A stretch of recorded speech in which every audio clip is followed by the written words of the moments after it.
talks.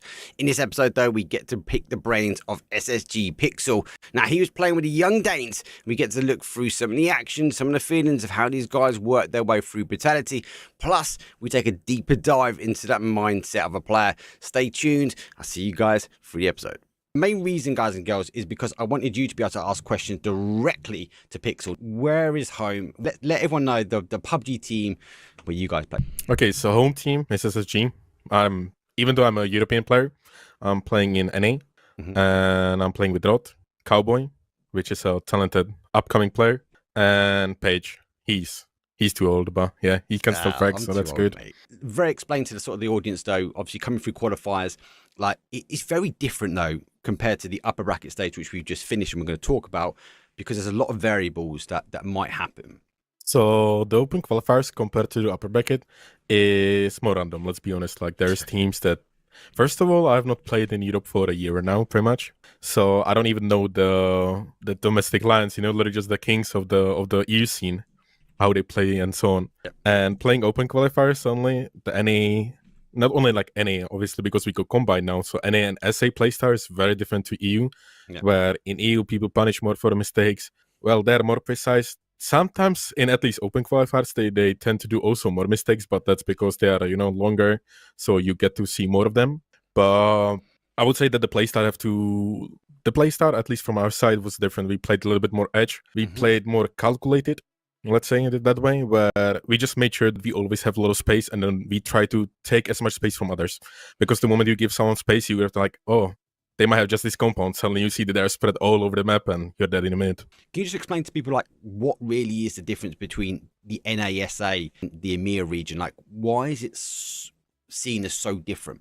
For this one, I would probably have the perfect analogy. I don't know if you remember playstyle of old EAQ. If they see you rotating, they literally just go and drive by you immediately. Yeah. And that was like one of the only team in EU that actually does it, that goes for the risk. Yeah. In NA, it's almost every team. They see you in the rotation, insta drive by. They don't even think about it, Twisted Mind, if you drive around them and it's not like actual threat, they might try to get to a safe spot where they reset. EAQ, insta drive by, insta hit the second seat. And that's probably the main difference, where NA, and especially with an SA as well, is like way more aggressive. If you had to pick Tago or Kendi for that one random map, mate, which map would you go for? Which is your favorite style? Personally, if there would be like no snowstorm, I would definitely go for Vikendi, because there are caves and I just love them. Hey. But I think it's also not that they're just trying to put less games. I don't know what the reasoning was, at least for brutality. But we are also running like no Vikendi in scrims. And that's because the map has a little bit of issues, network issues. Yeah. And that might be the reason. But I would definitely go for Taigo with the current state it is. What is it about Mikado? Why you guys to hit this drop spot?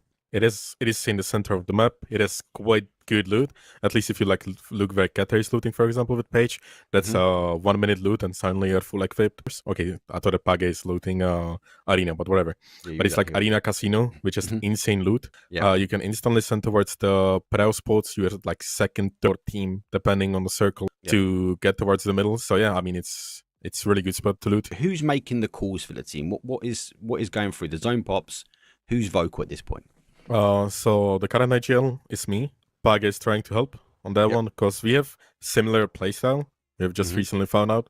It's mostly me, and if I'm in a position where like I don't know, or he has a better idea, he just instantly either stops me or tells us what to do. But it's mostly me. I do see that in the clips later. His memes.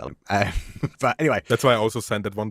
If you're talking about the melee game, because we have the map loot spot map, or like the Discord where people put their loot spots, and we can like see what they should loot. Not always they do. We, for example, know that there is only Howl on Cantera. One team gonna be Minas, and then we have one Chumachera / BBL's play. The problem is that like also we are opening the map middle of the game because we never prepared it. I don't know why. We found out that definitely campfire should be free, and from that we have insane playouts. We can go towards gas station, we can play towards Los Leones straight on the road. If it goes more southeast, we can send over the ridges in between the orange and blue team. Like there are so many plays that we can do, and we are just trying to like not corner ourselves in a spot. This at the moment, Pixels, is a controlled area, right? You're trying to stop teams coming from the sort of west or north. You want to try and hold this high ground, and my logic is you're waiting for this zone now to... Yes, exactly. It makes sense there to like, at this point, if anyone shoots on the campfire or Eagle's Nest, whatever Yep. whatever people call it. People know that there is not going to be most likely on one player, even though we had only one there. Yep. And they don't want to get themselves stuck as well. So we can keep one player there just to keep people off. Keter is looking towards the east side. I'm on the rock. I don't know if the map is synced finally, because Tvar had an issue with that. And I'm watching to the east. Yep. I also call it, like, if it goes hard east, we need to be already on the vehicles on the pre-pop. And the moment it popped, I just called, hey, let's go east. Gas station was free. We go there. Someone is fast there. You're sitting firm. You're like, do you know what? We've got this. Like, we don't need to shift. Are you expecting the zone to shift back north, or is it still a bit of a 50-50? There's currently a bug in the game where it does not have fully followed the land ratio rule. Correct. And it's definitely visible on one of the day 2 Miramars. So currently we are playing just gamble on it. I already worked on the line, so I said, if this happens, we do this, yada yada. Yes. So we have a pre-plans and also like the timers when we start working, so people are not confused when we actually have to do it. Right now we have compared to some other teams, for example, VLA, that has to technically fight over their positions right now. We have the benefit we can literally just talk for minutes without any issue, without having to say anything else than just a plan. So yeah, we're just pre-planning at this point for everything. At this point, you're out not yet, but you play out by the cars, and you are just really focused on this team here. And obviously, you don't know who it is. You guys pop shots, and it's exhalation at this point. But you are very focused on the north side of this zone. The zone pops, and as that now plays towards you, but puts you on the edge, there's a lot of commotion that kicks off. But you guys are still very focused on potentially making a move now. Yeah, we are pretty much just waiting for EXN and VLA to start fighting, because we cannot go too early. If we go too early, Blazer just beams us out together with food. If we go too late, again, the team that we're gonna win the fight gonna beam us while we are coming. So we have to go for the perfect timing, which we kind of did hit this time. We pre-smoke just to make sure that footballers, because they are looking our way. And again, we are one of the teams that was in the compounds. We're gonna have Util, so we should be one of the contenders for the end game, unless we somehow fuck it up. So yeah, we just hit the timing while they're fighting, and we just clean up. We pretty much like stole the kills, Just a quick mention though, obviously Keter is sitting behind anchor play. Logic is, in case the zone just obviously doesn't go back that way, but if it plays that way, also provides an element of overwatch. But also Keter does focus a lot down towards that south as well. So is his job at the point going to try and get more information? Is this about trying to get more intel for players and teams? Is it, or is he just ensuring that he's got the overwatch now for you guys? I would say his position is actually the key one, because if he would leave the compound as a foreman, I'm pretty sure what Howl is doing right now is like just checking for one team to fully leave a spot, because they have to crash something, even the zone before. So the moment we would leave as a foreman, they would crash the compound and beam us while we are full open fighting VLA. So again, like Keter on that one, he just plays the backline just like he did in the qualifiers, for example. And he's doing really well. He doesn't get knocked. And right now we had a little bit of miscommunication, because I was calling, yo, there's people in the smokes, we have to clean them up. And I don't know what happened. Keter just flies in, but it works out. So, and it baited Hull to just fly into us again. So I take those. And they've not really found the zones that well. They've always been caught out. And it's difficult to say, because Howl was kind of that team that historically would just go they'd just get middle zone. Like they would just go, right, first zone, we think it's going to land here, and off they go. And they'd sort of survive out. Having now to come in quite late, and it happened a few times, they get caught multiple times. So that could be like also one of the reasons why they play this way instead of the middles. But it could be just also the lobby. If it's like more middle heavy, people have to adjust. If they are not in a position to be first, well, they cannot be second in a compound, right? Very true. Maybe they had to adjust on that one. Why is it so crucial to control zone at this sort of element of the game? If you go like a little bit deeper into the game, you'll see that we have just a small portion of the circle, but at the same time, we're going to be the only team that's going to have actual hard cover, which hard ridges. So as long as we keep people away from it, which we didn't, because we got knocked on one side, football started pushing my side, and then I just stupidly fed. If we just keep them off, they're going to have to fight each other. And again, just like we did on the first fight with EXN and VLA, I believe, we're just going to go and clean up. We're just going to see knocks in front of us, people who are already low HP, people who are not aiming at us, and yeah. How key is it getting into a zone like this when there's not so much that north side holding on? It's classic Liquid play, what they have been doing since, I believe, 2019. And it's a must-do. Like, if you get stuck on the northern side, again, not only that you're going to create a clutter for yourself and the team in front of you, but all the teams behind you that at least thought that you're going to cross, they're gonna go there with the wrong timing suddenly. And it creates, again, chaos. And yeah, you cannot manage chaos. So that's what we are trying to avoid as much as we can. We knew that there is a VLA, I believe it is on the ferry pier. We know that they have to go, like they literally just have to go into melee. So we just banked on it and went south. It worked out. We got to loot. Again, that's like one of the things that people do wrong, I believe, in the first stages of their experience. They focus too much on loot instead of trying to get into the game. Like, this is something that the MT was always saying, hey, we can loot there. Even though he lied a lot of times in Mercurial and DA. But, I mean, it's a thing, you know? Like, most of the times you can still loot in the zone. It doesn't mean that, like, you're gonna go with a shotgun, you end up with a shotgun. Sometimes it happened to me on the last day. But 2 games in a row also. I had one game I had Panzerfaust and Barrel, and second game I had Ace and Shotgun, I believe. But yeah, most of the time you'll still get to loot. So yeah, it's definitely better to trade the early loot for a position in game. As long as you can dodge the shots and you don't use it in the late game, you get so much intel. Yeah, I mean, okay, one thing, or like one of the reasonings why people don't use it is, oh, you can shoot them out so easily. How often have you seen someone get actually shot out of the emergency parachute? I mean, not emergency parachute, a glider. Yeah. First of all, people are not used to the speed. Again, it's not as fast as a Dacia. It's not like Pony, you know? Yep. So you don't even know how to pre-aim correctly. That is the elevation also that working towards the glider or for the glider. And you can also tilt the glider, so all the bullets are going into the bottom of the glider to the body instead of you. Yes. So I feel like the gliders are actually really good. Again, there's a few of you which are starting to use it. So I'm expecting this to be a trend. And if you are new, get yourself in a glider, get practicing, because yeah, you see, especially Doozy's very good at it. He takes some shots and he's at the bottom of that glider towards the team or where the shots are and in where the team are. And if we just talk about Doozy, he does land it there, but he lands it well actually.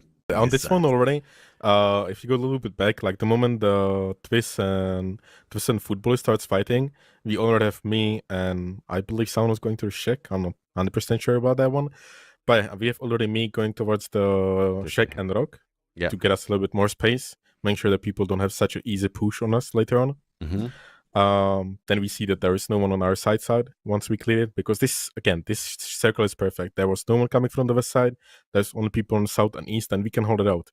Especially when Asen is like pretty much looking in between us, making sure that no one backsteps us or comes to them. So at this point, we are just clearing our edge, making sure that we have more and more space, which if I didn't die in a unlucky way with the crash and mountain bike, I feel like we had a really good chance for a win, because I would be sneaky on BB. But yeah, you can see me literally just fly through. Yeah, that's it there. So that's you off. Yeah. See you later.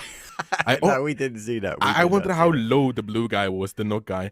I imagine if I crashed and I still ran him over with the bike and got the kill. That would have been hilarious. That would have been pixels. I wonder what his comms are also, because I'm literally just driving in front of him on a mountain bike. Where's he going? You guys take the position. I think that's the only play you can do. And again, like what Ascend have just done, it's just a try and take a couple more points now. It's too early on in the upper bracket just to deny to blue, right?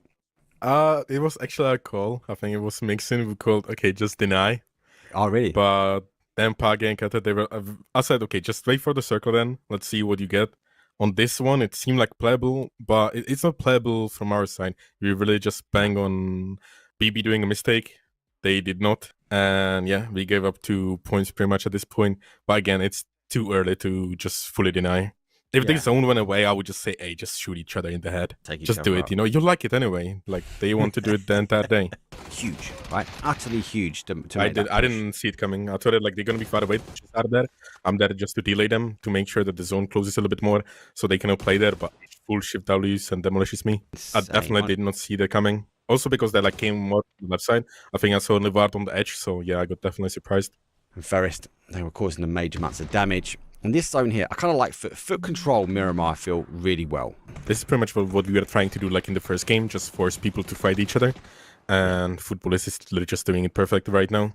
Forcing Navi to fight each other and take a free W.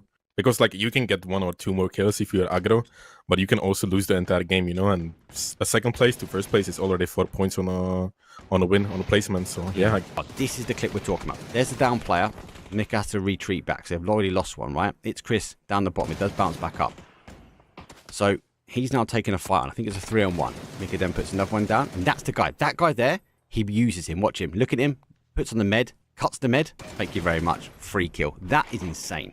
I think he played with the audio. The moment like he heard him coming, he just outplayed him. But he also used the no guy as a bait as well. Yeah, that was really good. If you guys played peekaboo a little bit sooner, I think I'm pretty sure keeping your heads down most of the time. I think we even saw it. Was crossing, but the problem is that he's literally just 3 teammates looking for our heads to peek. So the moment we peek, we give them a knock, they get more space, and we can hold it the way we have right now.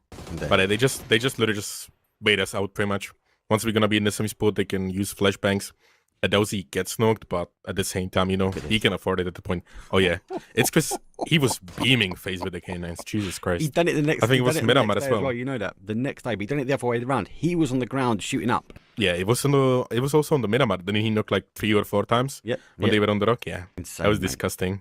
I think it really works out for them. They get the first 2 initial knocks. Adozi just goes full W key. And he doesn't even know where the final player is. Look at this. He spins and look at that. He puts the gun back on him. Red dot. What was the call to go into the town? Because you play in the south for a little while and you look and you take the phase compounds, but then you full send it in next zone shift. How come you guys didn't play on that ridge, like in and around 7G? I thought you guys were going to kind of play into.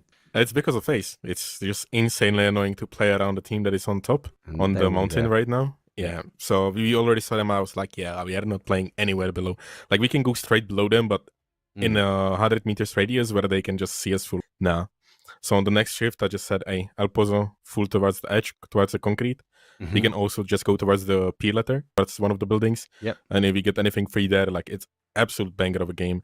If the land ratio, again, doesn't work this game, well, we're going to be fine. We have a straight line in. We have a couple of ridges. We're going to fight the blue team that is in front of us. So the plan is to get a little bit of control over the town right now. That's why we send 2 back buildings. And then once the circle closes, the next one shifts. And we have edge on warehouse. I instantly called, okay, we need 3 guys on the warehouse are going to hold the fire station. And then from you guys, we insta going to push towards the 2-man win. Because we know that we have the 2-man Gedrox and Hello My Bed also locked on the south side. Like, they're not getting out for free. Here comes the zone shift. Now, you guys are already there at that point, right? So is the thought process now, you guys, those 2 are focusing east, like, let's stop anybody else coming through El Pozo, or are you still focusing on that individual barn building? Literally just this moment, this circle shifted. I started calling, jump out of the building, get into your car, and drive to Page, because he's taking the warehouse already, and start walking the north line. But I think they saw some rotations. They decided to take the shots instead. And because Twisted just flies in, they got stuck there. So at that point, like, they just have to either out-heal them or out-heal them. Wait them out because still we are ahead. So either Twisted Mind comes to us or they dive to their team, which didn't happen. Unfortunately, we both lost 2 players. And yeah. But I think like the idea of what we are doing is pretty much the same as Twist. Twisted Mind does it later, but what they are trying to do, I at least assume, is get this building and control that no one pushes them towards the other duo. They're going to be playing the hill above. And what we are doing is we are securing our way to get out of El Pozo. Let's say we need to go south around. We can still use the ridge line where Twist going to be playing. So it's not like trying to get outside the circle, but just control our ways out. Because if any team takes it, we are cornered in a spot and forced to push in to win. Great knock from Page. I like example. He moves his way back. I'm assuming you pop that molly because you just don't want to stop them moving their way around. That's a huge jump out, and it's so unlucky. Shotgun to the back, and he still puts him down on a 1-shot. Yeah, on this one, apparently Keter didn't hear the nade, the second one. I think it was because of this explosion. Or the flash. Oh yeah, it was the flashes. He didn't hit the second nade, so after he knocked him, he just, well, jumped on the nade. So both teams got 2 kills. Again, unfortunately, get controlled on zone. I think they're just leaving the rotates a little bit too long to get in. And then the other side, Desmond will die. You've gone just before this. In Tropic, though, have to try now phase. I think it's Corexy is causing huge issues. Damage on EAQ for teams. Like, he's refusing to come in and he's just attacking people. Yeah, the blue zone, that's something that people still don't see coming. I mean, and there's not like a reason you don't want to spend, or like you don't want to have 2 guys looking into the blue zone, but sometimes, especially in EU, where you have the kill feed manager, you know, kill feed tracker, who keeps you fully updated and has insanely low error rate. Like, if he tells you there is someone in a blue zone behind you, you should dedicate 1 guy to watch, because it can be insane damage that he can deal. At this point, the zone, but all eyes with Chris and Ascend, they're on 1 kill. Phase number 6, 1 kill at the moment, right? And Mika's got an MG. How they've just got to figure out where they're going. I feel like at this point, like, I don't know if you're Hal, right? Where would you go if you would you make the call to come to Ascend side, or would you just go as close as you can to that sort of bottom of that ridge? I guess it depends on what info they have. If they have info about Braxco, I feel like any fight towards this side is just a game over. Like Braxco can hold with the smokes. They knock him because, like you saw, you show it on fire. But I feel like maybe a couple of pre-smokes towards the guy who is going in front. Because if there's a couple of smokes, I don't know if they're using any smoke launchers. But Marco at least has somewhere to reset, to stop. And you can see the quit bias one. Like just pre-smoke on the hill, fly there, stop with the car, get Braxco down. And then you maybe can push because you are 2v and you have 2 different angles that you can work with. From him is insane. He goes, there's 1, let me use the rock again, and he goes, there's 2, and there's 3. They're taking a lot of like individual angles on the first guy, and also like opening to the second guy for sure. You might think it's going to hold on to a little bit of that north, but not shift all the way along, right? No. Yeah. I really didn't. Like if we had a pre-plan for the north, but it's like the very last plan we drew up here, because we actually didn't think it should happen. Or like should happen, it would happen. It's really low probability. During this period of time, you took the opportunity to be Young Chung, didn't you? Full set. You was a full send, I think. We sent it first into the warehouse that's just across the bridge. And while I was saying, okay, the warehouse on me is fine, we can reset and check the town. Keter was already in. Keter was already in the town, walking, he was vibing. So I was like, okay, well, let's join him. Yeah, he just drew there. I was like, well. How crucial is it as a team, like with a zone ending that's urban, having control of as much space as possible? It's not much about like the actual space, but the core buildings. Yes. So like the moment we have, for example, Keter on the left side before he left for BBL, we have pretty much a triangle where no one can do anything to us. Keter, one thing I was proud of, he used the mountain bike to block his western entrance on the house. On the BBL house they are there right now. They took it after him. So they couldn't crash him from behind. They would have go from front side, and me and Paige can see that. If anyone crashes Paige, I and Keter can see it from like multiple different angles. Yeah. So we are quite safe there. And it's the core buildings that we are pretty much holding. If it goes east, that a lot of like teams are banging on. We have the one.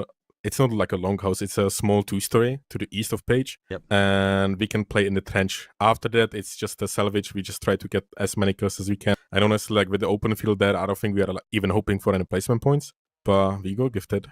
They kind of play like a little bit of, I suppose, using the buildings against you, don't they? Because you don't have many angles down towards that sort of southwest area. No, we don't have any angles. And the plan was, like now looking back, or even just after the game, I already said there was a mistake. Because I tried to keep them off with the blue zone that I'm gonna throw there. I have double blue zone, which either they die or they leave the building and die to someone else. But instead of that, we should have just keep it when BBL gets on our building, just throw it at them outside.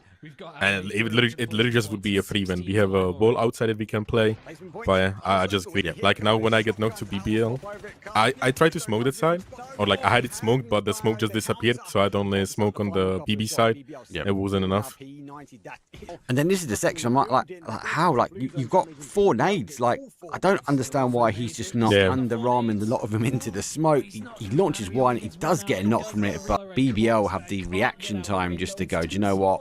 We need to go for a full send. If there would be a 6 games, I would definitely go for a 2-2-2. I was also saying like just a couple months ago that even with the Weekend Itago, now when we have 4 map pool, we should go to 2-2-2 maps and just keep switching it.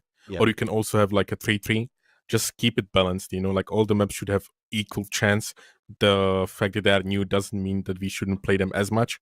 I feel like we have been given enough time to learn Weekend Itago. Obviously, if they would hop in with the Rondo, either a none or a 1 maximum. But Weekend and Taigo is in the game for years, so just give them the same treatment. But you're in the main build, you've taken that main compound as well, and BBL sort of backed themselves out towards. What is your thought process at the moment? You know you've got a team on the outside shooting him, you've got a player knocked in the compound as well. Like what's going through your mind as a...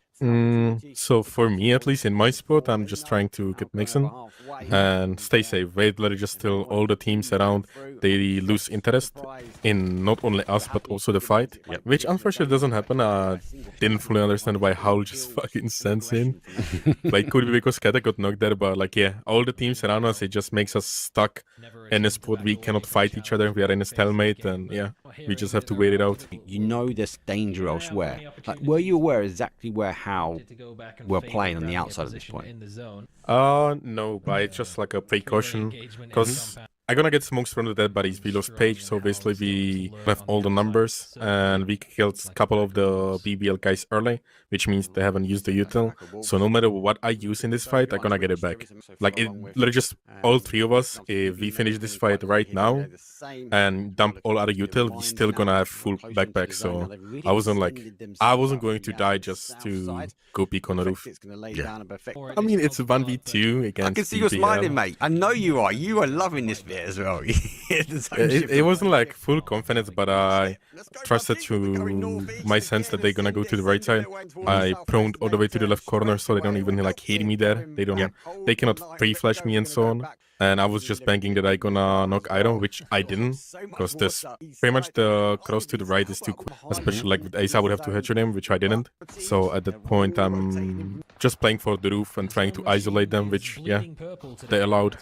You don't hold the initial angle where they peek out, do you? You hold like kind of a mid-wind end BBL into that run, because you know they're going that way. But you weren't waiting by the wall side, were you? You was lasered on midway point, basically. Yeah, I'm pretty much giving them like a, let's say, 1 meter from the car. So let's say if he still is not fully decided to sprint towards the wall, because you don't want to slow walk towards the wall. If I peek, he's dead. So there's two options. You go 1 meter to check if anyone is peeking, if I'm holding the angle, if you see my gun, which they didn't, because I was too far away from the window. Yeah, you back up. Yeah, I backed up and I was just holding 1 meter after the car to make sure that they're gonna be sprinting. Again, didn't give myself enough room to knock a guy without a headshot, which I didn't land, so he got across, but it was at least the damage that was needed. And then you make the speed you go for. Try to shoot towards. I mean, I have to at this point, because like I grieved myself by not knock him. I thought that he's still gonna be slow, that I have a time there, and also to check if there is anyone else coming towards me. Because if I'm correct, we knew only about 2 men there. So I was still looking for the other guy, but yeah, I should have just beamed T-Bone instantly. After I hit him, I know that he either gonna be low or he gonna be in the middle of the healing. And then when he also popped the smoke, well, it's more time for me. Well, my teammates are telling me, hey, he's dead and he's dead. Talk me through this one. You're in a little bunker with the new updates. Oh yeah, those mini shelters, Jesus Christ, they need to. One thing that I'm hoping for, that's from the Rondo Championship, and you guys as well, correct? Yeah. They need to put the keys in. Jesus Christ, the keys were so crucial in the tournament. And people are like, oh my God, you get a level 3 gear there. You don't. First of all, you are not guaranteed a level 3 gear. Sometimes you don't get a single gear or like a single piece of the level 3 gear, not even a gun. And I mean, we have on Taigo, we have multiple drops at the same time. So why this should be a problem, you know? Like, it's just the one guy that might get kitted. It's only like a might. On Taigo, we had one game with SSG where we got 4 P90s or 3 P90s, 3 full level 3 gears, and 1 AVM out of 1 spawn. Like, what the I've seen it as well. I've seen people like pick up, and we've seen it with Best put up like 180, 200 and something on P90. So I just took a gas can from the shack, put it on the table because that's where they're gonna crash. And yeah, that was all that was needed actually. All the time. Is that the same with SSG? Is that a you trait? Do you like to constantly look at the top down? No. So since I'm not a Koigel or even like IGL in SSG, I'm a entry, support, backline, whatever. Like I'm just in the positions where you're gonna be bored. That's just how it is. I'm in those checks, you know, waiting for that gas can is a you thing. I have a lot of time, yeah, because like I'm in this check since since circle 2 or 3, I believe. So I'm just looking around what I can use to my advantage. For example, to Coop right now, I'm moving in southwest, and mine cannot see me, but I can see that in the northern compound, I believe. I was about to ask you about that. Why did you move? Yeah. And I just moved it, so if when I crouch and shoot the gas can, I don't get peppered by them. If they crash on the right side, I can still peek. Then I'm checking it right now. Yeah. And I'm just making sure that whatever happens, I'm covered and prepared for pretty much everything. Love it. Absolutely love it. So you come The idea with the gas can is that they drive in, either they jump out and die too far, or they have to stay in as Navi did, and that was, yeah. I was just laughing, like, inside of my head. Obviously, I didn't laugh as much on in the voice. You laugh inside your head much, mate, on this one. I was laughing my ass off, because, like, when I said I'm healing, I already know they're gonna die to someone else. So I was having the best time of my life, not gonna lie, with Navi, especially after seeing it's Navi again. Oh, also one thing that I wasn't sure about, like, you know how the pressure comes from behind of the Panzerfaust when it can kill you? Because I'm like, it's the stairs, so there's a little bit of elevation. I can always hit myself when I'm aiming up against the stairs. I wasn't quite sure if I could kill myself. They come from orange, yeah. As well. Yeah. So I was like, okay, I need to go a little bit more up, I guess. Arguably, I think you exposed your head a little bit more. Whack-a-mole got a little bit excited because you went fully for that gas can. But full cover. I'm shocked that they didn't break, but look at that. Oh my days. Whatever must be going through their head. In front of them, flaming shack. It's Gekka. They can't stop. They're airborne. They're physically airborne at this point, and then you just go, see you later. I knocked one, and I'm literally just waiting right now. I'm like, okay, he gonna die in car or to my flame. I don't care. Trolling, utterly trolling, but I love it. You're back in the way you came, and you just take them out one at a time. It's fantastic, isn't it? I think we go back again, like to try to nade them again, and then they nade back based on the audio of page, I think. They're gonna cross now. Yeah, I mean, that's later though. How would have taken on the ridge on the south side. It's something that people like, they either full screen or the audio key, or they give them visuals, which I feel like is a error. It's a great knock from Nate. Trying to go for the scout. That's where they're now in. I'm running behind them. Keep with the ace. Bloody hard, mate.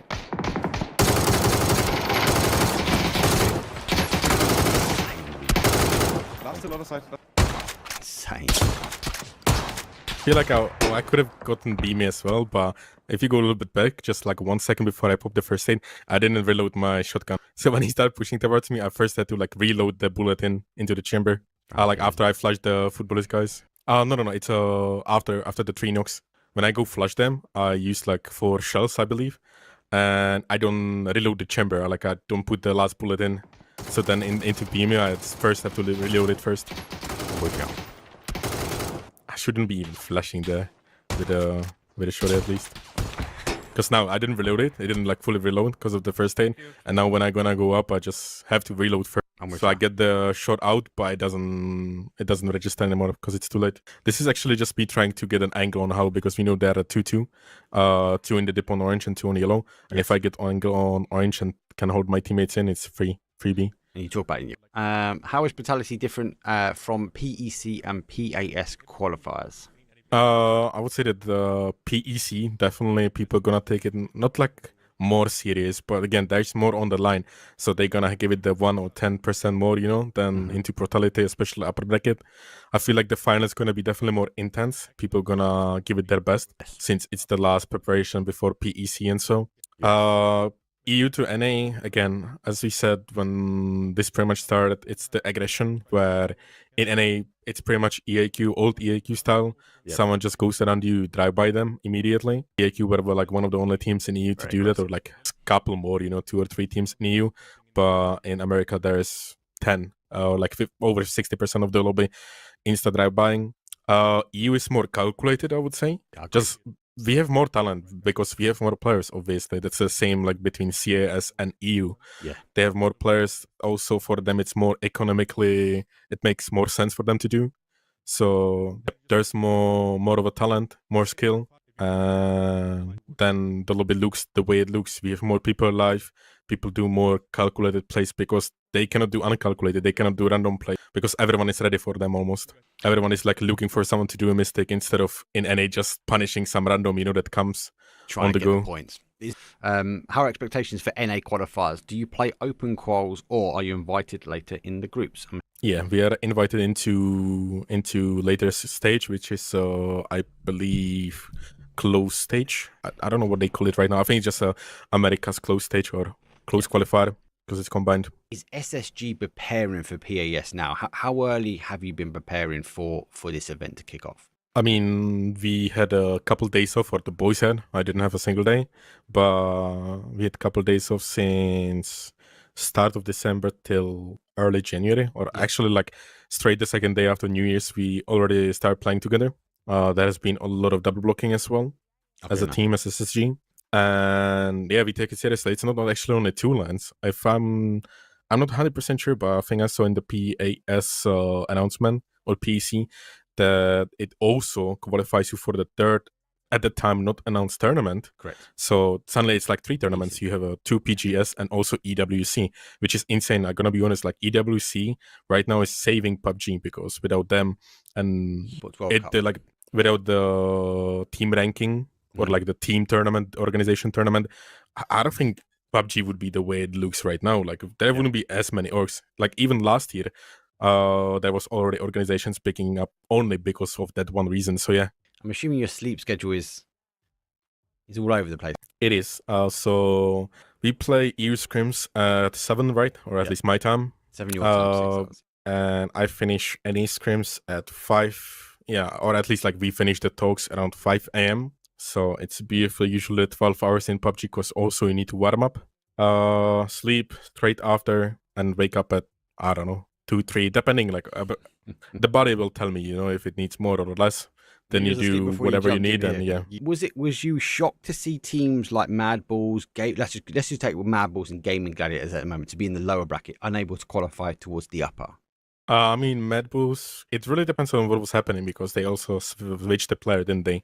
They switched mid-tournament. They have Nail Up now? No. But he's playing for them last event, and he said he wants to send this event out with a bang. But they've got to get that spark going. Announced just before the event that's coming in, but you see month in. So like that already shows that there might be some issues, I obviously didn't see it coming. I felt like they had the opportunity, at least on the Miramar game, the game 2 that we won. They either them or Pod, I believe it was next to us on the Miramar. They one of them should have won, but they decided to fight each other instead of clean up us, which we were trying to prepare for. But again, we are 2 men on the downhill, so it should have been easy work for them. So Mad Bulls, definitely not. Didn't see it coming, especially with the work ethic they have. They've been grinding the entire time. And there's one thing I will say for the 2024 season so far. Pixel, I don't know about yourself because you're a player, but I'd love to have your input. Is it feels really tight. Taking NA and EU aside, like those 15 games that we looked at a handful of them, a lot of them, Mixing, you know that, they were really tight. Every game, one game sometimes turned around the team. Now, you guys weren't in that position, but one game really could have turned around a capability of getting to a grand final versus to not getting through to a grand final. I've never seen it been that tight all the way to that last game. I mean, I think it was a PGC qualifier, the very last round, I believe. But it was just insane. There was like 7 teams still fighting for it. Yeah. But yeah, I mean, it's getting tighter and tighter, especially in EU. I feel like it's been the entire time. In NA, with the mixture of SA, I feel like it definitely got improved on the quality of like the overall skill. And it's getting tighter there as well, but it's definitely a different story in EU. Like the teams, especially the CIS, I have to say. Obviously, it's because European players are getting out, but the CIS, they're just putting the hours, they're grinding, and they're getting better and better. What's your thoughts about the young guns in the Americas? It seems like right now they are coming out of SA. SA is very strong in your region. SA is. I heard that there's one, at least I know about one underaged SA player that is supposed to be nuts. And I actually didn't have the chance to meet him in game, or at least I think so. Yet, but apparently it's something to watch out for sure. In NA we have a Cowboy right now. Our pickup we don't really see coming from upcoming players. To play smart, a lot of players just go and try to play with their hands, with their aim. And I feel like Cowboy at least is trying to mix it with the head as well. He doesn't have to outgun everyone. Well, as long as he can outthink them or like outplay them. Quick on the trigger as well. Quick on. Right, anyway, look, Pixel, first of all, thank you for jumping in, mate. And I appreciate your insight. And more importantly, I appreciate it was a good laugh off camera. We were sharing your spirit that way. If you haven't already on us, whatever we call it now, and if you haven't already, anything you want to say, anything you want to close off before I let you go back to playing some PUBG? First of all, thank you for the invite. For the interview, for your time, and also the production. Like, for example, what you and Gibson are doing with the interviews. I always obviously Gibson was the one who started this type of content in between the games. It's insane. Like, it's not as boring as like watching some other, let's say, caster. I'm not pointing any fingers, but for example, like when they play no interview, anything, people go out. but I find myself watching the in between games breaks and listening to other players because again, you can learn from everyone, right? Yeah, It's nice when people do something a little bit more for the community.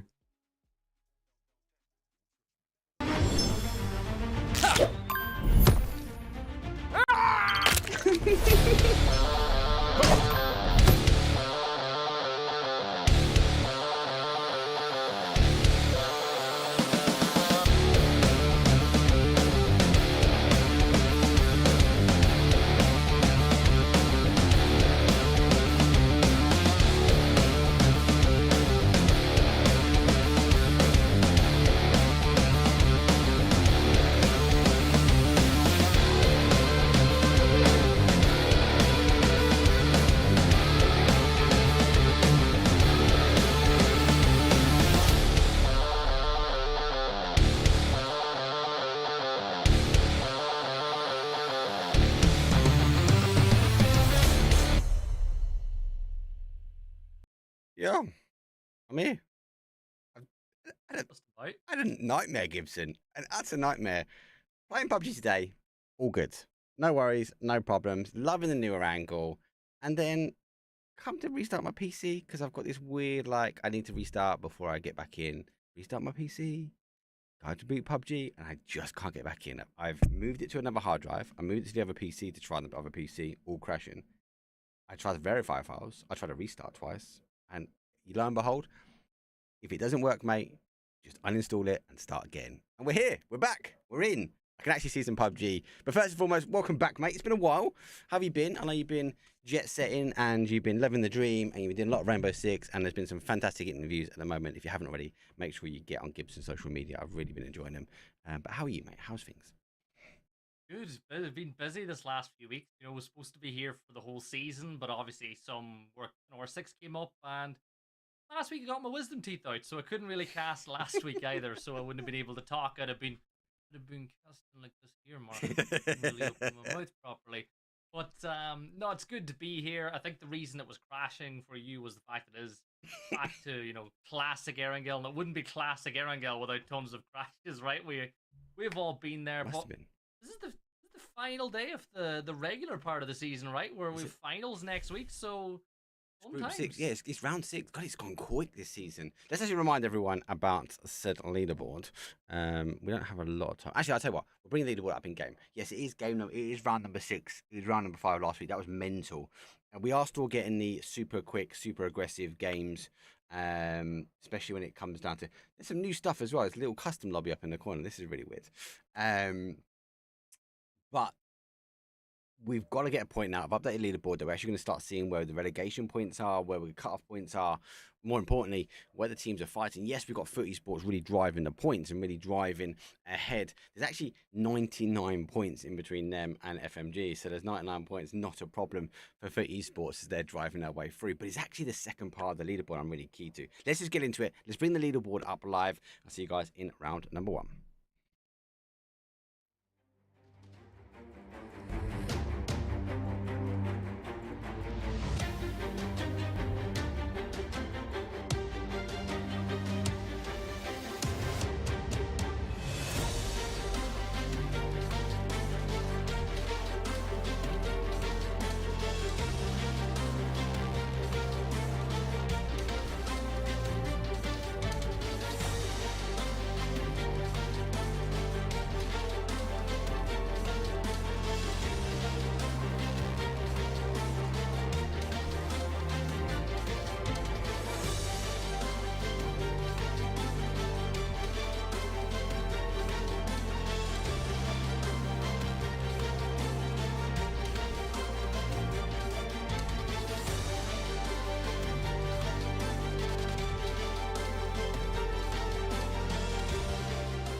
Here we go.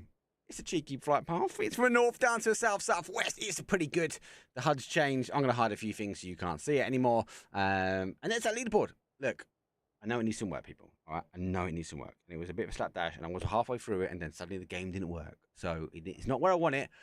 But generally speaking, if you're red, you're going to get relegated down to division number 2. If you're in the blue, you get a second chance to find it out. And as Gibson mentioned, this is the last week before we go to the grand finals, which will be Monday, Tuesday, and Wednesday. 3 days of us.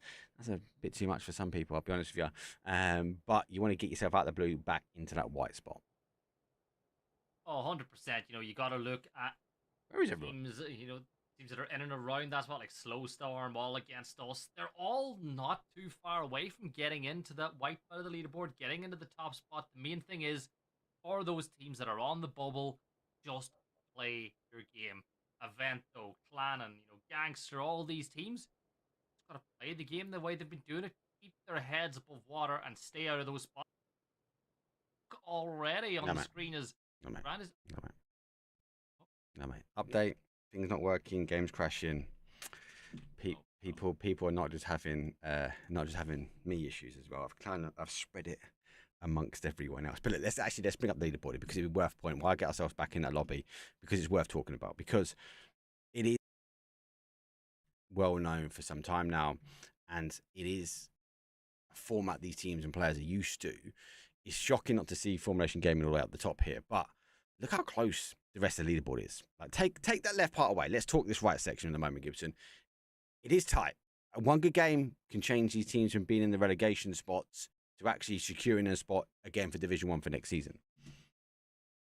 Yeah, I think for me, when you look at the right side of the leaderboard, it's the fact that the teams in 15th and 16th, Mad Marines and, the unknown mix, they're got a lot more points than what we would have seen historically at this point for the teams in 15th and 16th. And I think part of that is to do with the fact that Foot have picked up so many at the top, but I think it's just been an improvement in the overall standard in the region as well. Big one for me, though, it is surprising to see the Mad Marines sitting in 15th place, the same with the Unknown Mix. Like, you and I casted last season, and those were two of the teams that had really big days going into into the grand finals to secure their spot in the top division, to secure their status, and they're going to be in that massive fight again. Look, 91 points, 94.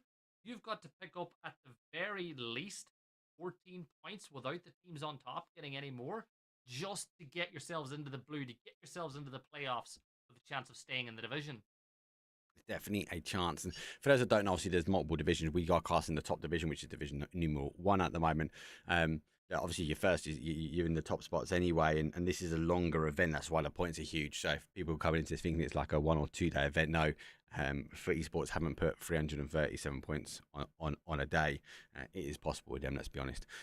But they are working week after week, and it's a grind. Some weeks you get decent results, but it does allow for teams to have a couple of mistakes. You mentioned Mad Marines had a really good running up to the grand finals. They need it now. But they're not that far away. They could get themselves in the blue pretty easy, but they need to have a good day. The problem I've seen with Mad Marines so far, especially up to this week, is they've just not been consistent. They're dying really early. They're getting caught on the rotations. They're not getting to the compounds they want to. If they do get to the compounds, and yeah, they might have a good game, but generally speaking, it's not as good as it needs to be. They need to really change it. But what week after week at the moment, they've had an opportunity to change it. It just hasn't taken effect. The game plan hasn't worked out for them at the moment. Yeah, and it's got to remember the fact that it is a more mature lobby than last year. Teams are more experienced, and I feel like in a normal league where there's only maybe like a normal event, you got your Friday, Saturday, Sunday, 18 maps over 3 days, you can afford to stick with your game plan to try to get things to work. But we're Friday 6, we're now a hell of a lot more maps. We're twice that deep into this event. They've got to consider maybe they got to change the way they're playing, particularly today, because this is their moment, this is their chance, their shot, and one win for either of those sides today vastly changes the landscape of the far right of that leaderboard. Boy, you want to be on the left, but today you definitely got to get it to the right. But this is the thing, though, with this league is that, yes, look, we've seen teams, Mad Marines, we'll just keep on that point with them actually for a little bit longer because they secured their spot again. So there's a different mindset for some of these teams. Actually securing a spot, yes, you're not going to be in the top part, you're not on that left side of the leaderboard, but actually putting yourself in a position where arguably, yes, you kind of write this season off. You just need to get through this week and then obviously the 3 days of the final. But once you've done that, you go, okay, well, like, look, we can reset. Let's go back to the drawing board. Let's get ready for the next season. We can get ourselves back into it. And as a result, yes, we'll be striving to go back for that top spot. What you don't want to be doing is finishing the grand finals, making yourself in that blue segment and going, right, guys, it's clearly not working. But even worse now, we've now got to fight some really, really hungry teams. And some of those hungry teams, they really want to be taking some of the highlights away from these teams and players, because they're not gonna. They've had a good event. They've had a good 6 weeks plus the finals. They're not going to stop their game plan. It's up to these guys in the blue to really change things up. But hey, we get another opportunity at this one. It shows 64 players. It's really weird. It showed the same amount of players in the last one. But the flight path, though, is slightly different this time. We're going from the east up towards the northwest, but it does favour that top side. And again, I know it's one of our favourite areas because it does have a lot to offer in this area, from cities, towns, high ground, low ground, fields, and everything in between. And that special water treatment that we have seen many, many styles of ending there at the moment. So not a bad flight path, though, for game 1.5. Not a bad start at all. It's weird seeing the old-fashioned map again, or seeing, Miramar in its current state, having all I've been doing this last few days is catching up on content creators, streamers, pro players playing on Erangel Classic. So it's nice to go back to the future for a little bit now with a trip to Miramar. Look, as you said, the flight path's not bad. It does favour a zone that will be somewhat north, but we will not know for another few seconds yet the way it's going to go. But early stages, Mark, it's not too surprising where most of these teams have dropped. It's where they like to go most times. The zone shift will make its way back towards Cantera. Not bad. Not bad. Lost Downs had the temptation in, obviously, Impala, Cantera's being that sort of key spot, and especially when we see some of the teams, and we've got the obviously global series PGS3 coming up, right? And that's a house spot that where we see the AAU boys all against us. That's How's drop spot. It's a key area. We've seen endings here. It does provide some cover if they do duck themselves in it and the zone does play back in towards them. Hey, yeah, they're not going to be getting the kills that they might want, but generally speaking, they're going to find themselves potentially in an end zone. I really like where STSVU are. I think it's a good spot. Mine is actually one of my favorite areas to be in. But for now, let's wait and see, though, as they are pulling into minus. Car's been pulled in. They're going to go for a little bit of cheeky loot as I double check all the sound and everything's working. And let's drop that off. I think we're good. I think. Yeah, I can hear it anyway. So that's better than what we had last year. You can't see when, that everyone was getting sound bar me. So let's just hope it's not the other way around. Let's hope that nobody's getting sound bar me this time around. But, Mark, when you see a zone like this, right? You see Slava, Ukraine rotating. Geez, I love your timing. You picked up on it as soon as I was about to talk about it. I think the same. They're going to look at that flight path, right? And they're going to say to themselves, hey, the flight path the way it was, chances are most of these teams are going to be in the center or the north of the circle. So they know if they rotate early, 3 minutes on the clock, and go all the way down that south coast, they'll be able to come in the south side of Los Leones pretty much, scratch free and get themselves tons of points on the board. And when you look at this team, I'm a massive fan just of the likes of Elf, myself, and Hyper PP from casting this region for a while. But seeing Greg shot in here always excites me, and I don't know if you caught any of my PAS casts, but I have so much time for the Spectral. I think the Spectral has so much talent and potential, and I feel like this is a team that Spectral can continue to grow in. It's a good team. But you have another team like the Mad Marines, for me, that performed really well last season, but I think they're struggling at the moment. They have worked their way back up. They had a bad start. We're now sitting in 5th place or 6th place for them at the moment, but they would have been a team for me that would have been higher up. I would have expected them to be fighting for the 1st, 2nd, 3rd spots, but they just had a bad spot. So let's see how they work their way in. But you're right, they've got a nice rotation in. They're going to get that south side pretty clean.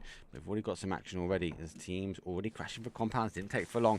And the unwanted one, they're down 2. And now they're going to take the push off, though, because they left Cantera up. They made a stake in the sand, and that is in the compound. Yeah, all against us. Got to crash this, though, because you've got a couple of members of Unwanted down. Oh, no. The Bronco almost pushed its way back. Great nade from Ibra. He's able to find Deviant, making it a 3 versus 1 now. All of a sudden, things looking really good unwanted in this battle, and oh no, Tommy Bob gets the knock on to Cali. Yeah, comms coming through, having a look where the repeat is. Done some damage. Tommy Bob, though, having to duck back in. It's giving them the time, though, to get the resident. This is dangerous. They haven't got the intel here, and they're down bodies now. Looks like unwanted. Going to be back to a 4, and it's a 4 strong that will be contended. Here comes the molly from Betty Boops right into the corner. They know where they are. It's going to be explosive, and the final player in the compound, well, he's got to be running for this one. Needs to get it made on as quickly as possible. Does get it in time. 5 HP remains. Gets the bandages off, but all on your own now. Jan is nowhere to help in this scenario. You're in a 1 versus 4. You had the opportunity to do more damage, but a brilliant knock came through. Ibra will get taken down now, as well as Betty Boops. Boop is able to finish off that kill. For all against us, that's not the way you would have wanted your Playday 6 to begin. But massive credit. And look at this, Mark. We've got Slow Storm fronting up with the real gangsters here towards the north. Yeah, I think they're looking at the compound. Real gangsters understand that north is a danger spot. Teams can sneak in, so it looks like a cut loose and roll. They've got the Golden Morado. Going to shine their way back towards a new section. Actually went for a bit of scouting here. As like to be a James Bond pickup from Grandis as he does hit the deck and now find himself in the back of that Morado and out of there. Again, aggressive. We see it all the time. We've seen it so far in the 5 weeks we've had. So let's see what we can do. We all know teams need to get rid of footy sports. And it's worth noting, Gibson, when we saw teams eradicate footy sports, when we saw footy sports go out early, there was a real change in mindset from some of these teams. It was an aggressive play. They thought, hey, they're out. We can go get some points now. It's time for us to shine. 100%. And you think back about last year, or last stage, when Formulation Gaming were on the hunt against Foot the whole way through. And then obviously, you know, 1 or 2 of the Foot guys made their way across to PGS, and that opened the door for Formulation to finish strong. And I feel like when you have a team like Formulation and Foot in the lobby and players who've played at some of the highest levels in the game, obviously you've got the specific rules in Telia Ligaen where Foot can't field their full roster, but they're still very good players in their own right. You want to kill them, right? These players, particularly the ones that, you know, got promoted this year, this is their first time playing against them. It's the sort of team that you want to do damage against. Slavy Ukraini, Hyper PP, gets himself a knock here, Mark, and oh no, I Love Horses is... Oh, this has gone very, very bad, very, very quickly here on the rotate. And that's an advantage when they stay up on that side, and Monta's still taking some hits, but no crash on the compound just yet. We are seeing our footy sports make their way in as well. Yeah, you always focus on the last cars. We saw the first couple of cars go by, and they were trying to figure out whether the last car was coming down. Lucky enough for them, they did get that car, and that pick did work out for them. And as a result, they did find themselves with a 2. Now, Intense. He's waiting for the bait. Otto went for the bait. He gets the knock, and then Footy Sports, well, there's a handbrake turn. Otto finds himself in the compound, but he's sharing it. It's only a 1 versus 1 before the rest of them come in. And, oh, big peak though from Xerox, able to put one of them down and put some pressure in. STFU, big decision to make now, whether they collapse and whether they take a bit of reinforcements or just hold out still as a 2-2. Well, Xerox is going to pick up his point. He knows that he's in a bit of a losing battle to the rest of his teammates arrive, and as you can see, the rest of STFU are now making their way in. Hot and Spicy and Bang coming in to provide some support. And Tens takes a little bit of damage here as well as we turn our attention to the other side of the fight. Xerox. Oh, no, don't worry. I saw. It's I my saw bad, we it's were my back. bad. Xerox is still holding the fort here against Foot, but it's a 3v3. And the next knock you really got to feel is vital in this one. Yep. Goes back to those two teams, so I wouldn't be surprised for SWS to come have a look at this, though. They're going to be reading the kill feed, knowing where the gunfire is, and want to get involved. STFU have gone for the collapse of 3 versus 3 here, but the Predators, well, they're on the outside edge. Intense does get the meds on. He's trying to hold the outside himself, but got to be careful. No intel. Exactly, there's a player sitting on the roof. Intense just creating a bit of a smoke wall, trying to mask his movements and get it off angle onto somebody. Oh, that's an angle on the Bang, and oh my god, Intense a quick 2-tap with the MK12, and that's a knock on the Bang. And now Foot of a decision to make, Mark. You've got a knock, you've seen a little bit more damage dealt to the rest of STFU. What a nade that is through the window. Yeah, through the window, not as closer than the mortifier that is coming in. I think that is coming from SWS, who have moved their way round as a neighbour. A big util comes in, but the second one doesn't quite connect. They all have to try and get the reses on, but I think they've got to time it right. Hot and Spicy, Not quite there for BenQ at the moment. Now makes the play. Compound still under siege, but it's coming under siege from teams on the other side.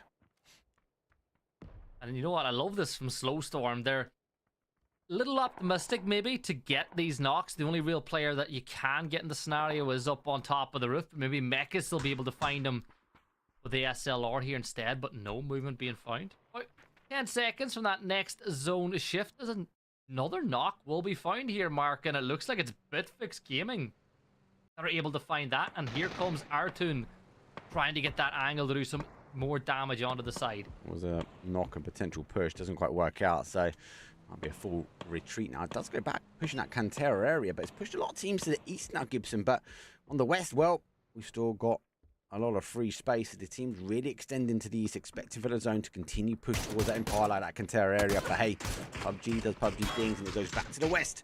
Might see a few teams now rotate their way back safely and avoid some of these fights. This gunfight's still going on. You know, it's one of those ones that could last for quite a while. Bang, who you see on your screen, you know me, Mark. I'm a massive fan of Bang and the ability that he has. But the big thing for these two teams now is they're in the circle. And a lot of teams are going to rotate past in positions that they feel that they can maybe catch out players on rotation. Very important they don't overextend or, you know, show too much of themselves to their nightmare neighbors next door. Yep.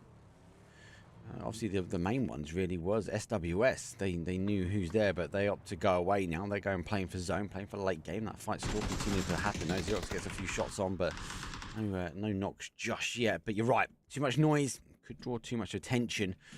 There's a knock either side might actually go for a team like BFG, who's sitting in 6th place, to go, do you know what? There's a couple of 3 points here. Running phase number 2. You can definitely overlook, and you can see on the mini-map, they're already tempted. And having a look at this one, and there you go. There's the first knock, and unfortunately, Footy Sports getting caught while they're holding out the back side of the compound, and there's a freebie, though, and BFG, well, they know the target that's sitting in front of them. Yeah, and it's the power of this angle. The fact that nobody from STFU can get angles onto Bitfix here as well is allowing them to keep peppering Foot with shots. But here's the thing. STFU know that they can up the aggression here now, Mark. They know that Foot are down to just 2 players standing. The question is, how aggressive do they want to go? Xerox will find about 31 damage. Is that the signal to push? Well, that certainly is. Bang gets the angle onto Data Masking Grigger. And let's see if Otto can hold this one out against 3 members of STFU. Yeah, he's found himself in the smoke. Xerox moves away. Otto's pinned and waiting, but no, he goes down. You can't beat the duo between Ben and Xerox, though, unless you sit on the outside. There's a quick knock, but the smoke will be by there, provide the cover, but back on the other side of the zone because it is GGL. It's an aggressive league. You're not seeing the gangsters. Well, they've been pulled up. It's a 1 versus 1. Doffy's is there. Oh, no. I fell from behind. Long distance shot. But he's going to win that one. But the gangsters still on a solo play. Got to get these meds on pretty quickly because the gamblers, well, they might take a gamble on this one if they're reading the kill feed. Oh, Snusky, he's going to run up, but I think it's a little too late for Chig. No, maybe. No, Chig's down. Going to have to try and get the res now on the Blanky as well, but they're in a tough spot. Even if they do get this res off, the question is, where do you go from here? Sandrime has an angle. And Deada's going to fall on the other side as well, or at least will force a player to push to get this res here as well, as Heg, will make their way over. But Mark, it's all, normally the saying is all quiet on the Eastern Front. It's anything but quiet here towards the southeast. Never quiet in the GGL Division 1 League, I can tell you that. It's not a easy division to cruise through. It's always a level of aggression, doesn't matter what zone. We are bouncing back. You called it. Cantera seems to be the way we're looking at the moment, and AAU, who landed here, find themselves going down to a solo player, and unfortunate for 3 of them, well, they're sitting there waiting because they could have had their heads down. They could have been finding their way potentially to an end zone. I'm looking at the rest of the circle, and you know, we're still 15 teams up, 52 players alive inside of phase 3, so you feel like we'll start to get a bit of a bleed now as the terrain will force a lot of these players a little bit closer together. But the big one for me, Mark, is I want to see what Clannon can do, because, you know, Glamond I'm a fan of, Danny Manskin's another player that I love getting to watch inside of this region. But here's the team, right? You and I, we both know how dangerous Ival can be. He's had a couple of knocks on the leaderboard already, scoreboard, but no kills confirmed just yet. No kills confirmed. Shit, I'm going to bump your volume up slightly. Oh no, is it? No, Maybe you're people good, mate. prefer me being quiet, mate. People probably prefer Gibson being quiet. No, it's unfortunately with the reinstall of PUBG, everything is not at the moment. So I'm using game number 1 to try and keep up with the action, more importantly, and try and get everything set up for you guys are watching. So apologies though, technical issues though for those that have just joined in. Going to get into PUBG. It's kind of a crucial part of casting, is that you need to be in and doing some observing. We could you and I could cast a blank sheet of paper, I reckon. No problem. 100%, especially in the pub. This is the first time you and I have casted together since Tulpar Brutality, right? Yeah. It's been way too long. I was PEC, you done PAS. I've been kicking off, you've been busy with Rainbow Six, and then the days that I've been doing production for Rainbow Six and Rocket League, you've been busy. So it has been a interesting start to this year, let's say that. Only for Telia we wouldn't have got the chance to work together, or sorry, Good Game Ligaen we wouldn't have got the chance to work together at all. So I love it. Yeah. Big fan. Oh no, Blanky's gonna fall. Still stolen by the Unwanted at the other side. Sandrime gets the knock onto Viperous, and look at how quickly that was flushed out as well. And that's all. Look at that. Look at how busy it's getting just to the south of this fight. It is south, it is mental. And Rez, well, I'm going to push in. The gangsters refuse to give up. I like the yellow tracksuit, which came back. It's purchasable now for those that have missed it. And no more gangsters. They're down and out. 15th place for them. 15th place. Phase number 3. I feel like we've had a lot more action, and the teams seem to still be alive. This is what we expected, right? Though with it being phase 3, it feels like we had way too many teams inside alive especially for Division 1. I'm not going to lie, inside of this one, but that I guess is pretty much how Miramar plays out for most of the time as well. But the good formulation, they thought they had a good spot, Mark, but as the zone giveth, the zone taketh away. Zone take away. One of these teams, what, they're the Mad Marines in Slava. Oh, they're launching the nades down. Greg, Spectro there, over the top. They've got the high ground advantage. Doesn't mean they'll be on headshots, though. Slava does pick up one. Trying to get a knock where they can. And Elfwell, he's going to go and get 1 and 2. And Greg, he's the last one here, as they did catch out that rolling player. Got the numbers. They got the target acquired. The car's now gone. It's a freebie from Greg. He whiffs a little bit, but he clears up at the end. And Slava, well, we said they had a bad start to this event. They are looking good. We're in round number 6. Not good for the Mad Marines at all, though. They're one of the teams in the red as things stand, and they're going to fall outside the placement points. But you're Slava Ukraine, you're going to love it. Remember, Mark, they were another team that had a late tournament run last time here on GGL. The stance now has got a great angle down to the Unwanted, but how is that arm going to bounce? Oh, it's just short. It lands on the wrong side of the crates. Another one down, Brett. You're providing the cover. Doesn't allow them just to play peekaboo and reassess where that player is. Wanted, aggressive, constantly on their toes. Jan, unfortunately, on the toes, but in a position you wouldn't expect. Might be able to catch out a bit of BFG. And if they want to push through here, and we start to lose Cantera, that means all these teams in this sort of north section, well, they're going to try and stay on the inside of the bowl and take the advantage. Jan maybe gets the zone, maybe 2 out this one. That's not on. That's poor sportsmanship from Jan, hiding up on those rafters. If I walk in there, and here's the thing, a team is going to go in there with like military precision, check your corners, check your angles. Nah, he's in the sky. He's way up above you. Artoon gets a good knock on to Xerox, and well, look at this. You've got a couple of teams turning their attention now to STFU. Oh, Grant just got caught sleeping there. Didn't quite know exactly where the danger was. Well, he pushed away from the smoke, played sneaky. Well, that's another point on the board. 13 teams, 41 left alive. You're going to take 4 at this point. Bang with the 3x on the M4, trying to catch the angle onto Snickle, but not able. The shots you can't mix will get eliminated. Unknown mix for the people who don't speak any Norwegian, but Jan's come down. He's come down from the pipes. Good man. He must have been listening. No, he got one. He got a kill. And I'd missed it. They did wrap in, so BFG have lost one. They're down to a 3, but they know there's a sneaky snake in Cantera. Still, that's poor behaviour, Mark. No. I love it though. I love it. I can't lie. Can't accept I it. do love it. Can't accept it. Not in classic America. There won't be any classic Erangel today, I believe. Anyway, guys, so you guys might ask. I was thinking about it. I thought, oh, does that mean we get a classic Erangel? But no, they can store host on the not so OG Erangel. So anyway, go from there. It's gonna be a big nade. I think it's gonna roll a bit short. The sand will swallow. Spectre is down, but the zone, well, it goes full marble effect and still holds on to Cantera. Doesn't mean the south side, well, it's going to be dangerous for a lot of these teams now to try and come in and behind enemy wires. Well, down to a 1, they find a potential target sitting in front. Yeah, it's actually an absolute mess here over on the southwest of the circle as things stand. Michael holding the north. He's keeping his eye on the trick. Whoa, Sandrime's going to get caught out by Erky, and that will be the kill confirmed. 11 teams left alive. And frees up a little bit of space, but here comes Clannon pushing on to that boy, Michael. Michael goes down. You would have missed it. Michael and Viper has got a 958 meter shot. It was insane. Both of them were just sort of having a competition who could put the longest shot on. But yeah, AWM. And it's like, K is out of render distance. So they were just in rendering distance. And he definitely wasn't rendering difference with stances. Party Beetle was able to get that kill from up on high. But Mark, where do you go from here, right? You look at these, these 4 teams on the south outside the circle. Phase 5 really does hurt quite a bit. You can see that Shoei's going to start taking serious damage once that backpack wears off, and it now has.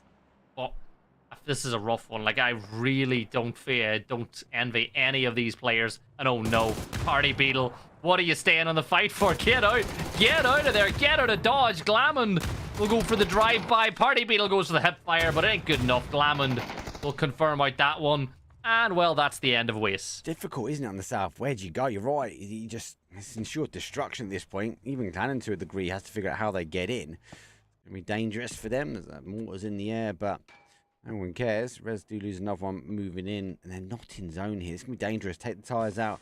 They've got open terrain. Everyone's going to be looking. There'll be kind of a truce in the zone just to, hey, guys, let's deal with the players that remain out. More to fire comes raining in. A bit closer this time, but actually, if you're in hardcover, you're not going to be able to get the goodies. And still, these teams forcing their way into the zone. STFU will fall as Bang goes out of there. We're not in the placement points just yet, but we're oh so close now. With 24 players up. Gambling Addicts will lose 1 on the drive-by. Glammond finding that kill. And Mark, well, here it comes. Oh, you know what is annoying? That distance was perfect, but they were indoors. Put it here. That would be outstanding. You'd be picking up teams. And on a roll, though. God, damn. 8 kills, 6 to 8. Seems like they're unstoppable at the moment. Let's see if Formation Gaming can put a stop to it. They have got a knock. Here comes a nade following straight up. Good util use here. There's one. Going to use the opportunity to continue to rotate round. The high ground will start to expose. But the danger for Formation Gaming has been taken out by Clannon. We're going to look for a peek over the top. There's 1. There's 2. Now that's a retreat as the rest of Formation Gaming, well, they're going to try and get their opportunity to feast on the Clannon that is laying below them. This is a position here. Is that supposed to be example? Who what is that name that I'm seeing on the screen? Nade's going to get tossed in. Only 26 damage found this time around, but Techers can smell the blood. Better Nade does even more damage. Spread damage. Danny will somehow avoid. How did Danny avoid the flames there? The blue zone Nade will spread on out, but Danny's still alive. But he's got the flip-flops on, mate. Trick will... He's got the orange boots, mate. He's loving it. That's how he's surviving. Style points. Are they fireproof, or is it what's the other word? Fire resistant. I'm not even going to risk saying it on broadcast because I get it wrong. You know the phrase. I'm not risking it. Love it, absolutely love it. Nearly baited him in, boys. Nearly baited him in. Well, they did get one up.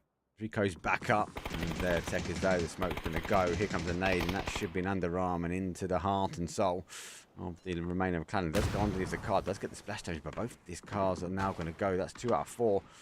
Might cause some damage. The smoke is thereabouts. Nearly. Dodge, duck, and dive. Dodge, duck, and dive. Well, look at that. They were able to find a knock and get that kill confirmed as well. So Danny Manskin picks up 1 point for Clannon here. A scenario where you really feel like if you're Formulation Gaming, you gotta be pretty annoyed. Techers will spray on the Danny Manskin. They get all down to Trickle in a 1 versus 3. But as you can see, multicolored smokes are blooming. And the big surprise for me, Mark, is nobody's really having a peek for a third party on the back of this. No, I think subject and zone though, right? There's so much open trail with those dips and crevices, but Formulation Gaming, they're the third party. Clan unfortunately trying to retreat out, didn't have the intel, obviously where the Gaming Gladiators are, but they now take opportunity to waste. Jan unfortunately has fallen as well. We do find ourselves though in a top position. That is a distance through the top door onto a heady, and SWS, well, they find themselves, despite voiding Foot Esports early, in the 6th place. Take it, placement points needed. And 5 now, we're nearly into the top 4, getting to the business end of the placement points now as unknown. Unknown will move in towards the edge of the circle. Look at this unwanted mark. They're just not close enough to the circle. They got to move another few feet, another little bit closer in, because that rock just isn't where they need to be. There isn't anything there as well. They're going for a wider route. There's a little bowl to play, but they're going to get absolutely hounded here. Do leap ahead. They keep on that high side. BFG have gone for a full sniper position now as they take the camouflaged outfits into full use. And BFG, who are wrapping around behind Formulation Gaming, well, that smoke's going to be a little bit of a giveaway, but when you've got Unwanted on the other side of him, you're going to take the favour. Formulation Gaming able now to move in a bit closer as BFG will be looking to go for that res. And look at this wide wrap from Formulation Gaming. Adel is down, and there's an opportunity to do some damage. The problem they have is a lot of their utilities already been dumped on that gunfight you saw a little bit earlier, so they will need to rely on line of sight and the barrel of their gun. Bitfix will push to get this res off, but Mark, 25 seconds until the zone begins to close as well. Phase 7, let's see if Fightan, there's this one, the other one's in the car fight, and he's not spotted him, but God Ferras has, and Bitfix have just been torn asunder here, and it's all down to HP. That was insane. It actually came from Unwanted. They got the knock. He completely missed that player, but whoa! Huge nade from Techers. Pinpoint on BFG. Goodbye to a top 4. You're going to take 5th place, and Unwanted, 9 kills they remain, and they've got the numbers. 3 for them. Formulation Gaming technically are 3, but 1's DBNO. 2 for the Gamblings. Well, it's a bit of a gambling, Alex. They are keeping their heads down at the moment. Unfortunately, Slavat, they don't even make it into the conversation. And 1 player is down and out in 4th place.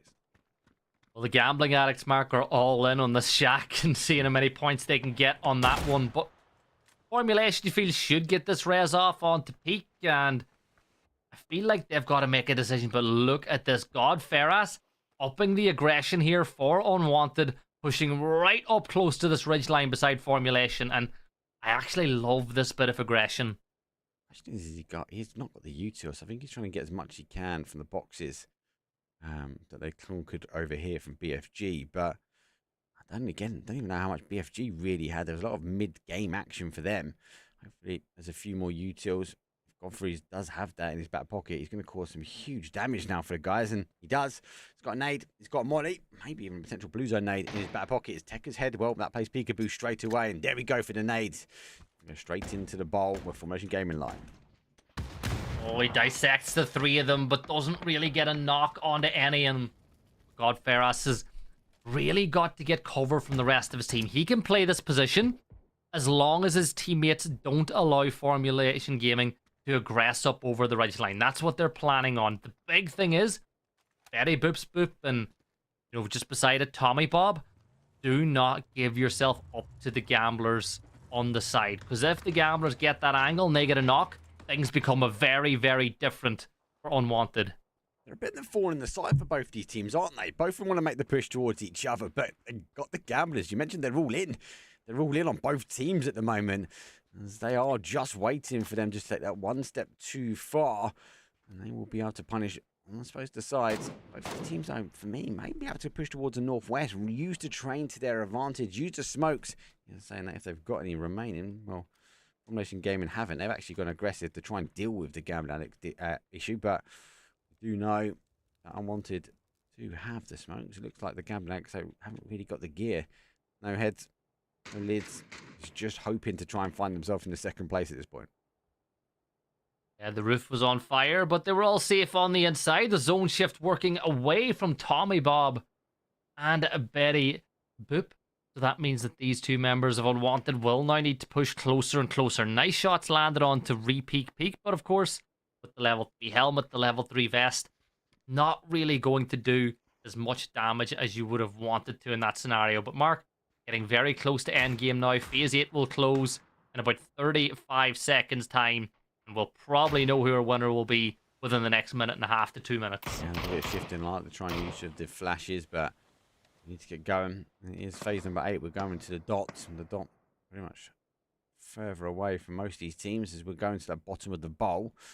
Gamblanics, well, they know they just need this is a time game for them. Hold out, survive. And they're trying to hide these angles because closer formulation game and get round towards this right-hand side. Might be able to pick them. That's why you see Gamblanics not really playing peekaboo at the moment. They're just backing themselves in the shack and formulation game and praying that they make a mistake, praying that they are the first to move and first to go. But look at that line that's been drawn in the sand now. The center point is not really favorable for any of these teams. Formulation will start to smoke their way down, and basically they've left 2 players to keep an eye on the gambler and the gambling addict, and the rest will focus on unwanted. But look at the move here by Faitan to really close the gap, and I have a feeling gamblers and the gambling addicts will jump out that back window, and Faitan will be like, thank you very much. That's the push time now to go. The pick one, the blue zone nade. Oh, he's done his own team. Here comes the big push though. Final player up though. He's down on ones. He's down and out. Those Gambling Addicts, well, they put it all down. Third place for them. And we go straight for a clean 3 versus 3. Unwanted, well, they only had 1 place to go. And that was towards that hill. But they are tight. They have got no more util left. And they might be waste to Formulation Gaming, who are eager to find themselves closing down that 99-point gap. Yeah, God, Ferras has dropped down to 1 HP. Tommy Bob is down as well. Formulation Gaming have a stranglehold on this matchup now. And there you have it. Winner, winner, chicken dinner. 23 points. And you spoke about closing that gap to foot. Well, they've certainly given themselves a bit of movement on that one with those 23 points. Yep.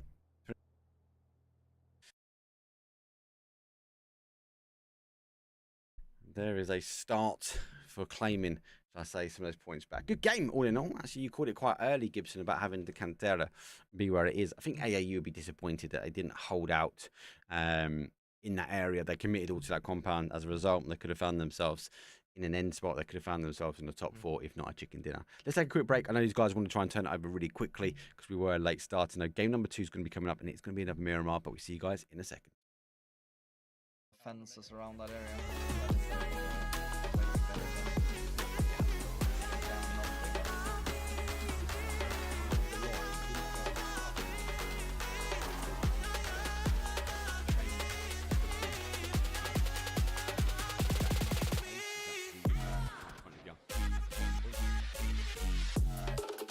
Me, the guy in front in the house. Yes, going for game number 1, you can game number 1, you jump straight on that roof. I jumped to tell them that game as well, but I was faster.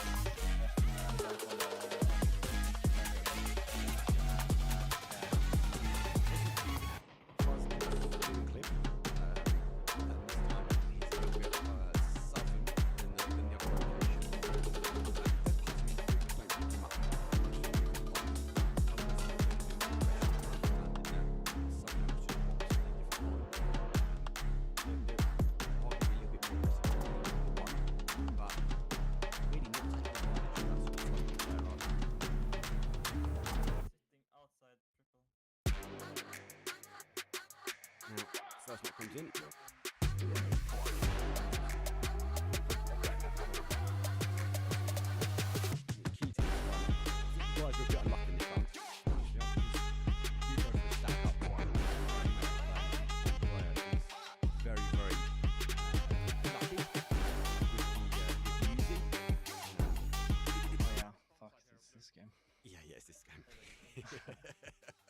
You'll see it in a second. I actually thought you'd take him down, but it was pretty quick. So Global Army, he picks you, and guys above you. I think Fuzz, you make the call just to push him, stack up, and go. And it's very unlucky. Yeah, I mean it's sometimes you don't win those stack ups, even though you probably should, right? It's just how the game works. Sometimes the enemy is better. It happens. And again, like, he gets away with murder. Like, they don't look at him once. It's until he starts engaging, and he picks up Global Army. Global Army, again, quite an aggressive player for this team as well. Like his movement, he does go and take the fight to teams. So you've got the player who tried to run around and jump on top of you guys, and obviously he's now sitting above the smoke. He's got no intel. They then did the reverse, what we saw from the last game. So they're now on the roofs. They're keeping you guys in that pocket. We are going to see him go roadside in a second. I think it's worth noting as well, the second player does miss the roof, and he is a big issue for flushing out and getting knocks.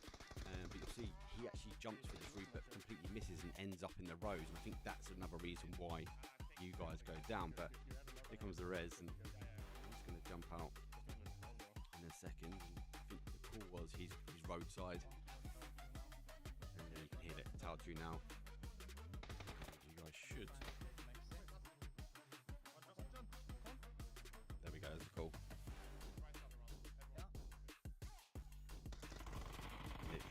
Watch easy on the top now. He missed the jumps, and he actually ended up on road. And I think that's the reason why. So I think you were a little bit unlucky there, if I'm honest. I think if he made the roof, I think it would have been a different outcome. One behind and one inside. Maybe. But it was a good a double knock from him. So I mean, it happens. You know, sometimes you have to push, and it's definitely the right play. We're 3 versus 1, but he gets 2 of us. So it's well played from him. Yeah. He clears his own player as well. Worth noting, did kill feed to try and get up the stairs. Clip gets himself underneath. Now he can't get these reses, can he? He can't run in. He has to take a fight, and it's slightly strange, but jumps out and goes quite aggressive. Unfortunately, that is the end of game number 2. Quite a difficult one. But yeah, still intrigued obviously as to why they haven't picked up Clabe, and obviously there's a bit of unfortunate. Moving over, obviously Vikendi wise, map you guys like? Do you got used to Vikendi now, or is it still a bit up in the air? Personally, it's still up in the air. I don't know if I like it yet.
Here we go. It's PUBG time. Game number 2. I found a Miramar though, and it is a southwest up towards the northeast. Not a bad flight path. No major changes, as in loads of teams really moving around, but it is worth the note. Obviously, we have Clan obviously in the move up. The Gangsters obviously moved down, and not a bad shift around. So Team Store sitting in the blue, Team Store sitting in the red, and no real changes, but the point gap is working its way down. Formation Gaming now on 261, and they are hunting down the 338 though from Foot Esports. It's quite difficult though, isn't it, Gibson? Because Formation Gaming, they've always been the ones that have stormed this event, and they're the ones now chasing.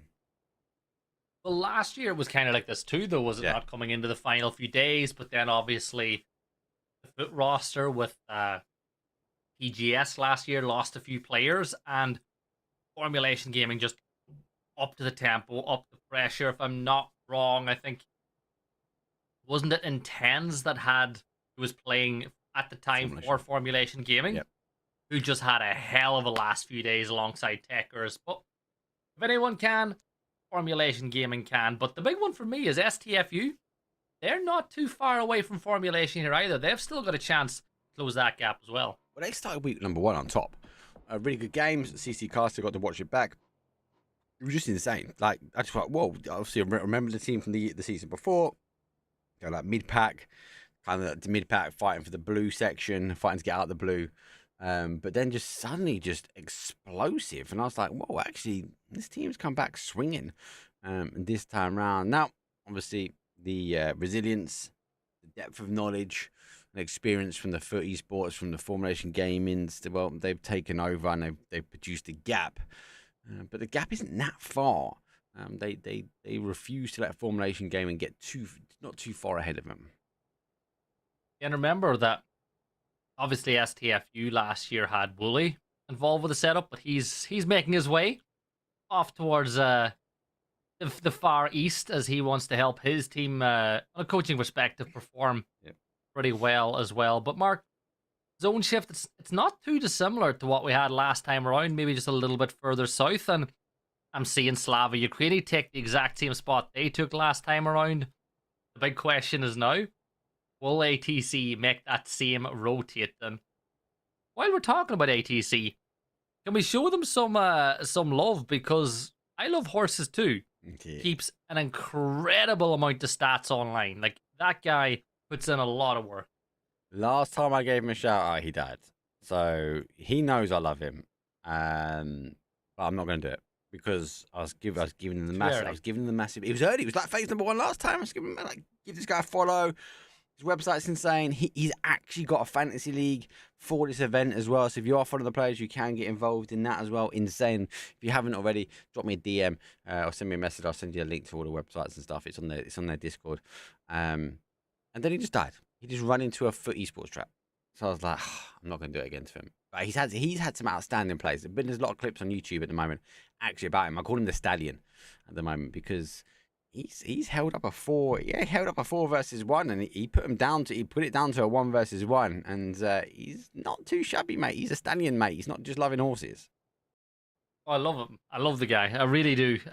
When I first started casting Division 3 or 4 of what it was called, Telia Ligaen at the time, he was the one sending me all the stats. He was the one being like, right, keep an eye on this guy, watch that guy. But tell you what, guy we need to watch right now is Chukin, who for Slowstorm is starting to get an angle here onto STFU. And there you go, a lot of damage done on the Xerox. Switches over to the... Go on, hit it. Hit it. I thought he was as so well. Close. Oh, I thought he was. Not quite. STFU, well, skip away. They will know there's an impending danger now, and they've actually lost a bit of compound, which not too bad. That's a good area. You get some good high ground, especially for that north side. But not at the moment. Slava, well, they move further down and actually back to enemy wives. They don't make the same mistake and rotate the same way. So they've learned their lesson from game number 1. They're going to rotate a different way now for game 2. Probably for the best. You know, you spoke about that FUT trap earlier, and the FUT were pretty close by this time around as well. So, 5 minutes and 10 seconds gone. You know, we're about a minute and a bit away from when, or about 20 seconds away from when that zone will begin to... See what we done? You done that to him. That's not me. Oh, That's not me, horses. No, don't see it, mate. I didn't on my wrist somewhere. It's fine. That was Gibson's fault. He did it because he knew he would get camera time. That's what that was about. He's like, if I flip this Murado, I'll definitely get some camera time. Love it. Absolutely love it. They're a team that needs to get out the relegation spot at the moment. It's difficult. His mindset becomes a big thing here, Gibson, doesn't it? You know you're in the relegation spot. You know with a good couple of games you could get yourself out. You're in Division 1. You rightfully so deserve to be here. You've worked your way up to this point. But you're making mistakes. And there's that balance, isn't there? Over-aggressing, overstepping. Sometimes just maybe playing for placement points might be enough for them to get out the red and into the blue. And if I'm not wrong, right? Isn't Maskin's name there that we isn't it pronounced machine? Like, I think so, yeah. Machine. We said Maskin. Yeah, Someone told us so. off in chat, remember? Yeah, so it's machine here for unknown mix. You know, we got to learn these things. You know, it's very important that as an Irish person that I don't destroy people's names too much. But yeah, I've seen that. I saw the same thing you did, and hot and spicy. Well, he gets the kill. Down goes Snooski Dooski. He does. And he actually pushed back the other way. Interesting. No one can really go and lost the owns at the moment. No, Clan had quite an aggressive game. So did STFU to a point. Clan obviously leaping their way up. Now closing the points down. I do like it when this team has that sort of aggressive gear locked in. Let's see what they can do. They've got a lot of teams around them at the moment. And FUT esports, well, And one of them that are causing some damage. Long distance shot. On a 2-1 split over here at the moment.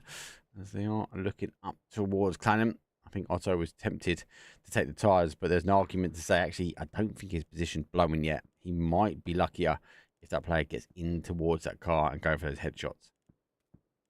Yeah, I think you're right on that one as well, Mark, as he just waits for the perfect moment to strike. But as we look elsewhere, and Tens has got a long line of sight under the distance as well, as he's just pretty close to Picaro here as things stand. Yeah, he can see the player off the distance. Two different teams thinking about getting a point in that scenario. But Mark, they're on top spot.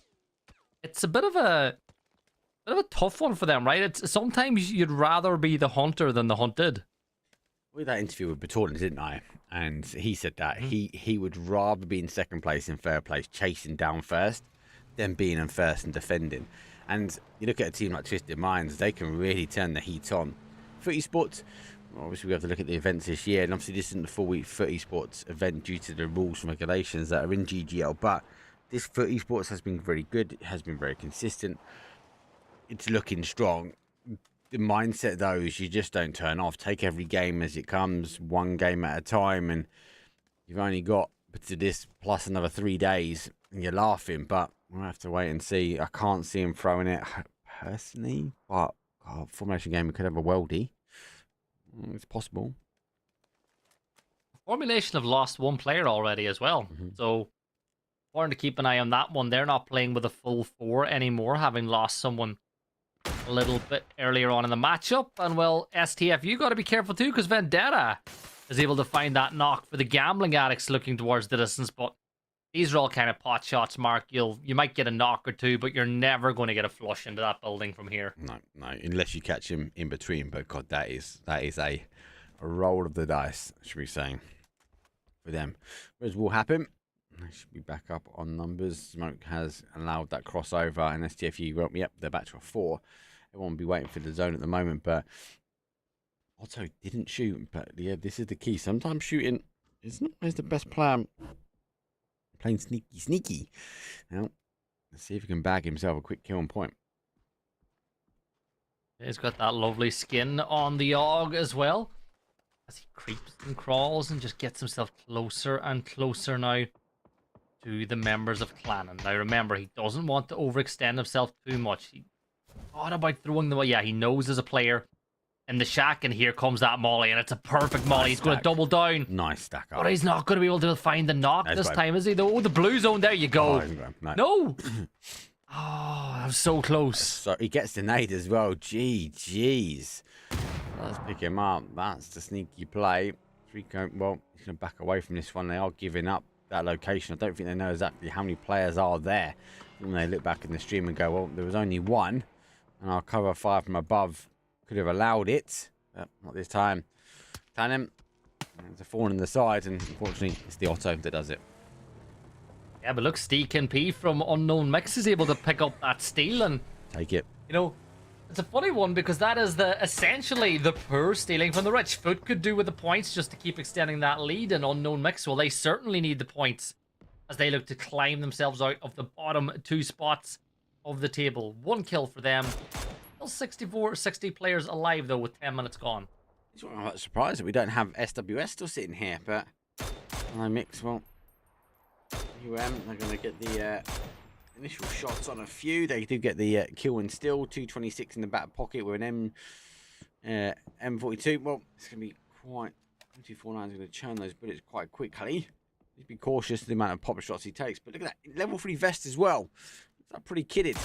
So maybe looking for the end zone as the rest of the teams, well, there's a few teams rotating around, and STFU, despite starting things well this evening, looking good for game number 2 at the moment.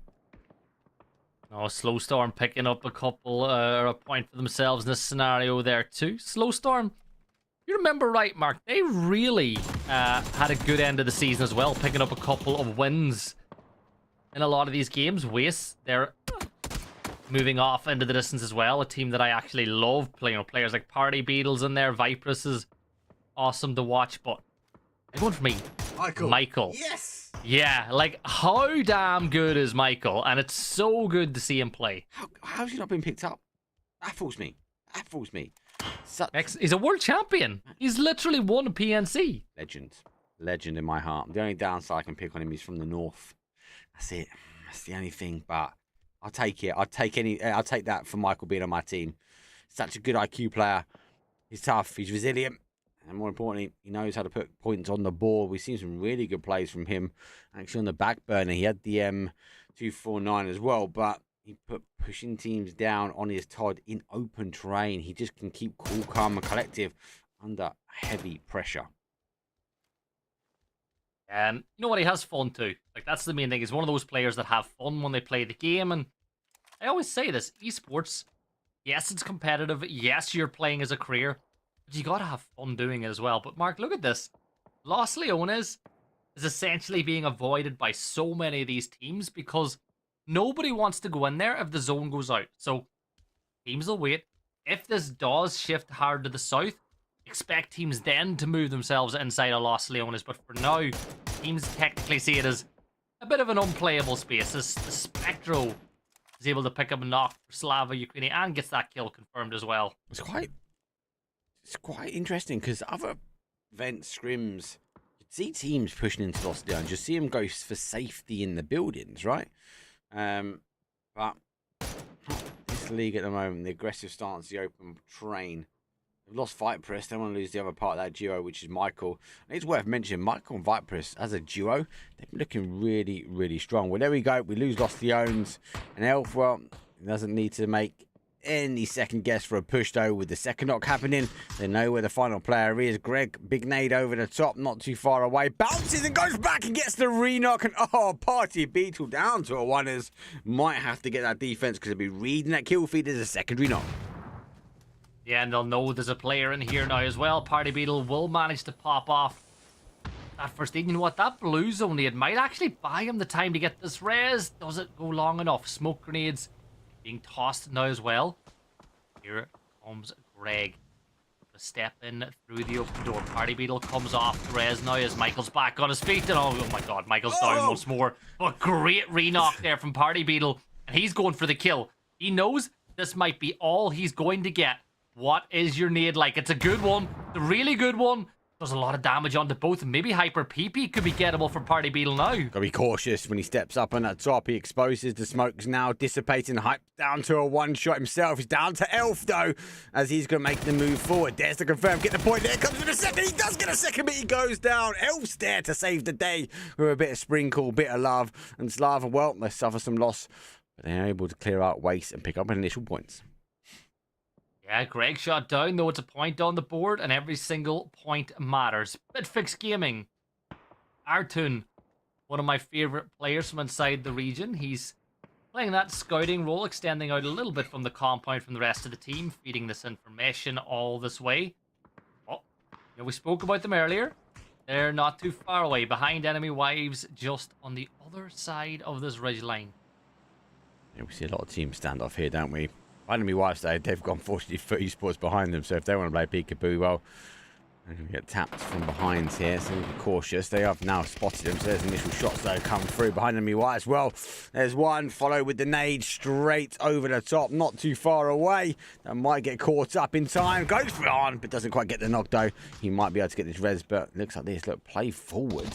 Oh, is he lagged out there? What the hell was happening? He pushed forward, and I think he commits the ability for BFG well to lose another player. He picked up his teammate. He was trying to pull him back inside the smoke. There's a kill confirmed by Hopeful, though, as he looks up over the butt. But why did he crawl forward, though, Gibson? Like, the smoke was behind him. I get he maybe was going for intel, but that wasn't needed then. Unless maybe he was trying to get out of nade range. Maybe he thought that they would throw the nades into the smoke, but hey, didn't go too well anyway. Artun's down, Needle's down, and well, for behind enemy wives, a big opportunity now to take out Bitfix Gaming. Yeah, Dane jump. It is third party central. Spectro is there. Jeez, and the sneaky in the compound. The tactical Miramar gear. It's going to take no effect. In Cantera, game after game, we get that land zone. You know, the last time I played in a game against Spectro, he knocked me inside of Milta. But when he tried I think he was throwing a molly to flush me, but then he realized it was me. So missed through the molly into the door and killed himself by mistake. Nice. That was It was a hell of an experience. Nice. I must admit, it is funny when you come across players because they know who we are in game. I was on Tago and the boys from Foot underneath, they knocked me and they're like, "Oh, Mark, I'm so sorry. I'm sorry. I'm like, should we carry you somewhere so you can get res?" I'm like, "No, boys, it's okay. Don't worry. This is ranked. Flush me. Just flush me. It's ranked. I'd rather you take the kill than some other random. Do you know what I mean? But it's so funny. Like, sorry. Like, no, we're fine. Just flush out, mate. Play as you normally would, especially in ranked. You know what? Now they're looking towards Mad Marines, another team that desperately need points. And, well, for Unknown Mix, that's another knock that they've suffered on the east side of the circle. This isn't going the way they'd want it to go. Scarret will be flushed out here by Rufus. Is that how we would say that? Is that how we're going to risk? Yeah, we'll go with it. I'm going to go for res. Yeah, but as you kind of look elsewhere around the circle, 14 teams, 46 alive. Still quite a few players up for being inside Good Game Ligaen. There is, but it's that phase 5 that you lose everybody. The Reds, obviously, let's talk back for them for a second, because back-to-back games, they found themselves in that area, and they're controlling it really well. So quite a rehearsed section for them. Intense goes down, great initial nade. That second one might get enough. It does get enough, though, as it rolls in. Cyrex is down, not too far away, though. They are down some other players. The Slava will backfill this location, quite a normal location we see teams fill into. But it's down to the final player. Mad Marines, yes, again, find themselves falling short. But headshot! Great, though. Going down. It's going to cause some damage, and hopefully it doesn't quite get the steals. Actually, I think it was taken away from the Mad Marines, actually. But it's just, they just need to get in. They need to get a couple more kills and get a placement. But it's not working out for them at the moment. And that'll be Mad Marines down and out as Grandis gets the kill. But for Data Machine, that was not what he had on his bingo card. But with 3 kills on the board, 1 player left alive, and you can see Formulation Gaming still finding kills. But oh no, look at that. There is Slava Ukraini pretty close by. MG3 at the ready. And Mark, I know as well as you do not want to peek an MG3 on Miramar. No, 225 as well. We churned out before phase 5, don't worry. Well, Footy Sports, though, going down some numbers. We are, again, not in the placement points. SWS find themselves neighbouring the team as well, so might see them make a bit more of an aggressive push now. We have an anchor player here. It's quite interesting to see where we go. We're not losing Cantera completely.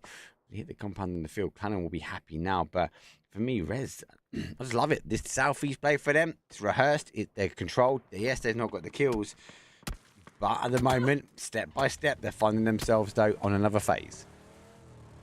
Yeah, and let's just move yourself up to the next set of silos. You've got plenty of cover. You can keep the vehicle safe. And, well, realistically, you're not going to get pushed up on. Mech is here looking towards Unwanted. Remember, they may feel like they should have got a win in the last matchup, but Grandis makes it even harder for them in this map, as Deviant's going to be knocked and flushed in the blink of an eye. Slowstorm starting to show up here. It might be a slow start. Well, at least for game number 1. There's more fire in the back. Betty Boot Bops trying to hide as much as the sound cue as possible, but it's done enough really, but can't really help when it comes down to reinforcements as Godfrey goes aggressive, and Slowstorm might have to try and back away from this one. I want to see them get a bit more aggressive, though. I want to see them make that push, but the footsteps from Betty Boop just below might keep Mekis on the move. Oh no, behind you. Behind you, Mekis, behind you. You've no clue. They're right there. And this could be a huge flank from Betty Boop's Boop. Because once you get the opportunity to confirm a knock, you know it's going to happen. There you go. There's one knock confirmed. Looks over. And Betty Boop's Boop with a huge flank. Yep. Let's go out towards the blues. Got the jammer pack. It's going to take some heat, but nope, doesn't quite work out. And they do able to at least lose 1, but pick 2. And Slowstorm, well, they lost track of those footsteps, and at the cost, they lost track of 2 players.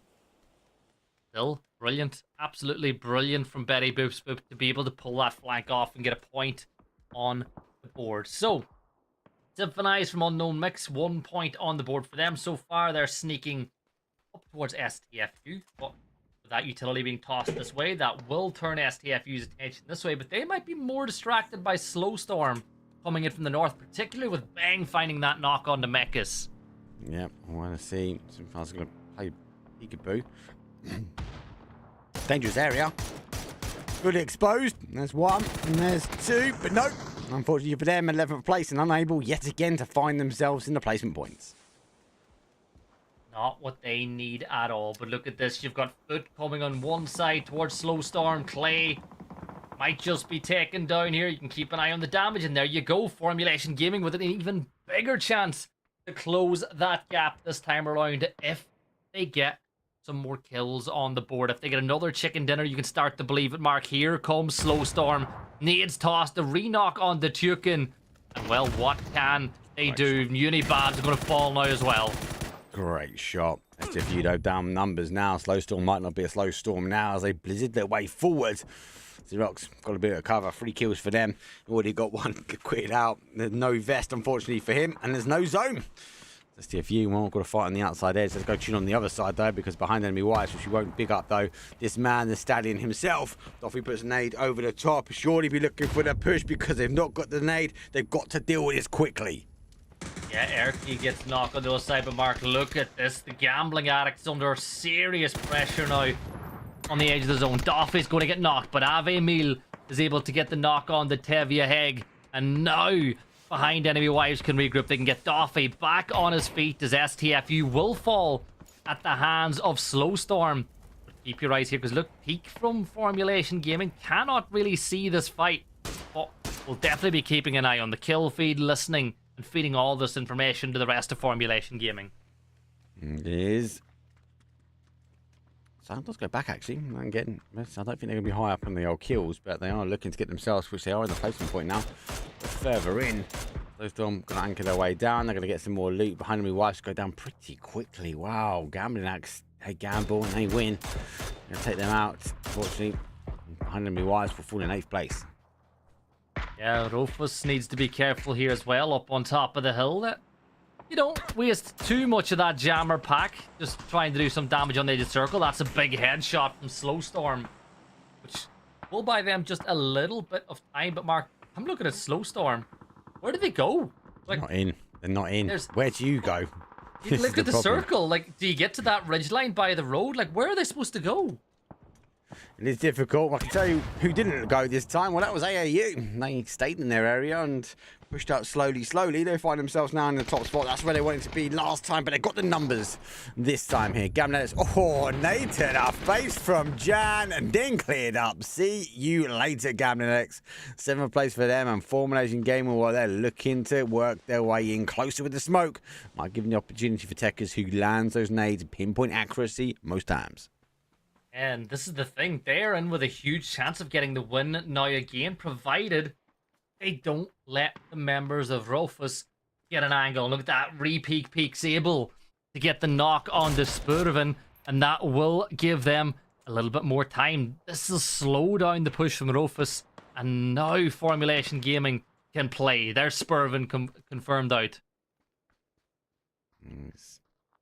I think Techers is eager to launch a nade this way. He just hasn't got the intel. And lucky enough, obviously, with everything happening, SWS has been able to technically run open terrain, Gibson. No questions, nothing asked. Zone comes back to him. I speak to you soon. They're under fire from the gangsters, but Chiggleton, he's had to duck himself back in. The final player from gangsters. No kills, but he's got some points on the board from the placement. Yeah, I don't know how Slowstorm have managed to get this far. That'll be a knock that is found on the other side of this one, but Chig... Free. Go on, Chig. Take your kill, Chig. Come on, Chig. There you go. Point on the board for the gangsters. Take it on the board. Someone's at the front door, Mark. Someone's at the front door. Goodbye, front door. We're casting GGL people. Dodge on. You know where the bush is to lay down the parcel. I don't need it. We're going to have to now trade this one as SWS. Well, I'm going to sneak their way in. For those that want to know, my whole house is Googled up, by the way. So one of the joys of when you move around the house, the music follows you. And sometimes when I'm watching your streams, because I do watch a lot of player streams, I'm never out of earshot of what's going on, put it that way. I'm definitely going to hack into your home system now and terrify you in the middle of the night by playing like a bomb alarm system. But Hello. Zone shift does go in favor of Clannon. You know, they're not doing too bad here with a few players still up and alive. Chig still focusing on Slowstorm, but it looks like Rufus are focusing towards Clannon now as well. They know that formulation of the team to their left. Maybe they fancy their chances with Clannon a little bit more. It is. They know they've only got one objective, and that's a big crash. Ivor went down first, and he was on his own last time. He now makes a push round, uses the building to cover. That's nice. Trico comes out, though. He wants to launch a nade. He gets a few shots, put it back in place. Oh, my God! The car's been rigged up! Whoa! Oh, my days. They caught the nade, brought it with him, and fall down. Trico picks up a 2-pack. Both instant flushes as well because it blew up the vehicle. So the nade got the knock and the vehicle explosion got the kill.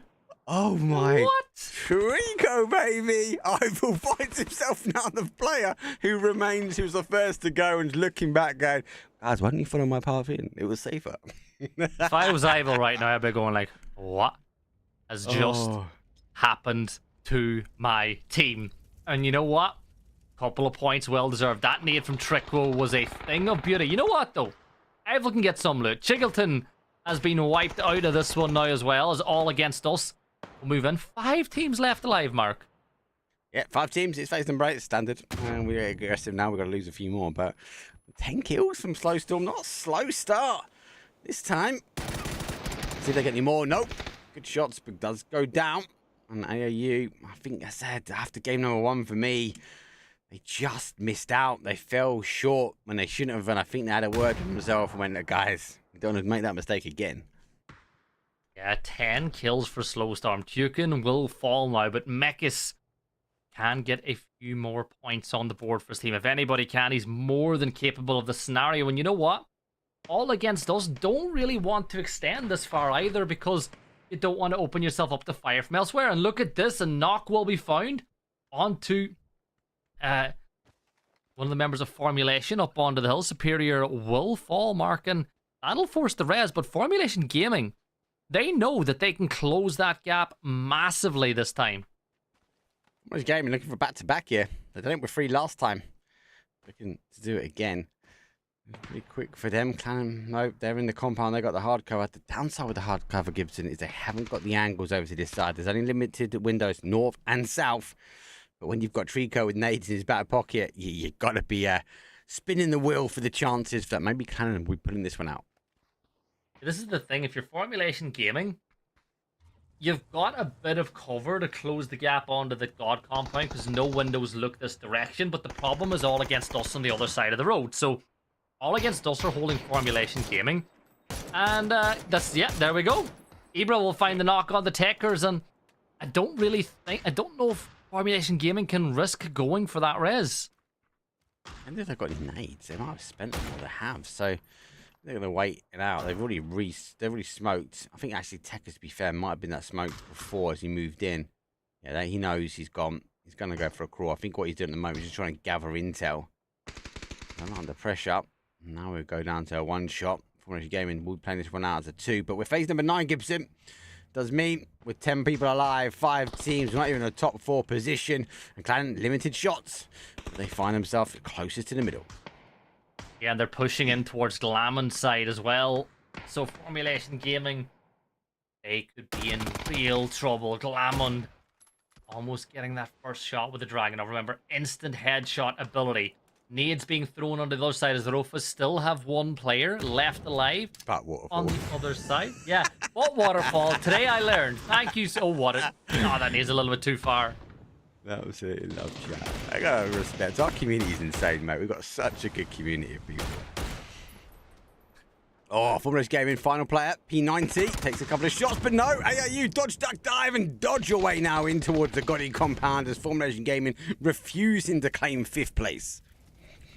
Yeah, and this is the thing, Peak will fall, but with that P90, real damage can be dealt. The zone shifts out in the open. That'll be Slow Storm eliminated. Another point given to everyone else inside the circle. There's the knock from Superior, as he will find 1. Gets that kill confirmed as well. That's 4 points now. And it's 2v1 v1 as Trickwo will find Brula D on the other side. This is actually any one of these teams can still win. Good spot. Look left. Oh, he's got his... Oh, I'm going Formulation Gaming. It's a 2 versus 2 versus 1 versus 1. 2 of them are DBNO. The only opportunity really is for Clannon, but I think they've left it too late to get this one, as it is going to go down to 1 versus 1. AAU on the outside, Formulation Gaming right above. Iville still surviving now as he now sneaks his way around. Surely the player above with the P90 is going to be the one that's going to take this chicken dinner, but he's looking for it. There's another one goes down. It's going to be down to the final. Formulation Gaming looking for a double win. They get it. No way. It's a winner, No chicken way. dinner. It's high IQ play, 8 kills, 18 points of Formulation Gaming is back to back, baby. 18 points for them. We said that if anyone could close the gap, they could. Well, Mark, look at how much they've taken out of that lead. They've taken over 40 points off of that foot lead in the last 2 maps. 2 games, mate. Insane. That game was insane. Insane. It's a Miramar. Look, we've got to keep it short. We've got to go to break. We've got to get this lobby back up, though. Round number 3, we're going to be going Tego Town, I think, first. Might be for Kenny. He's one of them. We'll see you guys in a few. I think it's gonna be better.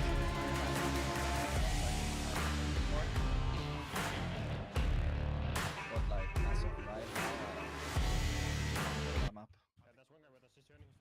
Obviously, you guys going for train station. Any reason why this is your hot drop, Fuzz, or where you want to take?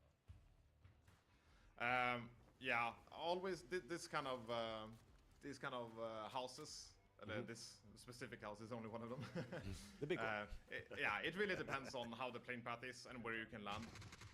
It's just that simple, to be honest. You land wherever you land first is where you're gonna go, so that you can make sure that you get a gun and stuff before the enemy, right? So you try to have the best shots you can and just land, first.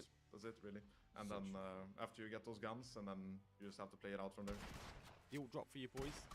Where would you else go? Where's the kind of the secondary hold for you? Stairs. How do you mean? So your secondary drop. So obviously this is your primary. You want to get to all the time. Do you have another location that you guys would get to if you can't get to the train station? No, not really. Get yourself here.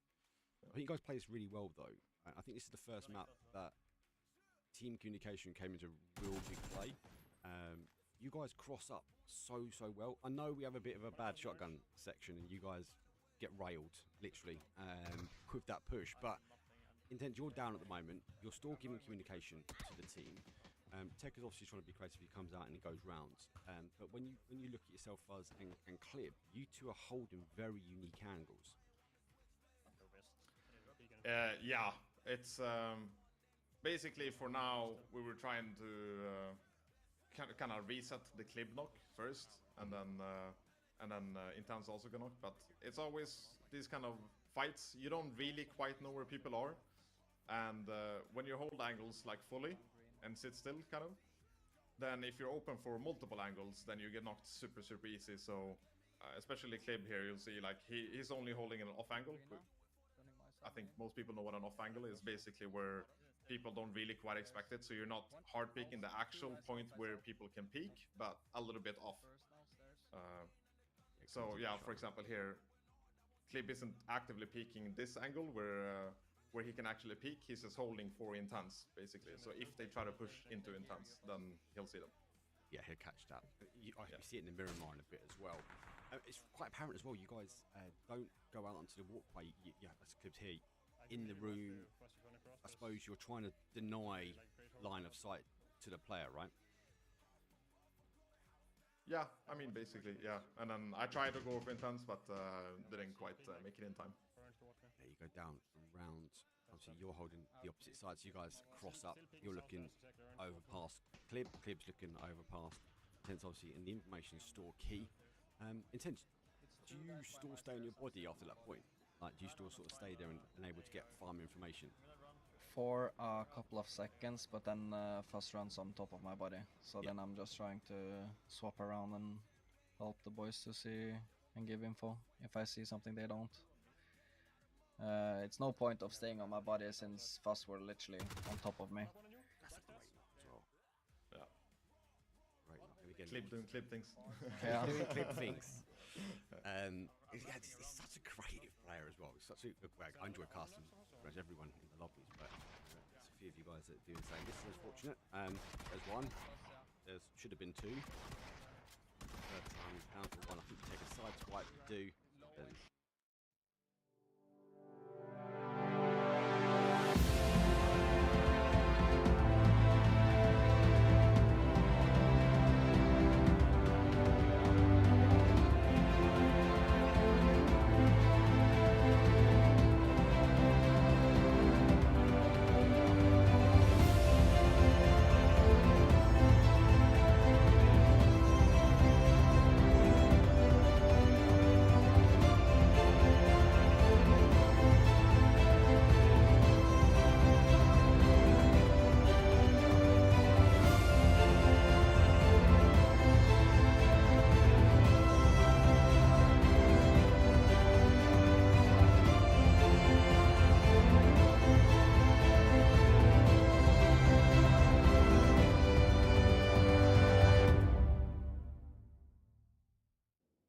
Let's go. It's for Kendi time, not Tego time. It's for Kendi time. Well, flight path, though, is coming really much right across from a west to an east. Does favour a little bit towards the middle. It does give the opportunity for these players to go north and south. Actually, I reckon that's a scrap. We've got a remake, clearly, because there's only 13 teams. Something is up with PUBG. Guys, give us 2. We'll see you in a few. so unfortunate.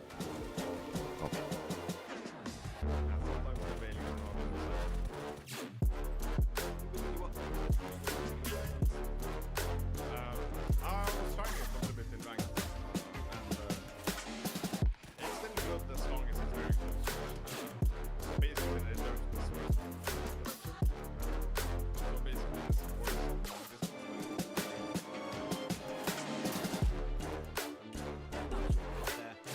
They go one way. Way.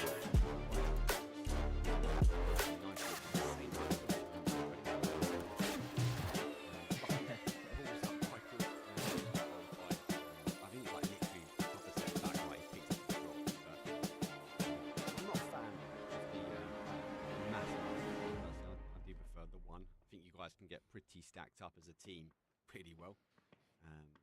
We've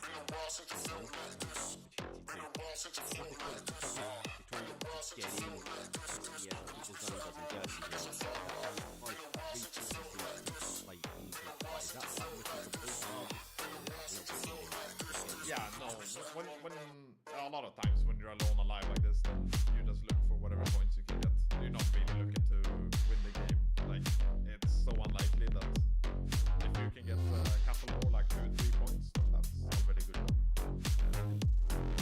playing the edge, didn't send the car straight into the middle of the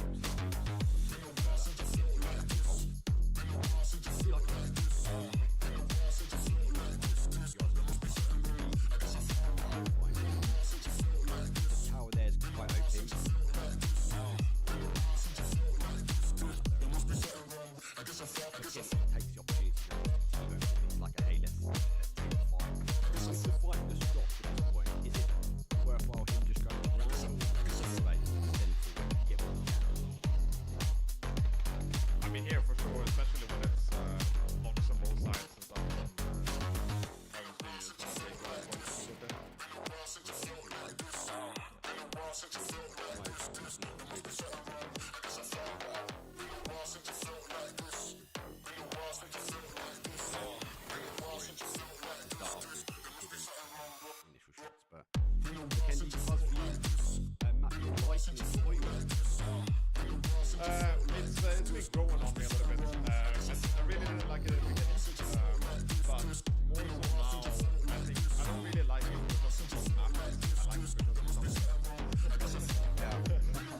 Yeah, we're back in Vikendi. Yeah, that you saw nothing a few minutes ago. We didn't have no rehost. We're back for game 3 of the night. A flight path almost splitting the map into perfect halves, but it's just a little bit further south than that one, Mark. But look at that leaderboard.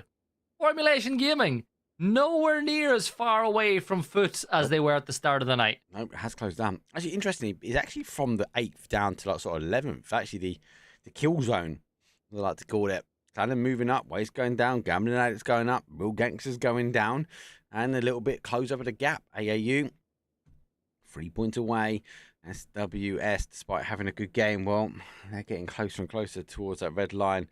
Rothers Esports or Buttwater is in 14th. Unknown Mix is in 15th, but they're losing the gap slightly. It's like Unknown Mix and Mad Marines. They're staying together, but they've got to be cautious. If they stay together, that might limit their chances for catching up and getting out of the red zone.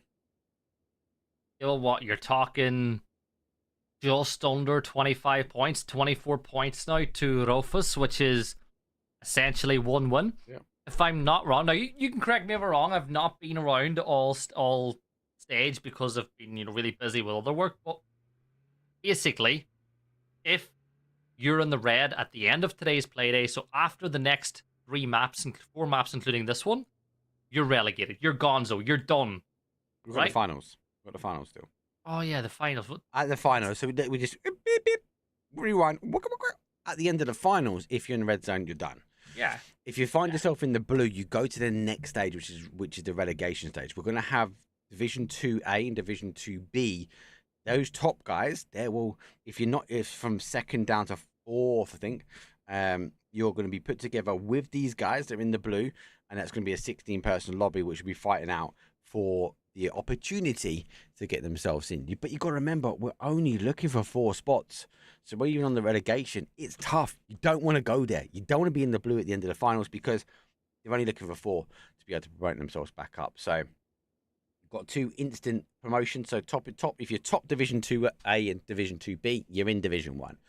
If you sit yourself down a little bit lower, you've got an opportunity to fight it. If you sit yourself in Division 1 in the blue zone, you've got to fight off these hungry teams wanting to get themselves into Division 1 stream. There's this crazy thing, Mark, called momentum. And the teams coming from 2A and 2B are going to have a lot more momentum than the teams in blue are. 100%. So you got to give them some credit. But Mark, let's talk about this circle, because we got a gunfight going on with the Mad Marines down to the south. Oh no. Was. No.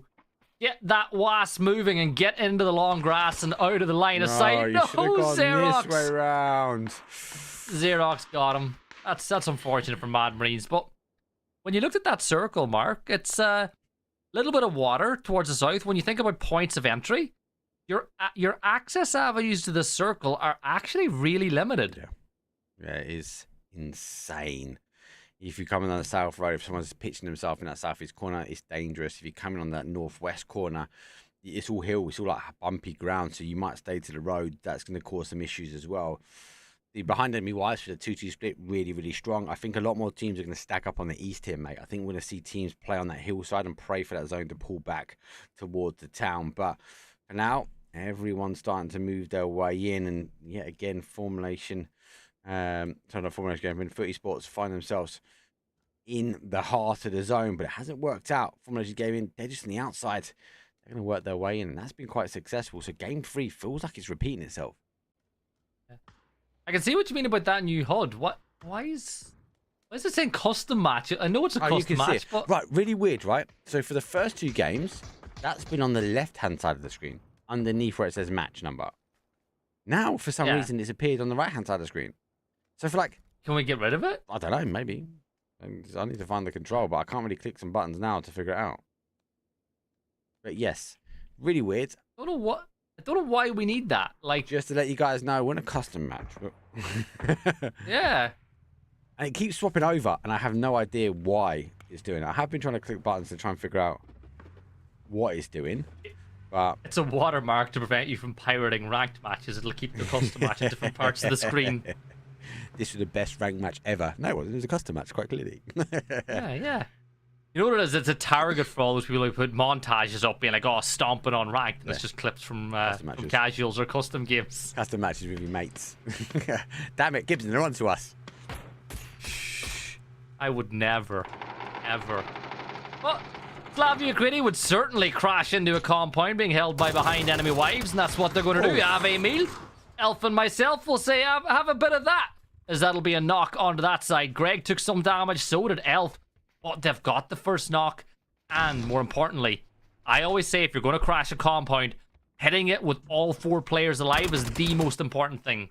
It is. And that 2-2 split, well, it hasn't worked out for them.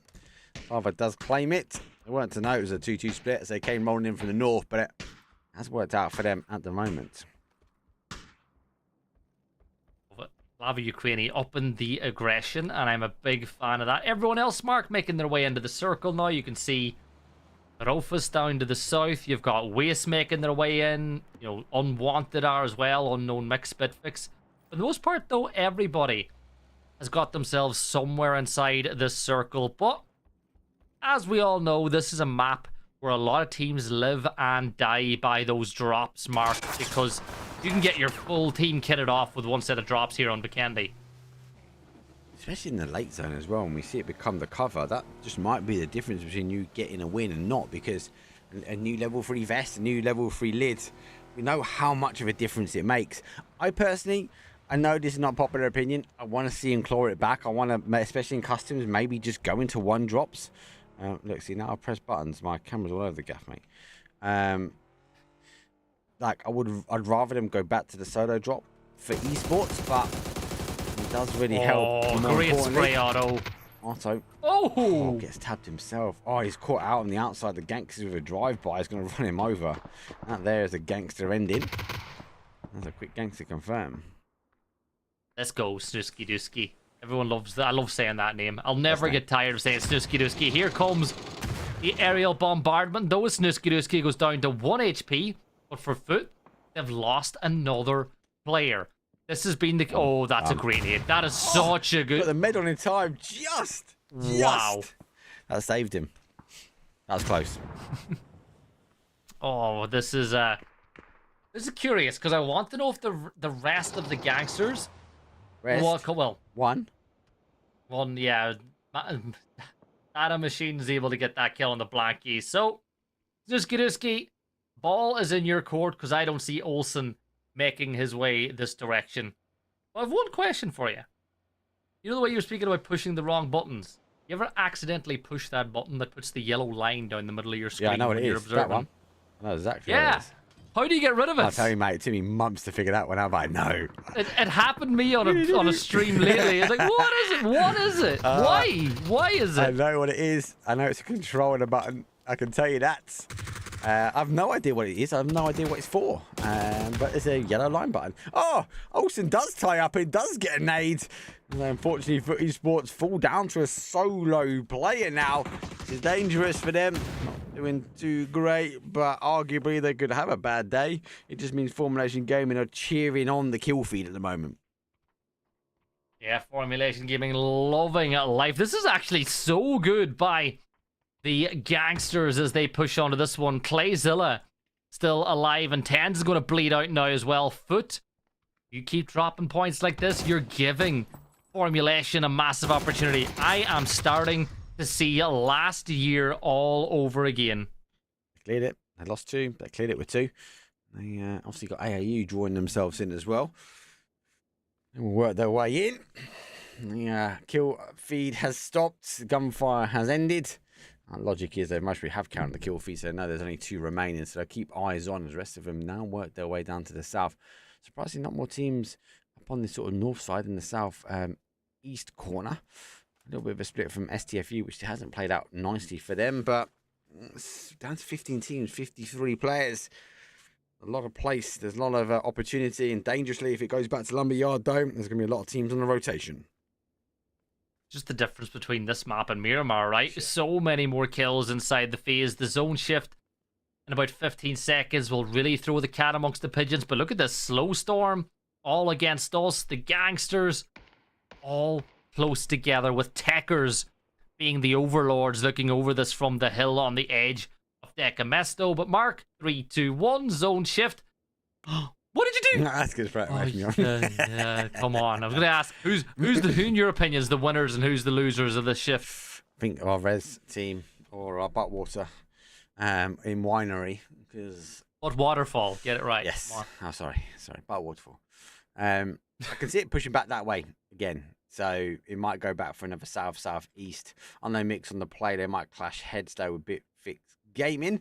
And there is a now push in and STFU who are playing pretty loose. They need to tighten up. Hopefully they get caught. See now the reinforcements coming. All three of the players are in their cars and Waste are already here, but they're a team that do not mess around. Purposely use tightening up and loose after talking about butt waterfalls on purpose, or was that just you, mate? That is all you. Or was that just is that just my weird brain picking up on it? Party Beetle will get knocked by Bang, but here comes the rest of it. Michael pushes around the corner. He's going to get that knock, but can we get any damage from Xerox pushing in on the flank? Yep, Xerox is here. Hot and Spicy on the wide angle. Does get a knock as well. They do lose another one, so it's down to Xerox and Hot and Spicy. So smoke does roll out. Show he's going to be under pressure. The nade that goes through. Michael is just there. He's going to take his time now just to figure out exactly where they are. As Hot and Spicy way. He's going to wrap the compound. He's going to come in as safe as he can on the other side, but Michael is there waiting. A few shots come over, and Michael's attention as well. It's drawn back towards Xerox now. Yeah, and Shoei's going for the flank on the other side, but a good stun will back him up momentarily. Hot and Spicy's there as well. Utility aplenty being utilized. Xerox swings around the corner. Michael seat swaps right in top. And it's another knock. Shoei's need. We'll find that one. Let's see if he can get in there quick enough. No, he can't. STFU are going to get eliminated. It's Formulation. Yeah. Picked up one mark, and why not third party this? On a roll. Back-to-back chicken dinners. Let's see if they can do number 3. Let's see if they can put more than 8 kills on the board, though. They will work their way forward. They know the numbers are down. They know STFU is now clear, but that doesn't matter. Techers is here. The only thing I can say about Formulation Gaming is they're playing as a 3. And they've played as a 3 of every game so far. But they've picked up points, right? Like, this is the thing. Good teams manage to pick up points whenever things aren't going well. There you go. Techers as easy as they come. That'll be Shoei taken down. And, well, Michael now finds himself in a very difficult fight indeed. And Formulation Gaming, they know that they are closing the gap. And Michael might just get Party Beetle back up, and I think he will. Yeah, he will. Back to a 2. Dangerous duo as well. 3 kills on the board for them. Michael has put on 1, but Shoei the other 2. But unfortunately for Shoei, is down and out. Can take the opportunity to get a few more nades under the belt because 4's not enough really for Michael. But he's going to take another vest now. What he doesn't know is the information. We're getting the res. You lost who other players are, and there you go. Nice wrap round, and the beat comes in. Michael goes down, and it's down to the Party Beetle. Let's see what party tunes he can put on now as he kicks the nade over the top, not too far away. I'm sure he can hear the footprints, though, and the footsteps as they try to push into the compound.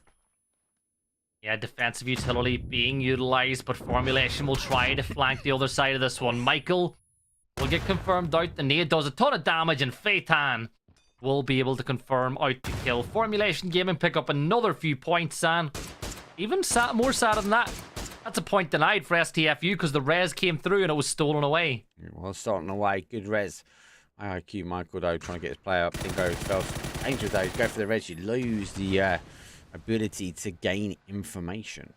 I'd rather keep a buddy up, though. Oh, yeah, 100%. 100% Snooski Dooski. Will he stay alive for much longer? You know, that Dacia is not really moving as smoothly as he would like. Mekis will find that kill, and Slava Ukraini, they'll pick up that point. Real Gangsters eliminated. More points on the board for SU, who are up to 3. Well, winery it is, as we do go back that way. We are playing down to that corner now, so unfortunately for Greg, he's peaked too far. He needs to get res, but the no pressure. Only 16-15 seconds before the zone really starts moving in. It's phase 3, so res should happen. Car should be stormed in, but winery, well, becomes a bit of a party, as we are seeing unknown mix, res, and we are also unwanted arrive at the compound. Love it. Getting very populated now inside of winery. You've got, you know, unwanted pushing in. You've got unknown mix there. You've got Rufus not too far away as well. I love this section of the map. Like, I loved winery before. Yeah.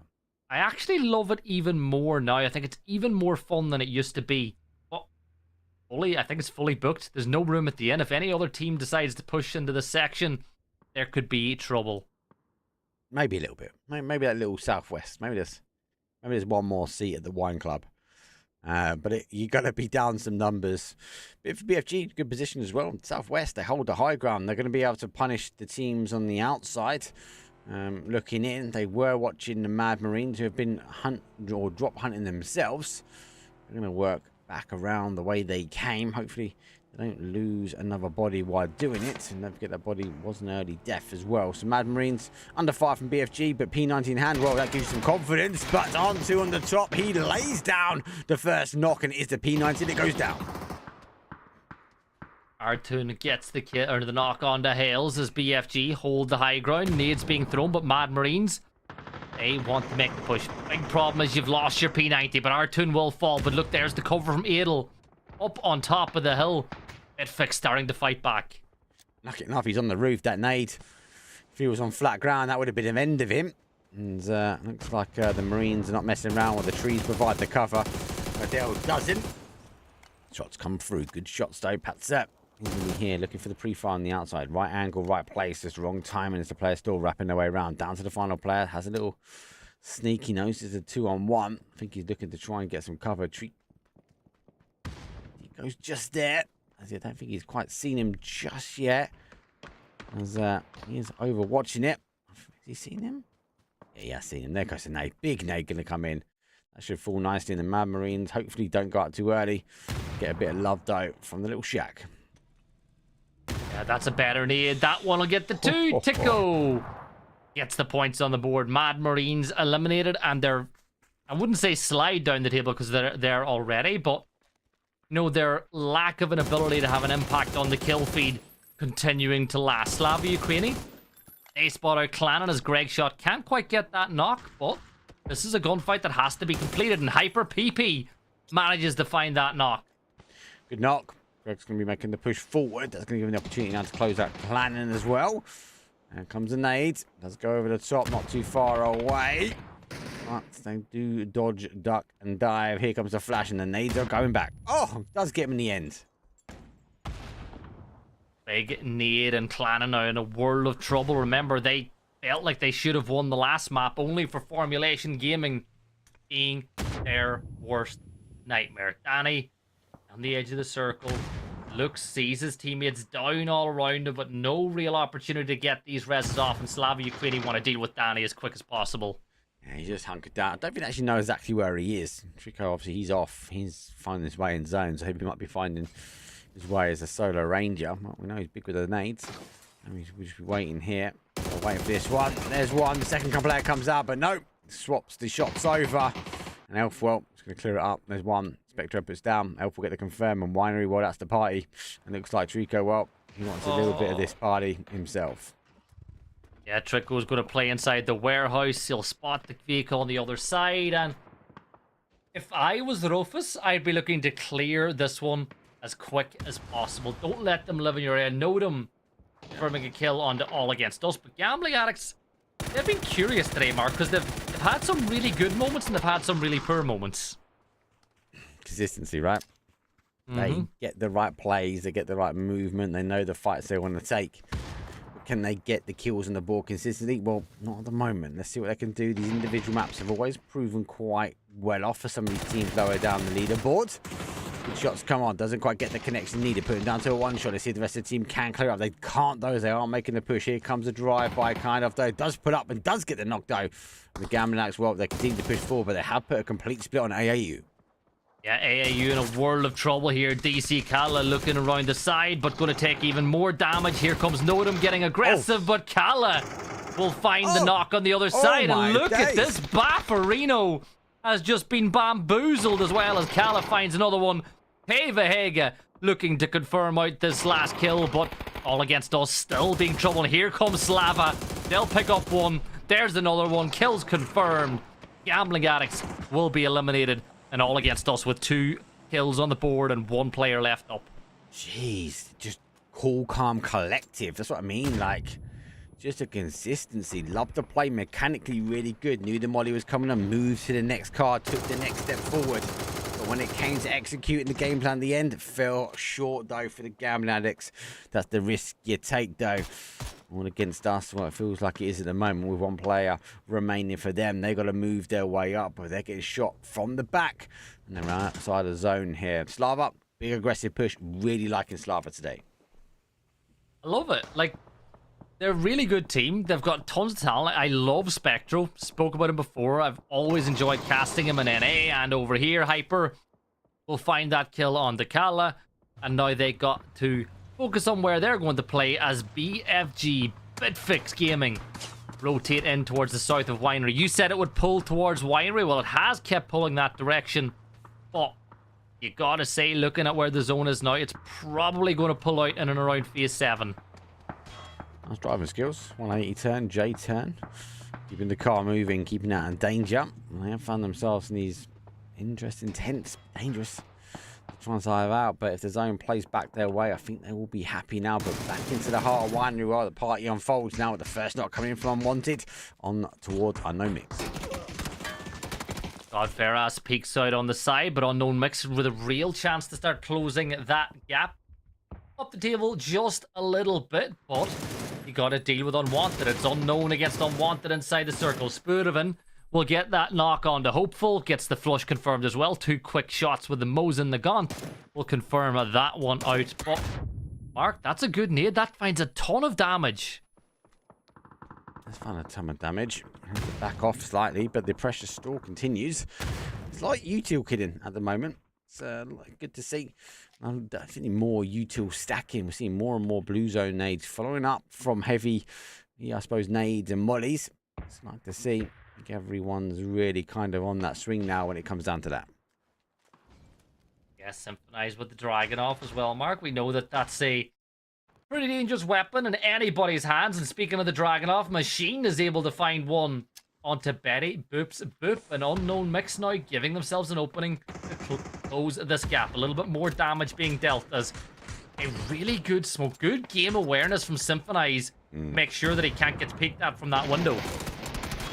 Oh, but he runs in towards that barrel. Does go down. 2 down for them. Nice hold, though. Oh, God. Well, got the God line. He now needs to just execute the final play here. There's a level 3 vest. That's going to give him a nice amount of opportunity to suck up a few. That's a really weird nade. It kind of bounced on the stone and back. Doesn't quite get the connection. That one's good. And the blue zone nade, well, that's going to change Machine's location of how he rotates his way in. He's looking to try and get the res as they have got the player down. Yeah, we'll get there in time. And I feel like this is the opportunity for Deviant to do the exact same on the Godfaras if he gets the chance, or if he knows that Unknown Mix are trying to do the same thing on the other side of this fight. All this needs to be done quickly because phase 6 is going to start closing soon, and Unknown Mix need to feed this way. But I love the way Slava Ukraini have left a player on the north side of Winery to keep an eye on what's going on here as well. Yeah, and look who it is. Alpha myself, will be waiting for those sound cues and has a wicked kill zone as well. The moment it can hear those foots on the dirt. Well, I think Alpha Mashov's going to really engage now. Unknown Mix doesn't want to push forward, doesn't want to go into the danger. They're going to wrap around towards the south-southeast. There's already there. Mortarfire coming in. Looks like Formulation Gaming might be under a bit of pressure now, and at least these teams trying to stop the opportunity for them to get the 3rd chicken dinner under their belt. Oh, the 3rd chicken dinner would go down so well for them in that hunt for foots. Now, Free Peak should get rezzed. Well, he's on the edge of the circle. It's a question whether Formulation Gaming want to go and make that move, and I think Techers might just do that. But I just want to remind everybody, this is the team that were 2nd at this point last year, and then they just made a run at the end because Foot had a few players travel, and Formulation took full advantage. Advantage, all you want. Damage leaders, not got a kill, so there's res. They got the section of Winery, which really hasn't been pushed that hard. They're going to literally focus their way now. Phase number 6, we've got 7 teams on a custom match with 20 left alive and 24 minutes and 32 seconds on the clock. It's a custom match. Never would have known looking at the screen. That's resume. It's ranked, this is. Ranked Demon Spurvin here. 450 damage so far. Erky in position. Well, you know, Rufus, for the team that are currently sitting, what, third last on in the the cut, table? I think. Yeah, they've been a presence in the late game quite a few times tonight. He's been that south side. Where are they? Let's have a look. Yeah, they're just on the cutoff, aren't they? They're chasing that gap down, which is 148. They've got 119. They've definitely changed their game plan this evening. It's kind of working out. They just need to maybe convert the chicken dinner on the board. But at the moment, they're converting knocks to kills. And there's a few more kills confirmed. Slow Storm will fall. That's Mechas going down to the zone as the Rufus now have a chance to close the gap. Even more Adel with a good nade, almost taking down Erke, who peeks around the corner. Spurven coming to provide some help here as well. Adel will get knocked, though Erke actually being caught by Greg shot. And Deviant is falling too. Look at Slava Ukraini being a nuisance in the leader or in the kill feed right now. Well, we know how much a nade was dangerous to them on that last round. See what they can do here. They're in zone, but under pressure though. As the anchors, well, they go down. And Slava, they're going to annihilate Unwanted here. Bit of its gaming have dealt their damage. Now they get an opportunity to run back in as Reswell. They have to cut tail and work their way back. They're down to a 2. And Unknown Mix, well, they find themselves in the top 5 position. That's a good game from them if they want to get out this bottom section of the leaderboard. Yeah, but remember, the team that they're trying to catch is still alive as well, with 13 players still inside the server. Formulation Gaming getting very close to Slava on the north side of the zone. That could have a big say on who goes on to win this matchup, as you see some gunfire being lit up just a little bit. But Mark, I feel like Slava Ukraini, they've got their hands in multiple pots right now, right? They're keeping an eye on Winery. They're kind of trying to keep an eye on Formulation up to the north. They're keeping an eye over towards Bitfix as well. They've spread themselves a little bit thin, but if it pays off, it could go really big with their 14 kills already. They're a bad start. I said this. And, I said it in one of the weeks, and the next thing, they've just been better and better week on week. Maybe they're the team this season which is making the push, the dart at the end. When they're making a dart towards Formulation Gaming, they definitely don't want them to have a chicken dinner. But with a Rosa in the hand, well, they're looking to find themselves now in the top 4 position. A lot more. Slava with 4, Unknown Mix with a 3, Formulation Gaming with 3, with Res, unfortunately, with a 2. Oh, Formulation, gotta be careful. Slava are hunting in a pack now. Remember how I said that their hands in multiple jars? Well, they've focused on one jar now, and that is Formulation, but Unknown Mix still alive. And these are double points for them if they're able to take down Rufus, because this is the team that they're hunting. This is the team they're trying to catch. Oh, the glass. Watch the frame. Gonna launch it out. There we go. Dunk. Goes through. Doesn't quite get the knock. Quite surprising, actually. Good shot. Really from the Panzer. Unknown Mix just need to deal with the south side here as the zone should put out though. Res. There goes the mod. It's going to stop a bit of movement and the zone goes again north. Winery it was, but not no more. Yeah, they climb over this wall. That's when problems are going to come here for Rufus. Scarlet is holding one side. The smoke grenades, as you can see, not really blooming as much as Rufus would have liked. But look at Ivel. Ivel might just be able to sneak around the edge, depending on how that hill cover looks for him. The zone isn't really playing. Oh, it's worse than I thought. It's a lot worse than I thought. He's a goner. He's a goner. He's got to be aggressive. Smoke, get the windows off. That's exactly what you need, though. Then goes a flash, does reposition, try to catch a movement, but they're going to wait for that smoke to bloom. That's a really good play from them. Deny, deny, deny. So much of 2024, I've seen this transition between using smokes to get yourself in, those smoke walls, the standard kind of play we've seen has changed, especially with the smoke, their hand cannon. We've seen it go pinpoint accurate towards the windows, stops the shots. Now they can move their way in. An unplayable area became completely playable for them, but not though when you've got Unknown Mix keeping up the high ground. Yes, Spurven, the will fall. Machine's able to find that one. Ivel, well, he's managed to cross a little bit. He's got himself closer to the zone. Greg Shot gets the knock on to peak as Machine will confirm out his kill. Techers is falling back, the MG3 in his hands, and well, you can see some damages being dealt the other way. Nades being tossed, but no real damage found. Techers will get caught by Elf and myself, and this is huge for Slava Ukraini. Feitan, the last player standing now. Spectro's going to fall to Machine, though.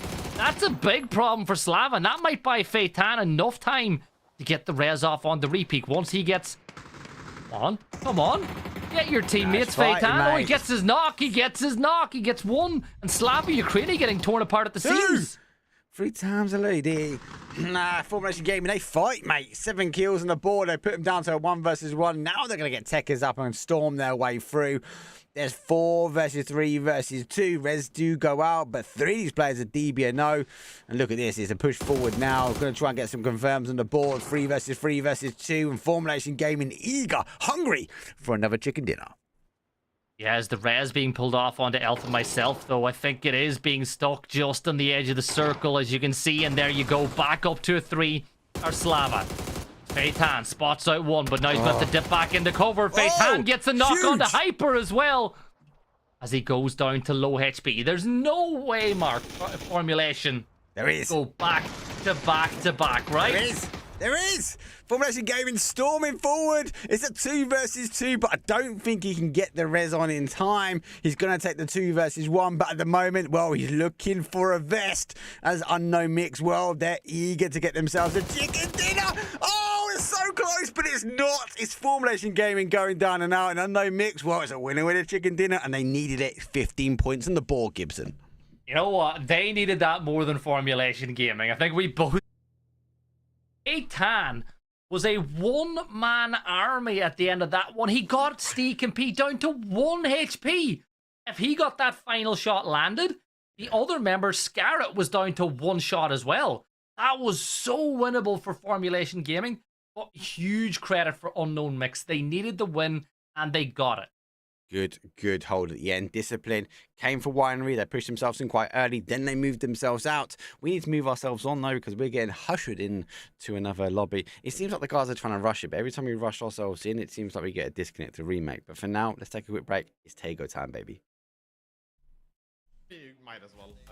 It's not always to remember, but yeah, there's no reason not to do it. Especially on this lifeline conversations, then you can have these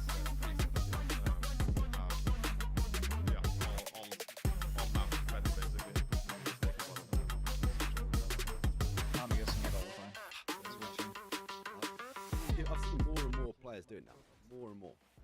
Obviously, you can't do it at the majors, right? Because you guys, you need to pick on the event gear, should we say? Yeah. So you can get away with it in these style events and live service, etc. So I suppose take it. It's a win. You'd be surprised the amount of people I see run over someone, and if they're wearing white gear, they don't get spotted at all. And a bit like this map. Again, Ted, what's your thoughts on Tego? It's a very different and I like Taego way better than I do with Vikendi. I don't know what I like about the map, but I think it's it's more of a fighting map, if I can say that. Okay. I feel like if you take something that is not a compound, you always end up fighting, and that's what I like. Well, your style of play has always been like on your feet fighting outside of compounds, and obviously you guys weren't hot dropped here. As you make a comment about playing blue, and obviously the zone being south, and GG might be trying to hold out, but GG obviously play in.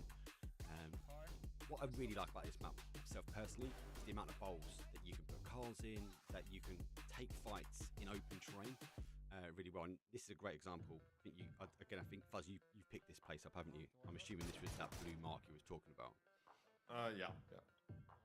It's still a very big learning curve for this map, where you have to find new dips and playable spots and stuff, because it's a really big map, and there's a lot of dips around on the map, so you kind of need to learn a lot. Even though you've played it for quite a while now, you still find new things a little bit here and there all the time. Yeah, and obviously good spot above, and then you spot to Uber making the play forward to you. And then it's a clear decision here, right? To back away. Yeah, because they have angles on us, and they wanted to be aggressive, and sure we can stay, but you never know exactly where people are, and like I said before, I like to stack odds in my favor if possible, and not play super risky. Oh, so you guys go back to the compound you rotate into. So you guys have been looking back towards that sort of north side or northwest. do obviously now see the fight that does kick off between Fortress and Hin. You guys obviously are trying to again gain those points at this moment, right? There's a big decision though. Clip wraps out really wide, leaves his car behind, and obviously make the call to say, "Do you need to pick up?" And he says yes. But he's really disciplined here. He doesn't pull the trigger. I think a lot of other players might have started spamming some shots here.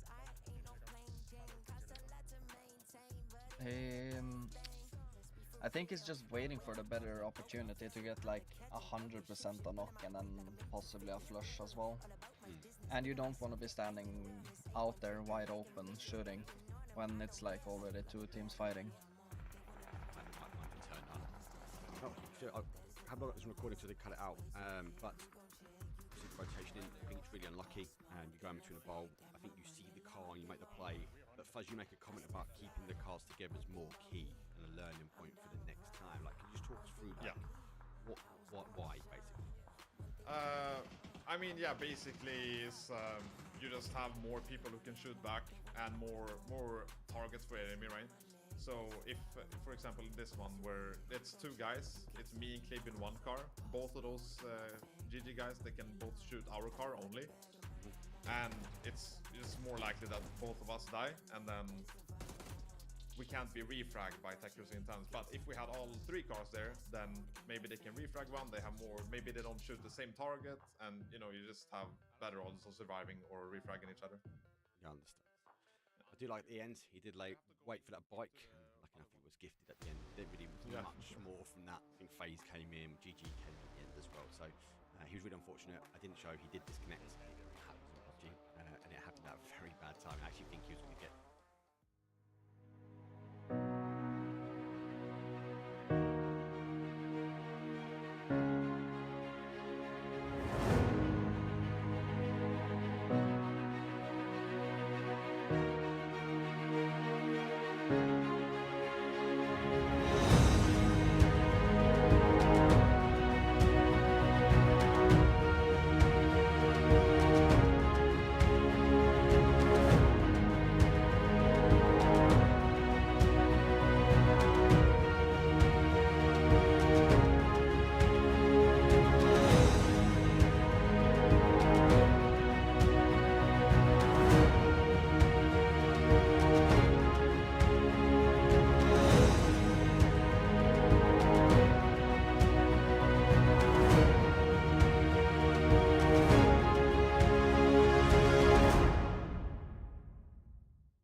Match number 4 for GGL, and it's Tago time! Northwest down towards the southeast. Good flight path from this one, as these teams will descend down to the map of chaos. Should be a lot of fun. We had a great game last time, and, well, a really good game for Unknown Mixmark. Only 16 points behind now in the hunt for those blue. Gaming. Look at how close they are now. They started today. What, 99 points behind? Now, that gap is only 50. I believe that's what, if 50. Quick maths, Gibson. Come on. 58 points. Quick maths. 48 points. 48 points. 48. Yeah, they're close, mate. It's better than 99 points. I'll give you that. So, damn right. With 48 points in it, you take it, right? And arguably, that's another 2 games under the belt for them. They didn't get as many placement points this time, but they did close down the gap. And you said it last season. We saw a break last time. I feel like we all seem to be doing GGO Division 1. It seems to be like a massive bang when it comes down to the end, couple of weeks before we hit the finals. Oh, and that's the way you want it to be, right? You want the season to finish off with a bang. You want, I always say... That's a bang. That's a bang on the circle. Yep. I don't know. I like teams that get hot at the end of a tournament rather than teams that start hot and kind of fade off. I think you're the same. Yeah. Consistency as it grows. I don't mind the team that start. Like look at Slava. Started not great this season. Now they start to build momentum. We're now seeing week in, week out, looking stronger. But every single week is another step in the right direction. And we said it before, the teams in Division 2A, in teams in Division 2B, they've got the momentum. The ones that are going to be going for that relegation spot, they will be eager to keep that going to make sure they find themselves in this lobby for next season. Here's the question, though. how much longer do you see this free fall from Foot going on? Because they have not had a good day so far. They have really picked up, what, 2 to 3 points a game if they're lucky. They've been pretty much losing players to teams that are significantly further down the leaderboard than where they are. It's just difficult. They could get away with maybe a week of not having a good one, but it's a week before you go to the grand finals. Is that the best time to pick it? Arguably, I'd easily say no for that. Do you think that they hold out? Or do you feel like formulation have what it takes? I see whether they have what it takes. Formulation gaming are just as consistent as Foot Esports, but Foot Esports are consistent. So I think when it comes push to shove, I think Foot Esports maybe will hold out, but I think we're going to see a very, very tight battle when it comes into the finals. I'd say so. Here's a team that have been picking up a little bit of momentum as the day has gone on, as the 2 weeks have gone on. Slow Storm. I think if there ever was a team that lived up to their name, it's them, right? Because they are dangerous, they're stormy, but it's slow. They build slow, they get things going, they come alive in the last few days. But the thing that disappoints me about them, right? Dukin, Snicken, Mechas, and Grandies, they have got the ability to win maps, but they just, they always start too slowly, and it costs them, I think, some of these events. You've got to take into a fact as well, this is not the normal Foot Esports that we see, right? There's no Ainty, there's no T-Bone today. So it's a full swap out. Has the day going to affect him? Are they going to slow down Foot Esports? Are teams like Slow Storm going to be able to captivate, closing the gap? Formulation Gaming taking full advantage at the moment that we're not seeing a full stack of this team at the moment. But it is a sub in, sub out, and hopefully back towards your Foot Esports point. I think this week might be disastrous for them. It's like when you got a leaky bucket, like. You just need to plug the holes quickly and just have, not as an aggressive game, just have a consistent game at least. Yeah, I think you pretty much hit the nail on the head there, because sometimes it's not the most explosive teams that win tournaments, it's the consistent ones, right? Teams that find a way to pick up points map after map. They might not be getting wins every second map, but they get enough points. They do enough damage that they keep themselves inside of contention. So definitely do think that there's a lot more to come from the side. Oh, it's Baron going to work here. Xerox though puts pedal to the metal. Whoa, and nearly get a crash though with Tekers, as he was thinking about the seat swap as well, but he's going for a full swing, and it's SDFU. Well, looks like they don't want to say no to a bit of third party action and a bit of drive by. Xerox goes flying on back towards Formulation Gaming. Love it. Absolutely love it. But Formulation, they'll look to hit back hard. They can really feel themselves. You know what? You see what they've done? They've decided that they're not really falling off the fight, but they're just moving themselves into a more defensible position inside the compound. They are. They are moving away to a better position. Ignore what I've just done there. That's for a... Oh, for those that don't know, in Discord at the moment, there's an event to get an OG top and PUBG gear. All you need to do is stream to your mates within Discord, and you get yourself in. If you don't know, I'll send the details through, but if you log into Discord and you start streaming PUBG to a mate, you find yourself with some free gear. So hashtag get involved. Using me. You're using me to get a free skin in the game is what you're saying. Yeah, because Gibson's in a party with me. He can't leave the party now, because if he does, he won't be able to cast correctly. So he knows he's a professional. He ain't going to do that. So now I'm just using him because I know I've got 15 minutes of him that I'm going to get the free skin.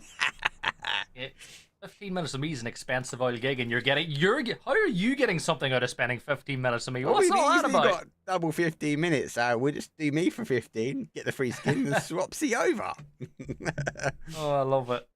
You must have got the notification. It came up today on Discord. Oh, it's right. But if you're in a lobby and you look to where it says voice connected on the bottom left, there's a huge banner for it. Like, it's a really big banner. It's impossible to miss. I nearly missed it. Oh, really? No, I'm joking. Right, we're not going to miss though some of the action. Unwanted, they are diverting BFG now. STFU going for the aggressive push themselves. They still looking to try and take on the teams. Slava and the Clan quite late. Mad Marines the same, and Foot Esports as well. So they are missing the full team, but they are taking a bit more of a controlled measure now as they look on in the southwest corner. Taking a step away, though, from, Good Game Ligaen, gotta be really disappointed if you're a Foot fan, right? Because they've got more than enough quality to make international events, and the fact that they didn't make it this time around, Mark, it's... Hot topic in EMEA, hot topic. Yeah, We can't have a region with only 2 slots. Like, look, you're the NA guy, I'm the EMEA guy, right? And we're all biased to our region. I've got to respect NA a lot. I know you respect EMEA a lot. But I'd argue that this region, player-wise, is closest skill set. Like, there are teams and players in here that could throw it down on the pro lobby and hold their own. They might not get a win, but they could hold their own. Like, whereas I find some of the other regions, there is a bit of a bigger gap when the skill set comes into play. So these high tiers, when I look at NA, the Sonics, etc., it's getting better. I can fathom that the Falcons and all these up and coming teams, Team Mercy, I've got a lot of time and respect for that team anyway. The NA scene is growing, but we can't have 2 slots in the EMEA region. It's so tough. Ascend didn't make it, Foot didn't make it. Like, this is mental. Right. I dabble in both regions, right? You know that. Dabble, you favour. Don't lie to the community. I dabble in both. So yes, EMEA has 3 global partner spots and then 2 open spots, which is 5. I'm with you. I think that EMEA, when you look at how big the region is as far as player bases, like when you consider what we've got, multiple regions and divisions inside of Good Game Ligaen, you've got leagues all across Europe, you've got scrims every single night of the week. There should be, in my opinion, 6 spots for Europe. And I feel that NA should have 5. Plus global. It's a big question. No. See, I think we should be taking more teams to lands. But that's just my personal opinion. Yeah, I want to take more teams to lands. Yeah, because that's more chance of us getting work, mate. Like, let's not be biased on it. But generally speaking, if you took the double the teams, I know the lands are only a week now, which is a whole big topic of conversation. I think me and you need to do a video about this and talk about it. But there's an argument to say, okay, maybe PUBG pays for the top 16 teams, or but the next 16 teams have been invited to lands because they got through the said qualification. I also think another interesting topic, which we won't go too much into today, I think the PCL though, just finishing just before LAN in the arena, huge advantage for that region. It definitely is. Like, they're going to come into this so hot, but I think EU should have an extra spot, because the fact that if you're not a global partner team, you're playing for 2 positions is so unfair. Tough, man. In NA, there's 3. I feel like NA should get an extra global partner team in Falcons, and I feel like NA should get, still keep 3 spots then, so they'd have 6, and I think EU should have 7. Like, I think that EU, because it's got a much bigger player base, way more teams, should have more spots than NA, but I feel like that's why NA are so competitive, because there's less teams. The good players are all playing together, which makes those teams better. Put your eggs in one basket is what you're telling me. Yeah. But let's get back into the game. Because I think that we've wasted half of our podcast material there. Oh yeah, we'll get out, mate. We need to do a video. We've been talking about doing a video. You're the NA guy, mate. You know all that stuff over there. But what we do know now is there's phase 2, and with 16 teams are up. This is not normal for GGL, so bodies will now rain down as Formulation Gaming, disappointed for not getting a third chicken dinner on the board. They're going to start getting 3 kills. So again, they've lost another player. They should start the lobby as a 3. They had 3 points on the board, though, so they're still closing that gap. Baffarino putting in some work for Bitfix as he picks up a couple of kills. Doing some work on the Bitfix, I should say. STFU will use Lose Unibams, but nice spray there from Hot and Spicy, gets that kill converted. This is a really big fight between 3 teams, Mark. Don't be surprised if Foot decide to cross into this. Yeah, a couple of points without danger, really, to them. They can have a little look over here. SWS, Slow Storm, well, you can see them moving back. STFU, well, disengaging. And Formation Gaming, well, they don't need a second guess to try and get some more points on the board, especially from this man as Tech as well. W key down, let's push forward and try and claim anything we can. Yeah, 3 kills on the board, 3 points, still looking to close that gap. Remember, it's down to just 48 before this game started, so I'm curious as to how much ground he's willing to give up. I think the fact that unwanted, still have 4 players up, is a big reason why Tekers isn't going any deeper into this fight than he is right now. I think the minute you start seeing 1 or 2 knocks, that's when Tekers can really make a push.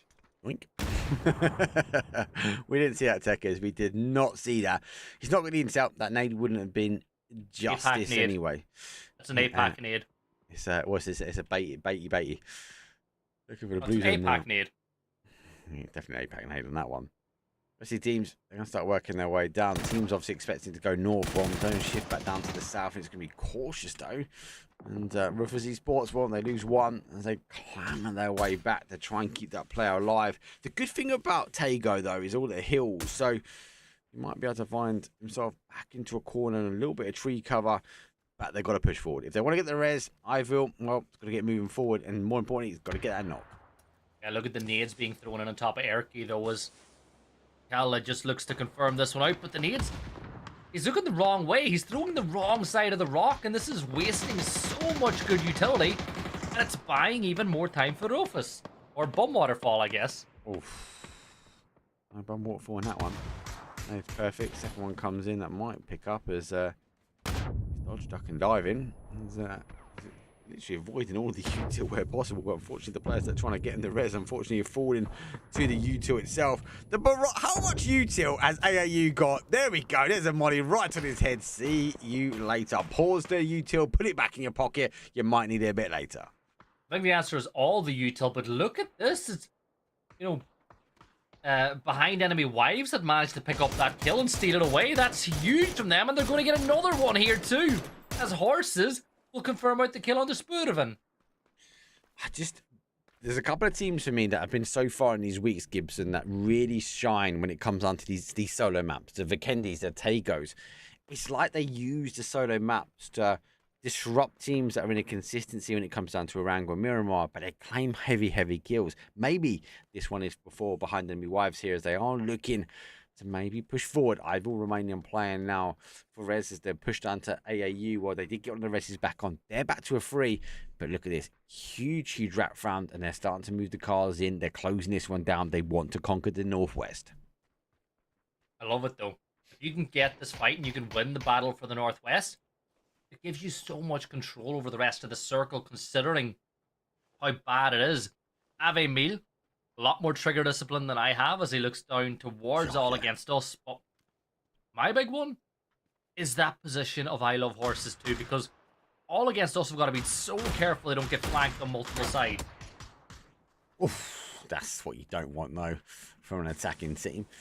You got to change your stance and get the res, and more importantly, that also tells you that there's a split. So Rez, Ivor might try and take this one out, though. He takes some damage himself, down to a 2, but getting a full med kit, going to put it back to 100 HP. No, but no!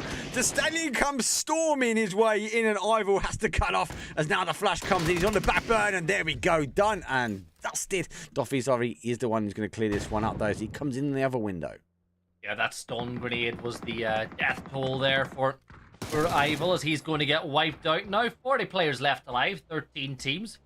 Formulation Gaming still alive and the edge of Yongchon, and I think with the circle being the way it is, they're going to leave Feitan to keep an eye on what's going on. But I feel like this is their first proper damage limitation game, right? They've lost a few players earlier than they've lost, well, they've lost the second player. They always lose one player early, but now they've lost the second player earlier. They're trying it with 2. They're trying it with 2. Takers is still, I thought Takers died. He's still alive. They've still got 3. Oh, yeah, they do have 3, yes. Takers just did us dirty there. Hiding, sneaking, watching, waiting. Maybe they can do it as a 2. Maybe that's what they're trying to achieve at the moment. Team that actually has been of interest for me has been Waste. They just need to work. We always talk about consistency with this, but it's a team that can be consistent. They can now conquer the high side. I think they've been dirty. They're done dirty by the zone, I think, a lot of times. I know it's sometimes an excuse, right? I generally do think they've been caught out trying to work their way in. Like this is a prime example. Good position, doesn't quite get the zone. Now they've got to try and deal with some of these teams working their way in as the Mad Marines push up. And another team on the other side of the coin now, Gibson, is Mad Marines. They also need to get the points. They're eager to push forward, and they're getting bodies fall around them. Yeah, Michael could be in a bit of trouble here as Cyrex makes his way up. But you can see he's there to your left. The long grass kept him hidden. He must be playing Cyrex now. Cyrex is in trouble, but he spots out Machine, but there you go. He's going to get caught out by Vendetta as Gambling Addicts do get eliminated, but maybe Michael can start picking up some freebies. There you go. There's one. Is there going to be a second here? Come on, Michael. One more tap. No.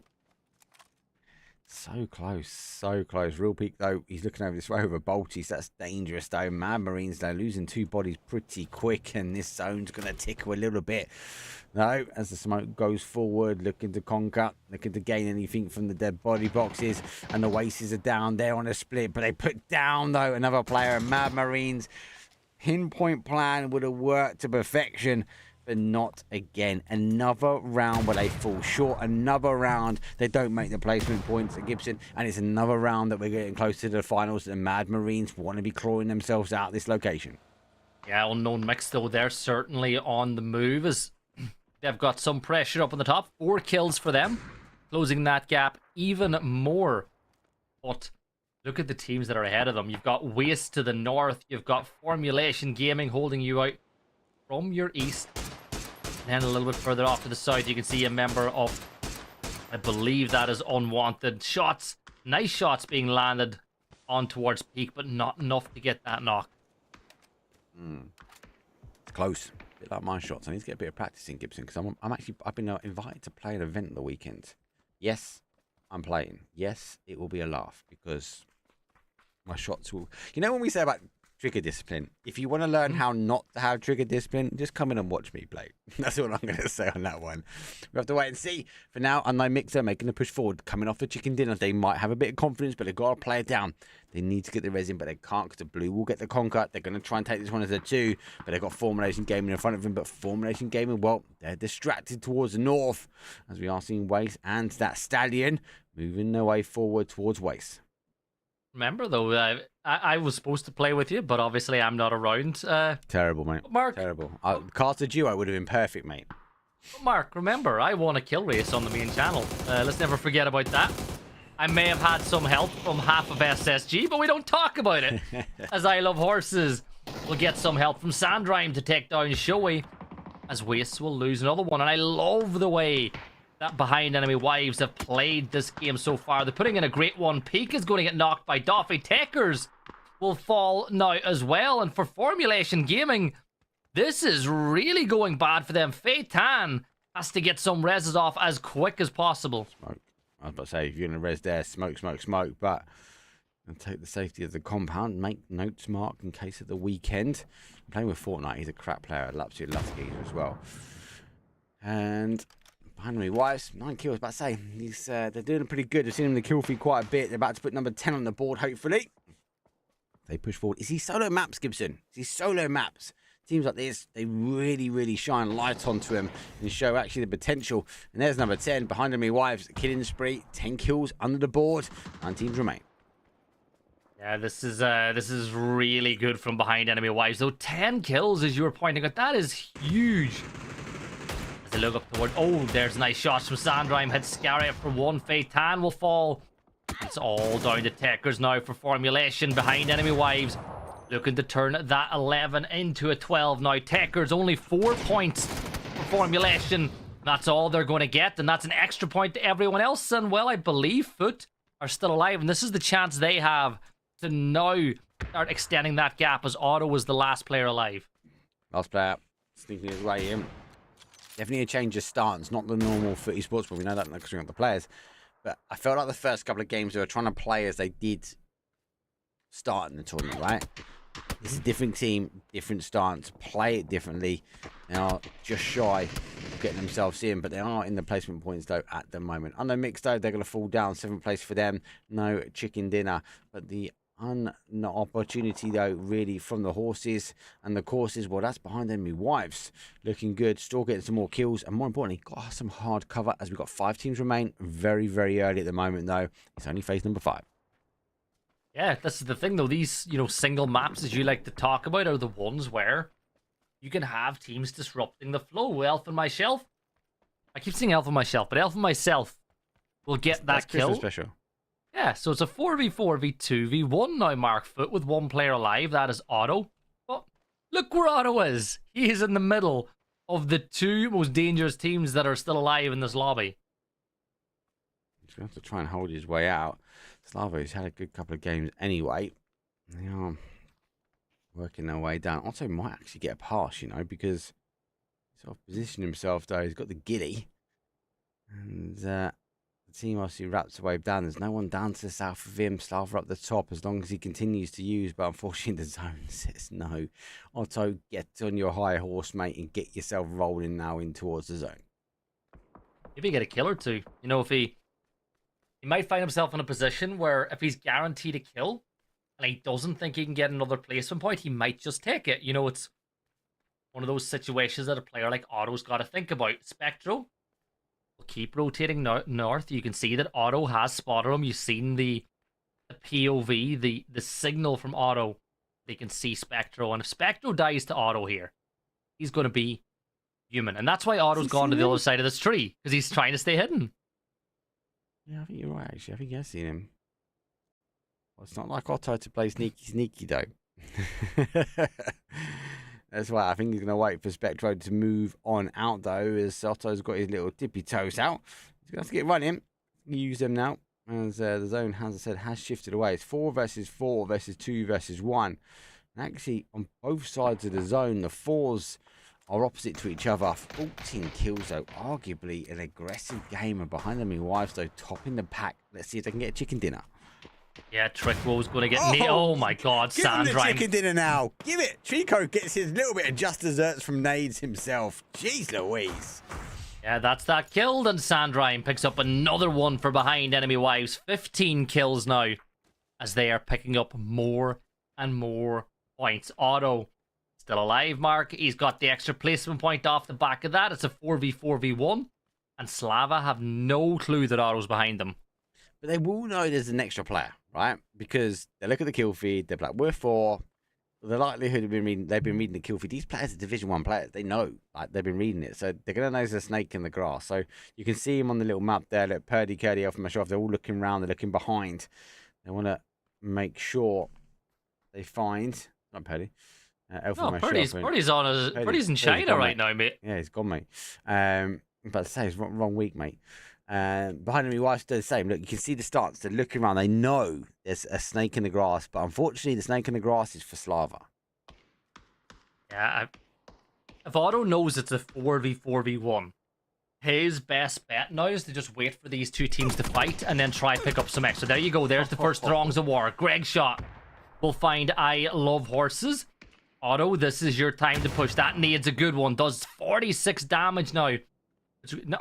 Otto's just going to keep... Otto, you're going Otto's south. Just cruising, mate. He's good. He's good. Let these two fight it out. Otto's going to come in and get a chicken dinner, mate. Greg, well, he's taking out the stallion. He's put it down to a 4 versus 3 as the gates of Slava Ukraine. Well, they are closing their way in now, but 16 kills so far from behind enemy wives. Good game. Really good game from him. Look at that. Doffy's got 691 damage here as well. 4 kills, but Sandrime's picked up 6 so far. Horses will fall. 2 kills on the board. Still pretty effective from them, but Otto is now sneaking back this direction, having a look around. Damage being dealt onto Slava this time. It's behind enemy wives. Oh, great nade from Spectro. He finds the knock, and Sandrime had a nade in his own hand, and that will curse him to the next matchup. Another spray. Ave Meal gets the knock onto Elf and myself. Otto, you've got to start thinking about coming alive here. No, Otto. Take it cool, calm, and collective. Gain the information. Get the... Oh, no, he's on the fire. Otto, go engage. Yeah, he has to now. He's got no choice. He's the last player alive for his team. He's spot. Oh, no. Shoot the That's dinosaur. a horrible sight. You peek, Mark, as the last player alive, and you see 2 players looking your way. You're like, ah, hell no. Nope. I'm out. Otto's going to hide himself out. There's a fakey smokes, though. Otto, old school techniques. Love it. Absolutely love it. I'm going to move as well forward, but it's a 4 versus 1. Slava pushing their way in phase number 7. I don't know how long Otto can survive out as the Slava Ukraine team is coming aggressive and they're coming fast. Yeah, there you go. Greg Shot gets the kill, Mark. Winner, chicken dinner. Done. Slava picking up 18 points, but you know what? For Otto, 7 points on the board for them. 1 kill. When you consider how the day had been going up to that point, and when you consider formulation went out early, That's exactly what they needed. Good game. Really good game. And it comes back to formulation gaming. Going out, that one, I think that changed the stance, as we talk about a lot with a lot of these teams. More importantly, with footy sports also falling, not as early, but losing numbers. That really changed their capabilities of really getting points on the board. Again, we're seeing teams really capitalise up on this sort of weaken, this 50% for esports. So let's see what the table does. I don't think there's going to be any major changes, but more importantly, the gap is closing. But the gap is closing now, Gibson, and that is time for a wrangle. It's not the OG, but it is game number 5 and game number 6. It's coming up. I'll see you guys in a few. Especially that blue zone angle. I made plots with it, so don't. This is game number 6.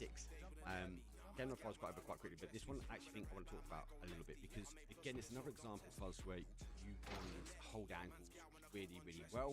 I think it's a couple of mistakes from some smoke location, but more importantly, the sandstorm comes in. It kind of like eradicates your smoke, doesn't it?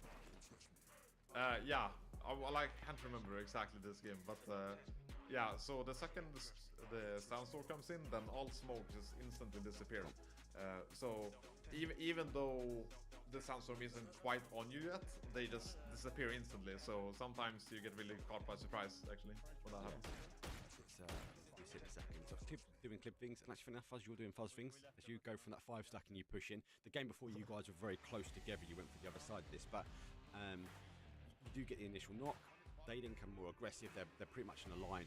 I think you make a call, Fuzz, that they're mostly taken arena. They don't. They stay so close. They're just not as creative sometimes on the movement.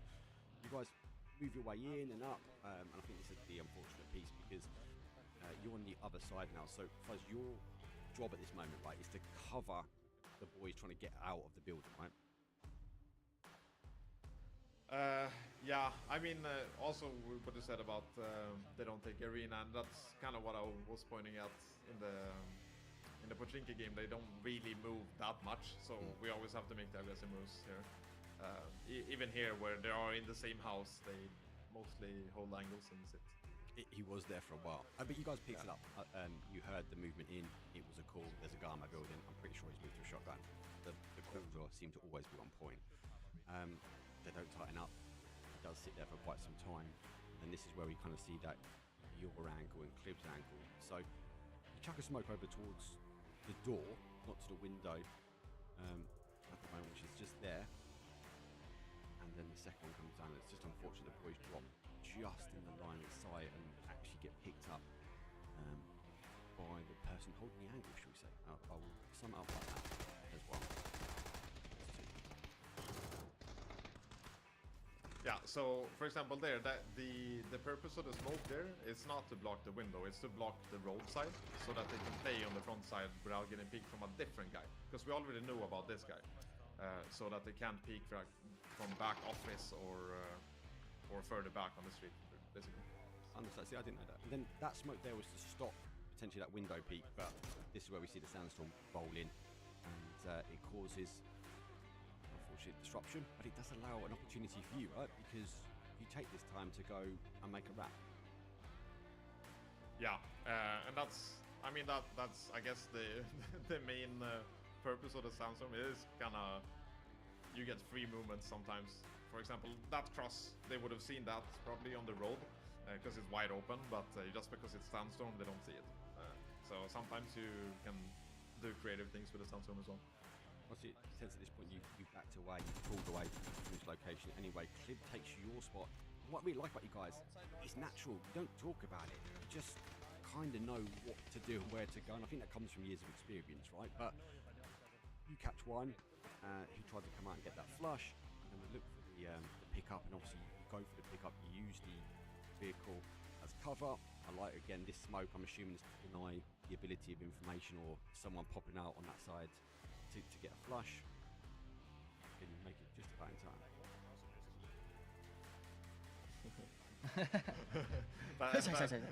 Yeah, that's where we kind of like where you need sounds. Then most people say comms, I say shush shush shush. And Clib, good angle again. Another great example that he's holding that off angle, stopping that push go through. You guys shushed and knew exactly where he was. Good shots go through the window. But again, you're constantly, I suppose, wary and looking back this way. Goes for a stack up. I you like dodge grenades. Do you know what I like Fuzz? Always pushing forward, always getting aggressive. Like I think in a second he pops that molly, and instead of going down the stairs, you go towards the player every time. Yeah, I mean it depends on timings, right? So sometimes you're more safe going forward than backwards, and that's just something you have to get used to. Like here, for example, then he hits that molly, and I'm safe on top, but if I go down, then I'm on fire, right? So it's just a habit thing. You kind of have to judge that every time someone uses the utility, if you're gonna be safe from whatever side it is. Blue zone nades, tense, you like them? Yeah, I really like them actually. You guys are getting like most other teams now. You're kind of stacking them up. I think the comms there. You're just gonna try and lob a secondary blue zone nade, right? But obviously didn't deploy out in time. And obviously when we do get it, he already backed into the corner. Always try and stack them up. I'm assuming is the gameplay. Yeah, I mean especially when it's 3v1, then I mean you have to. There's no angles to take really, because this is second or third floor where the windows are closed towards the arena, so you just have to push it. So obviously goes for the flash and does get it. Lucky enough he does get another shotgun off. It's a bit more of a closure rise and fire, but does go down eventually. Obviously this game was slightly different in the context that we get our way through to the end section, so you win the hot drop, and again game number 5 didn't quite go the way, and obviously we ended up going out, and they actually died pretty much straight after that. I know you guys got the win, and then you got tabbed by someone hanging out on a ridge really far away, so you won the hot drop. Yeah, but you just get one tab, which is quite frustrating. Yeah, we were resting open. Yeah. Or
Well, back to Erangel for the final 2 maps, but it ain't back to the OG Erangel. We're going to the current one.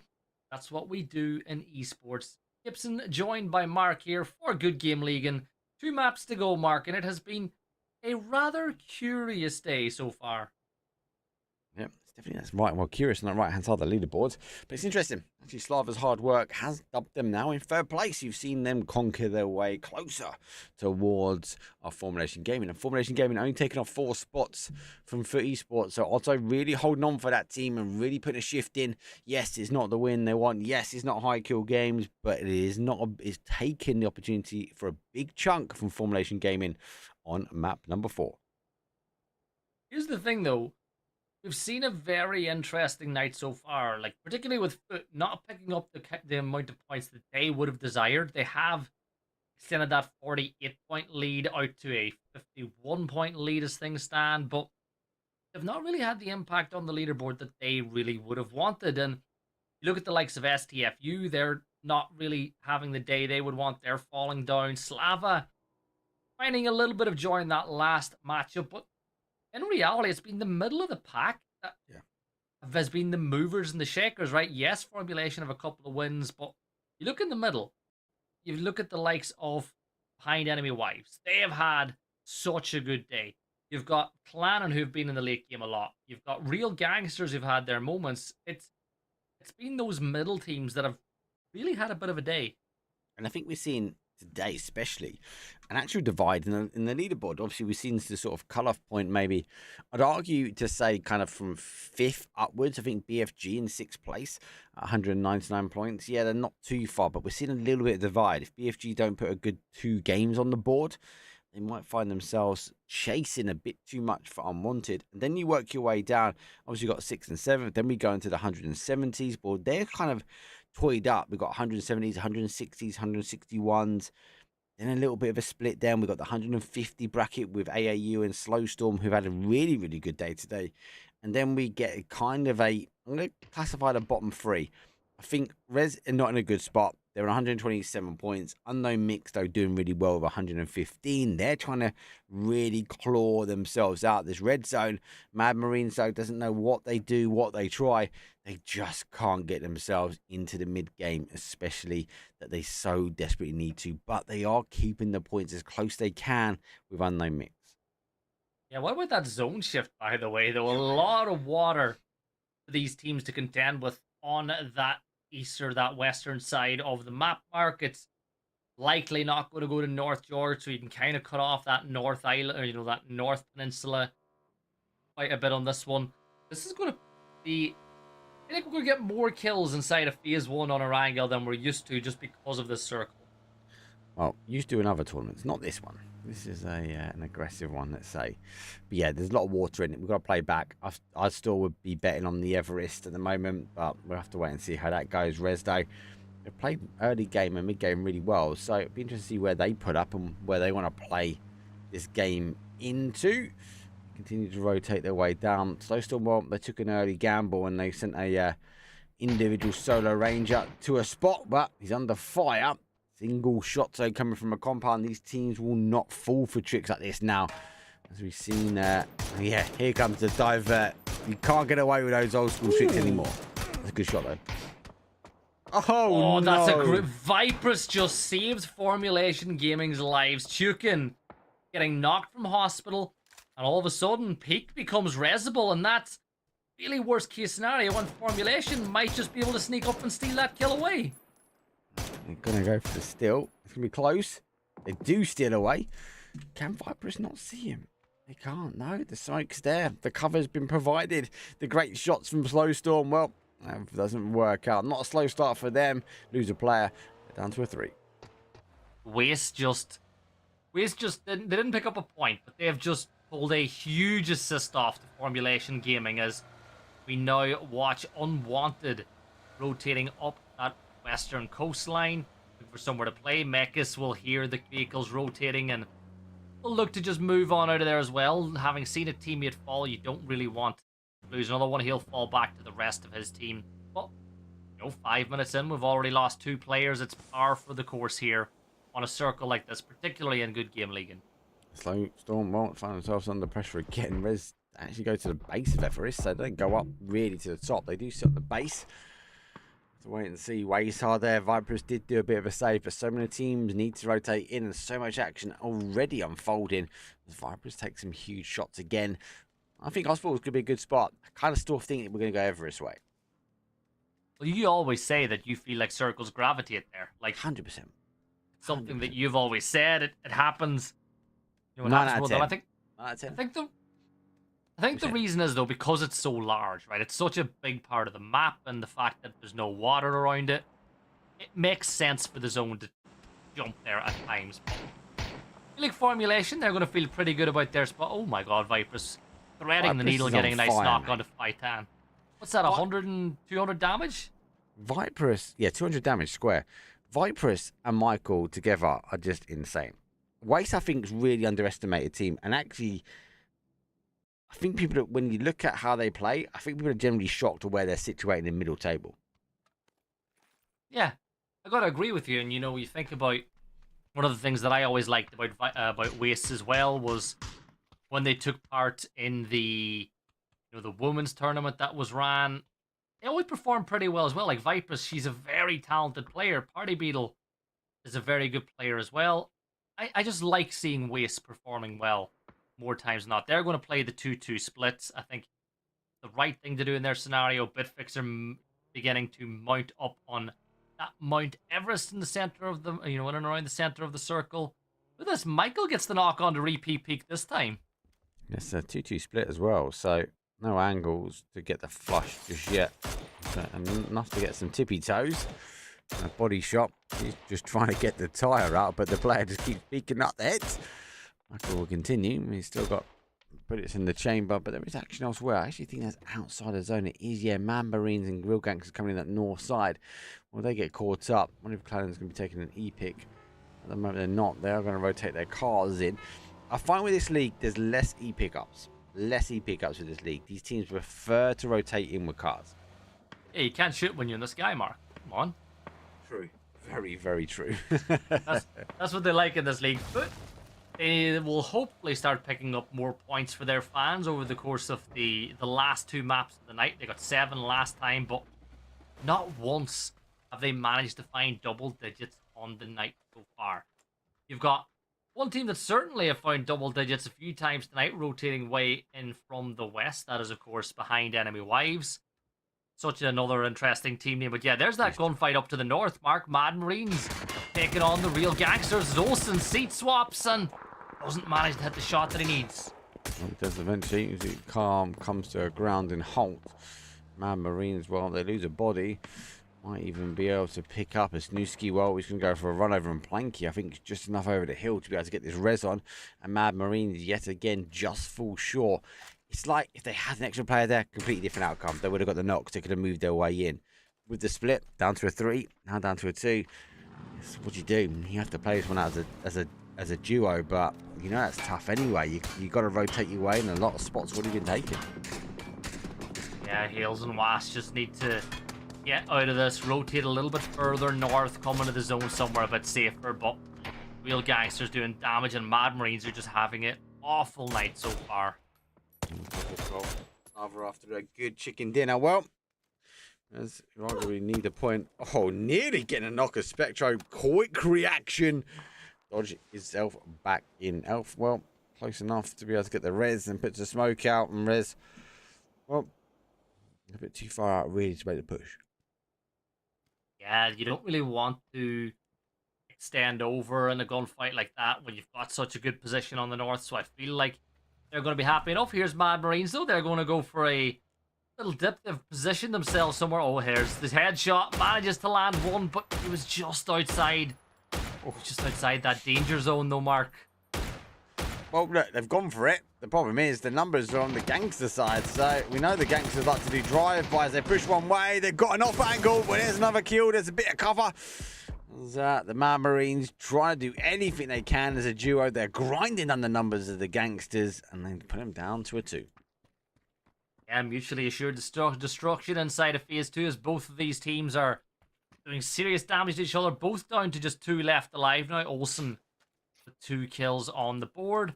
The longer this fight goes on, the more trouble they're going to have later on in this one as they use up all their meds. But behind Enemy Wives, they've rotated all the way around ruins, and well, Doffy will be able to feed the information. Going past Twins will be planning as they make their way towards the ice cream shacks a little bit further up on the hill just south of Everest.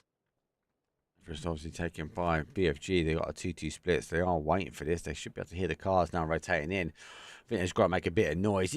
As a team, you kind of come by Everest and you tease around the outside edge, don't you? You try to bait some shots in. But kind of, well, they need someone to stay. They have pulled up and they have hit the anchor brakes. And it looks like BFG, well, they know the team is pulled up now as they do back out. And Glammond looking to try and get a cheeky off angle, but I don't think it's got the momentum. No, it hasn't got the momentum with the car, just to cut off BFG's duo. Yeah, but he's going to keep pushing up the hill. This is Clannon deciding, making that decision. They want to fight this fight. Waste, they've got to fight with the gambling addicts on the edge of the circle now. Mad Marines do get wiped out as Olsen gets a 3rd. 1 for Blanky. Look at this, Michael. 1, 2. There you go. Can you get the kill on the Tavihega? There you go. Michael gets it. 2 knocks on the board. Michael picks up 2 points for Waste. I don't think he, you know, when you peek over a hill and normally, well, especially for me, the players are looking at me. Michael popped over the hill expecting to take a gunfire. I think he was surprised that 2 players weren't looking at him, and he had 2 free kills on the board. Waste, great 2-2 split. I think they're going to be trying to keep any more teams coming in this northwest corner as Rez. They'll be next up on the firing line for this duo. Have to wait and see, but they are, after they put the anchor on, they are just having a look forward. They are trying to scout the compounds. They heard the gunshots. They're trying to figure out exactly where they are. Yeah, that 2-2 split extended out, but here we go. Clannon now fighting with Bitfix on the hill with the potential of a third party on the other side behind enemy wives. Could sandwich Clannon, and this could be very dangerous. Adel will find the first knock on the Glamond with that nade. More damage being dealt, Mark, as well, Clannon, they've got to really win this fight, and that nade's way too high. It is too high. And here we go, behind enemy wires, where they're behind Clannon at the moment. They are taking multiple. BFG are getting the conquer as a quick kill confirmed, but they lose one as well. Clannon down some numbers. They were going to go retreat, and the fight will now continue as BFG are going to take on behind enemy wives. Yeah, this is exactly what behind enemy wives have done well this last few maps, is third party when the opportunity presents itself. Now, I would have liked to see them be a little bit faster, but I suppose they are cautious of the fact that they don't know where the last member of Clannon went, so they might still think that those 2 players were between them and Bitfix, but they've just gone on life support. They've dropped to the south side of the hill as Michael picks up another one, Spurven, falling at the hands of that nade. Michael jumping in. Thought he was on a bike then. He's going to lose one. Rez obviously did scout this way. Too many shots they come through across the off ankle. And Waste Day, oh, it looks like they're not going to try and give up on this one. There comes a bit of a bigger push though. Party Beat arriving. Looks like Vipers is here as well. And Waste going down bodies as well. Another team strong, struggling to keep numbers up. They need to keep the 4s up. They need to get themselves in. But oh my days, Party Beetle, great shots on. Gets back to the car, and Vipers now will provide some cover.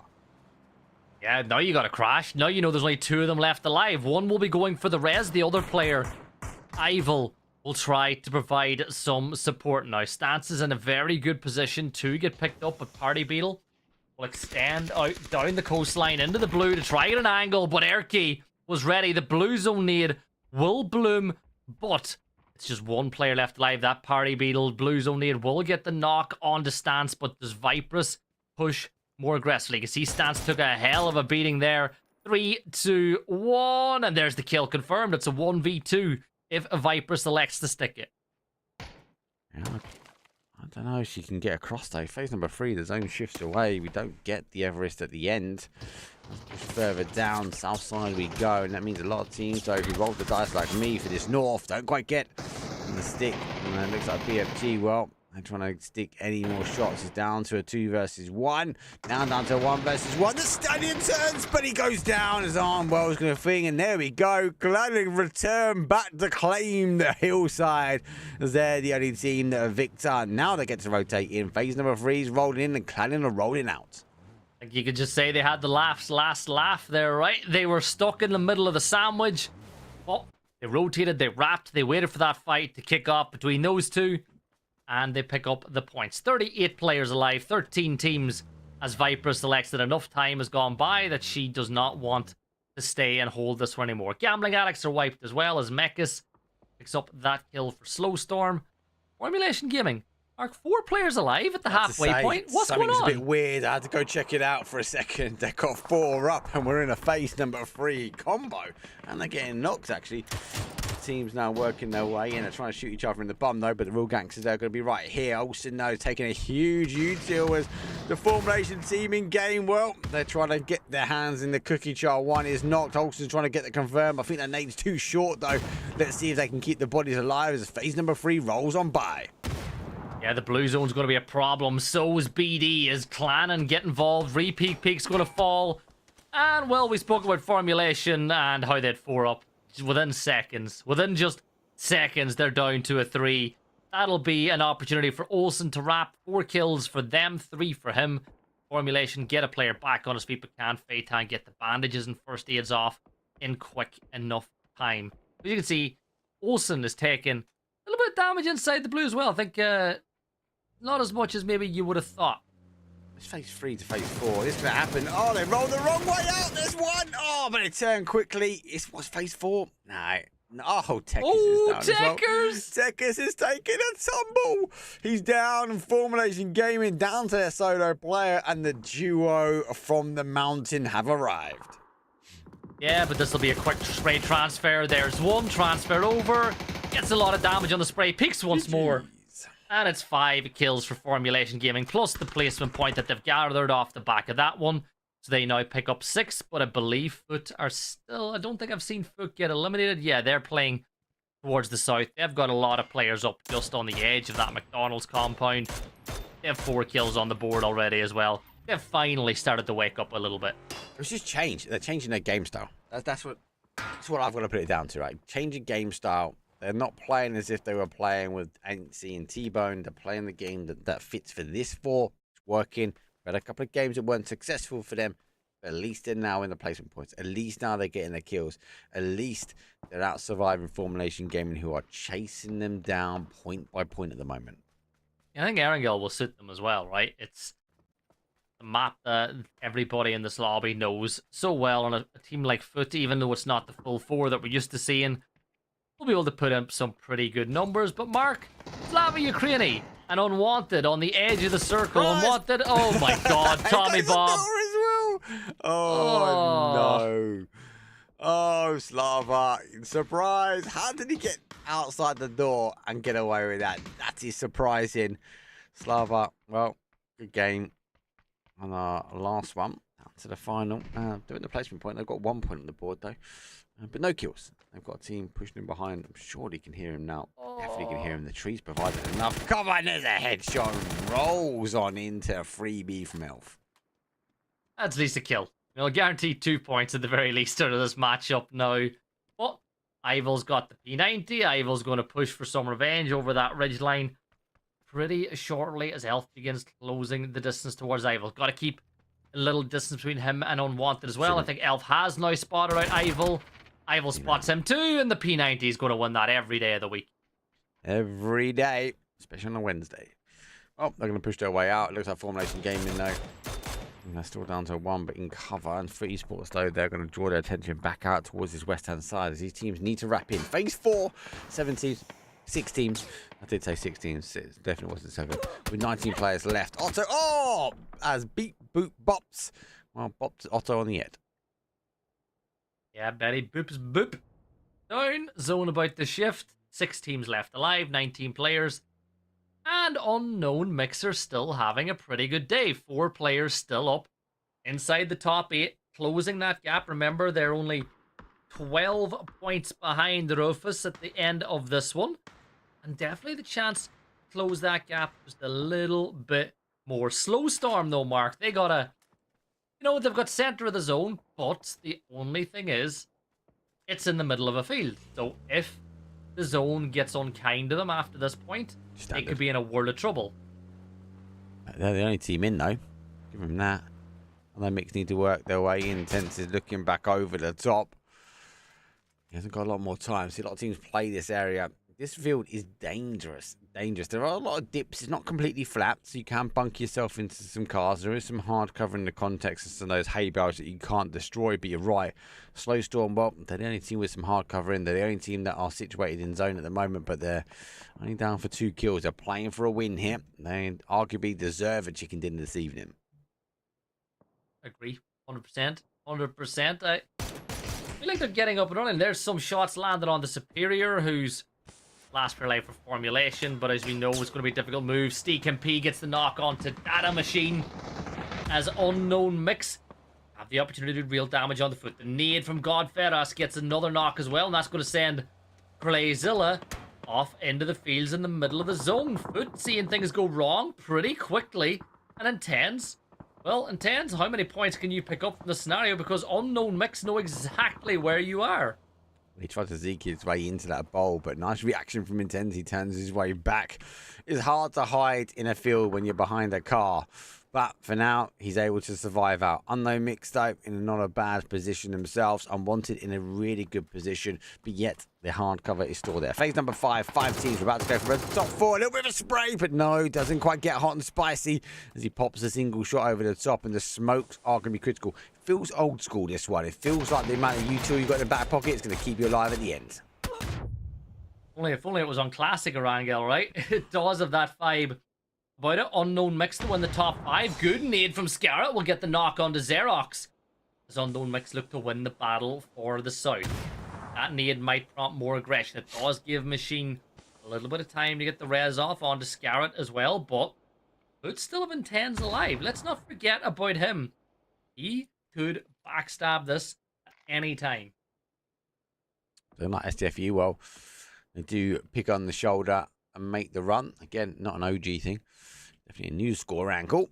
As Unwanted, well, they had the high ground. They lose the high ground, but they are aggressively pushing in. They're trying to sweep in this south side. If they can sweep it quickly, it means they'll be going to potentially a 4 versus 4, I believe, or maybe a 4 versus 3 with our... It's 4 versus 3 with our Slow Storm, who locate themselves on the top and the zone shift dirty. And oh my days, Unwanted don't even need to move because it's going to be an unwanted zone for the remaining teams.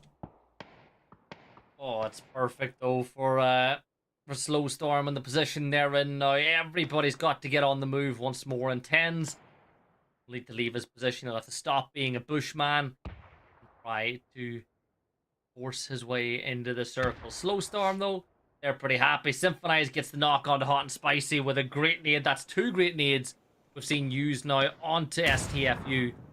But they need to push a bit more aggressive. And do they know that the players are hiding in the bushes? No, you can tell by the utils coming over towards his side. Bushes will provide the cover, and Unwanted might produce enough shots for them to turn round. And Hot and Spicy with a little bit of a ridge, he can now play for that res now. Xerox holds the angle. It's like, touch me, get me up though. We haven't got a lot of time, and that time now has expired. So Xerox might have to let go of this one. And there's the right call from them. See you later. We've got to push our way in towards zone. Oh, that's the right call. That's the right call. He can't get him up. He actually disconnected from the game, Mark. There's no point, mate. I'm out, mate. I'm getting ready. I'm prepping. He was like, for sec, I'm away. I'm gone. Bang now. His other teammate, Betty Boops is left as well. They're rage quitting. They're like, get me out. Get me out as Bang will have to army man crawl his way in. Symphonize. He's still alive inside the blue, but he's got to pop a first aid before he makes his way in, and Tens will fall. 4 teams alive, 8 players. Symphonize will get at least one of those points confirmed, but he is going to go down as well. STFU eliminated. Dangerous. As we said before, we're going to that 4 versus 3 we thought would happen. 3 are in the compound, and I feel like Unwanted going to know exactly where they are, because they've already started repositioning their way around. Slow Storm, well, left to their own devices, really. No teams pushing in from the north, no heavy crashes in. They only had formulation game in the solo player caused some problems, and, well, looks like the rest of the zone is clear to be wanted. There's an unwanted team taking all of the train. They may be slow, but watch them go. Slow Storm in the edge of the circle. 3 kills on the board, but a lot of hard cover. Like, this is the thing. Numbers, if you like playing the numbers game, you'd argue that this is Unwanted's game to lose. Yeah. But you cannot underestimate hard cover in the game like this. Just this next shift though, Gibson. Yeah, they've got 2, they don't need to rush it. Slow Storm, there'll be a bit of them like, oh, they're in open train, let's get rid of them. They've identified one already. As Tommy Bob though, got that wide angle. But if his own shifts away from him, well, it's going to really favour Slow Storm. But no, it goes back towards Unwanted. The numbers fall. If he was a gambling addict, well, he'd be gambling on the unwanted guys.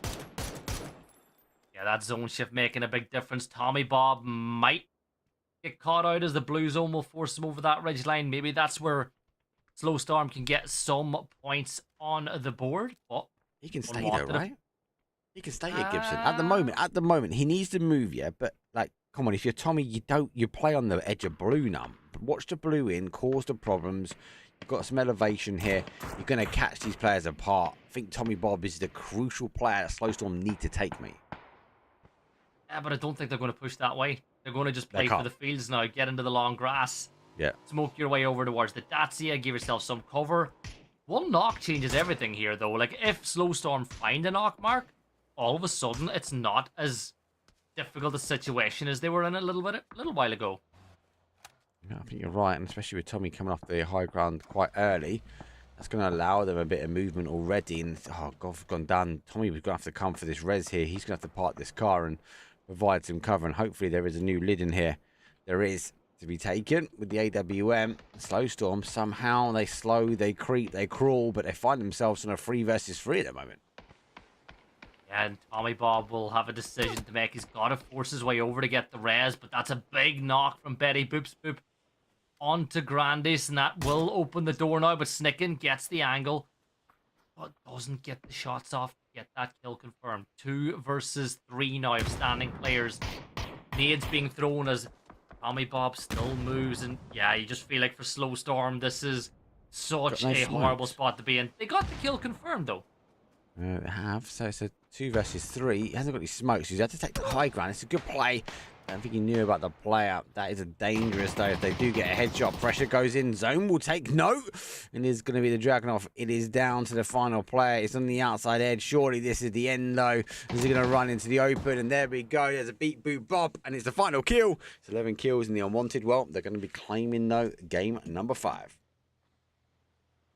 The night penultimate game of the regular stage of the season before the grand finals next week. But Mark, we got one more game to go, but it's another game where a team in the middle of the pack picked up a lot of points. It is, and it could be a good change. Points are closing, gaps are being made from other teams. We're going to take a quick gap though. When we come back, it is going to be the final game. I can't even say we're going back to the OG Erangel because that is an actual thing again now. So I'll see you guys in a few. We'll catch you game number 6. Yeah, Not open for us, but for them. Yeah, for them it was open. A little window they saw us. Yeah. The tiny window. I think what comes after the hot in this game as well was like, just rest safe now, just carry us. You guys play out towards the west.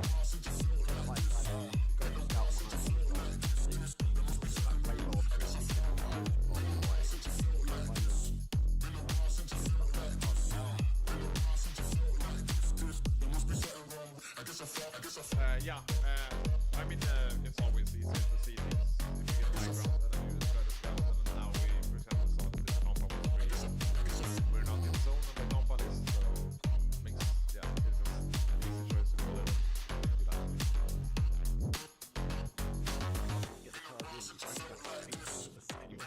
Anyway, lucky. It's only 5 years quite good. I suppose it's quite good to carry the case like they were just down. Maybe Rainbow shoot out them.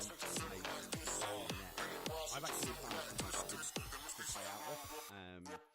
You play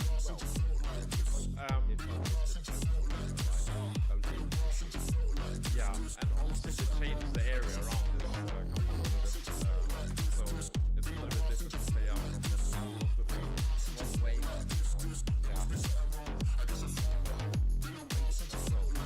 Well, you guys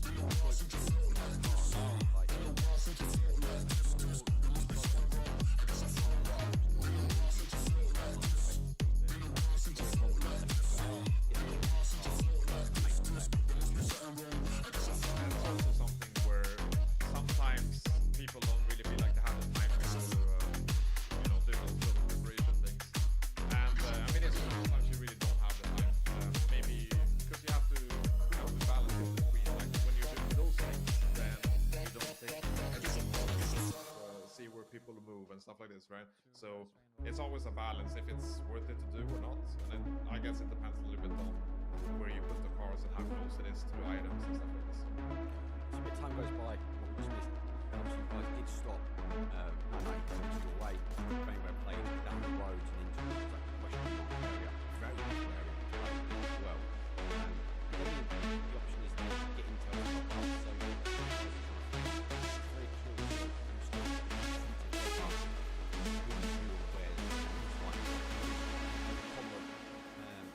Phase of playing, give the mind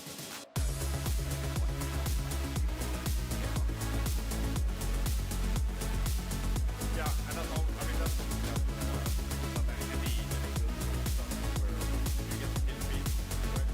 And you kind of already know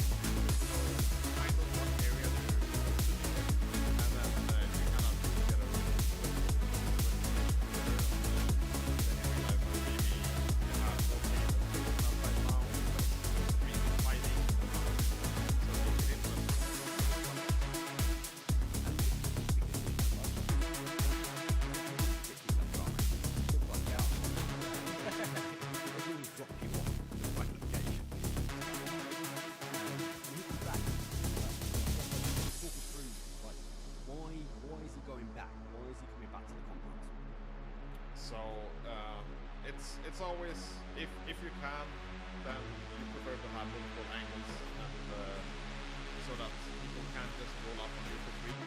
Whereas if you stack it up, everyone on the same spots, then everyone around you have more space to do things, right? So you try to keep as much space open for yourself as possible.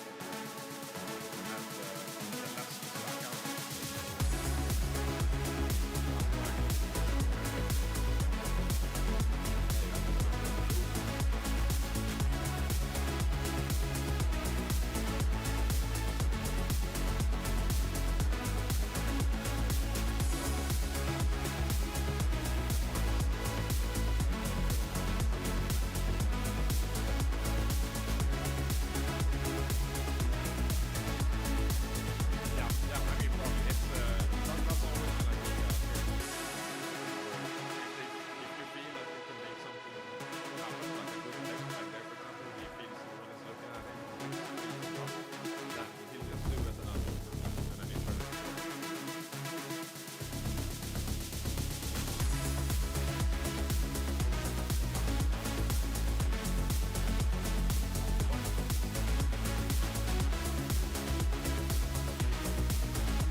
Hello everyone, and this is match 6 of Playday 6 here on Good Game Ligaen Flight Path on Erangel, taking us from the west or from the east to the southwest. It's a path that screams military island to everyone who is viewing at home. They can't get into girls, can they?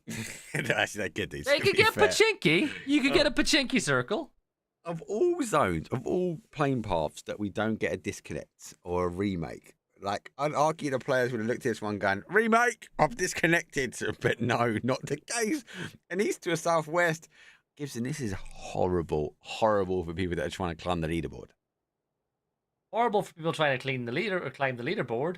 Brilliant for casters and viewers at home, because this is what it's all about. Hot drop in Lipovka, though, Mark. Bit fixing the Mad Marines. It is. Let's wait for the zone to pop, because I reckon they won't be the only one. Well, if you want to pick up a gun, I think it's definitely a Vector, as they are getting a push. Don't go for... Why are you reloading? You've already got... Shoot him! He jumps out the window! Hopeful got him, though. Hopeful got him, so that's one player out. Patzer has been eliminated, and... What? Oh, Mark, that's not... no... Right. That's not the circle worse. that we had. That is worse than the military, mate. That is worse than the military for these teams. Oh, my days. Mad Marines, let's get out of here quickly. Evac, medical.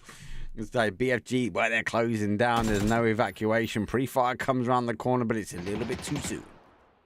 How many teams gambled on military? Oh, Let's have a look. peak.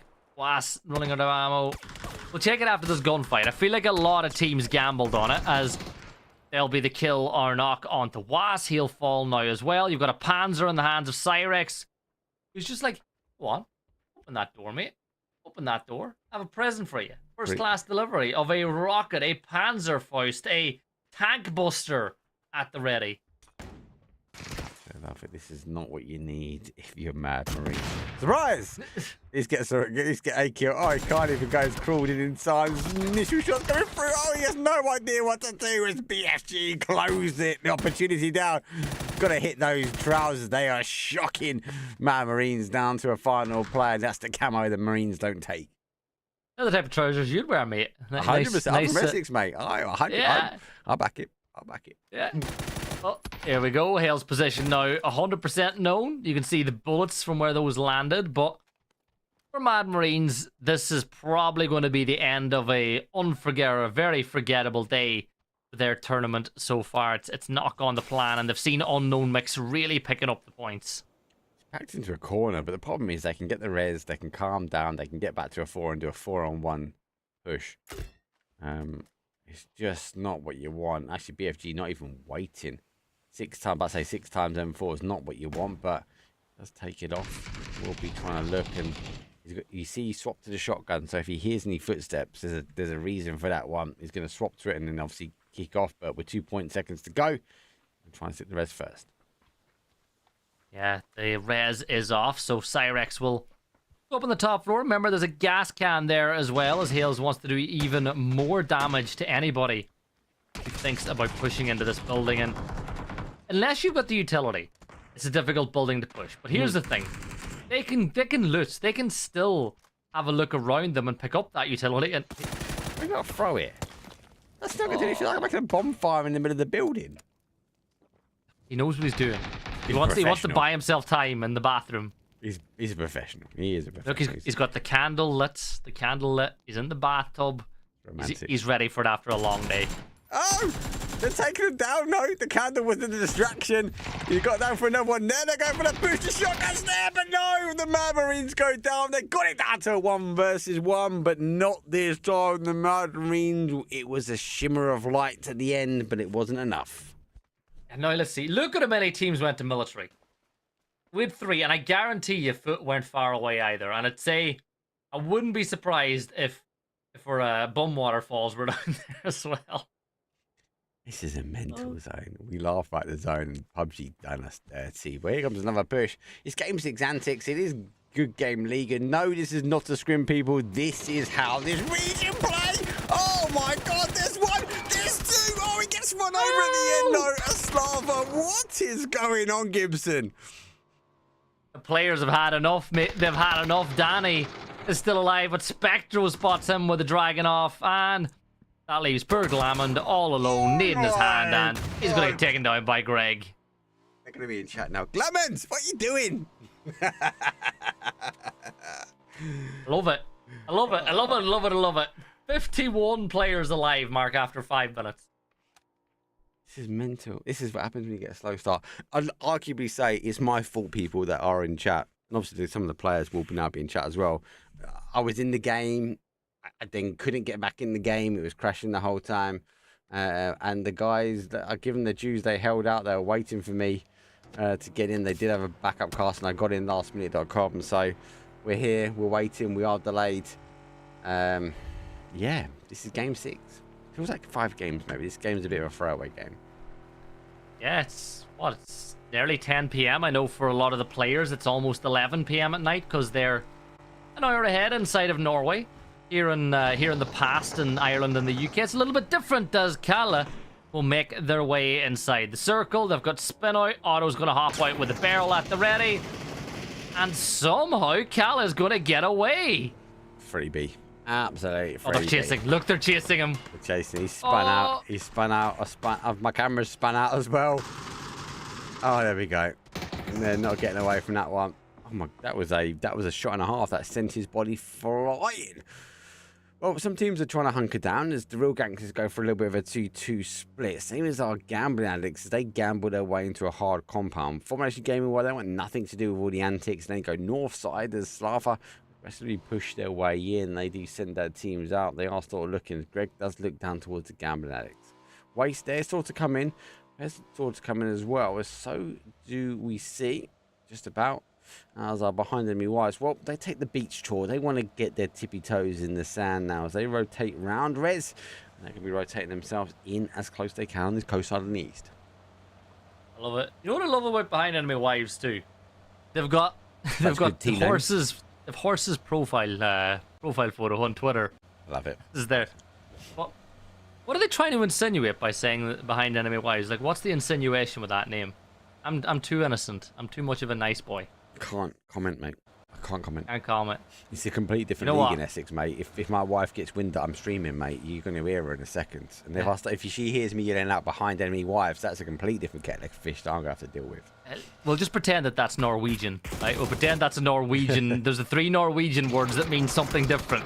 Ivel from Bumwater Falls is going to go prone as does a little bit of damage on the I Love Horses, but he will stay alive and keep on moving by. Here Good comes... reaction speed, though. Gibson, sorry to interrupt you there, mate. What reaction? He laid down. He dodged the drive-by shots from I Love Horses and survived out. That could have been very different for him. Yeah, 100%, but he made it.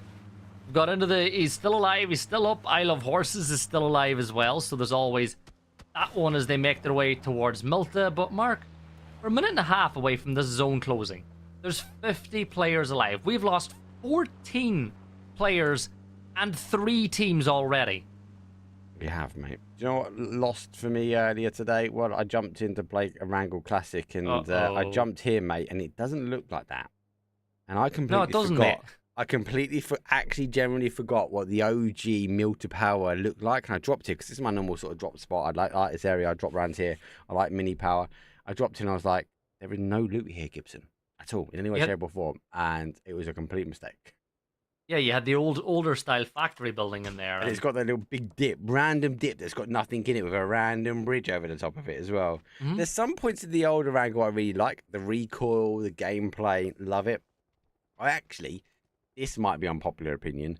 I like the old bridges. I since playing the OG Orangle, hashtag bring back the no walkway bridges.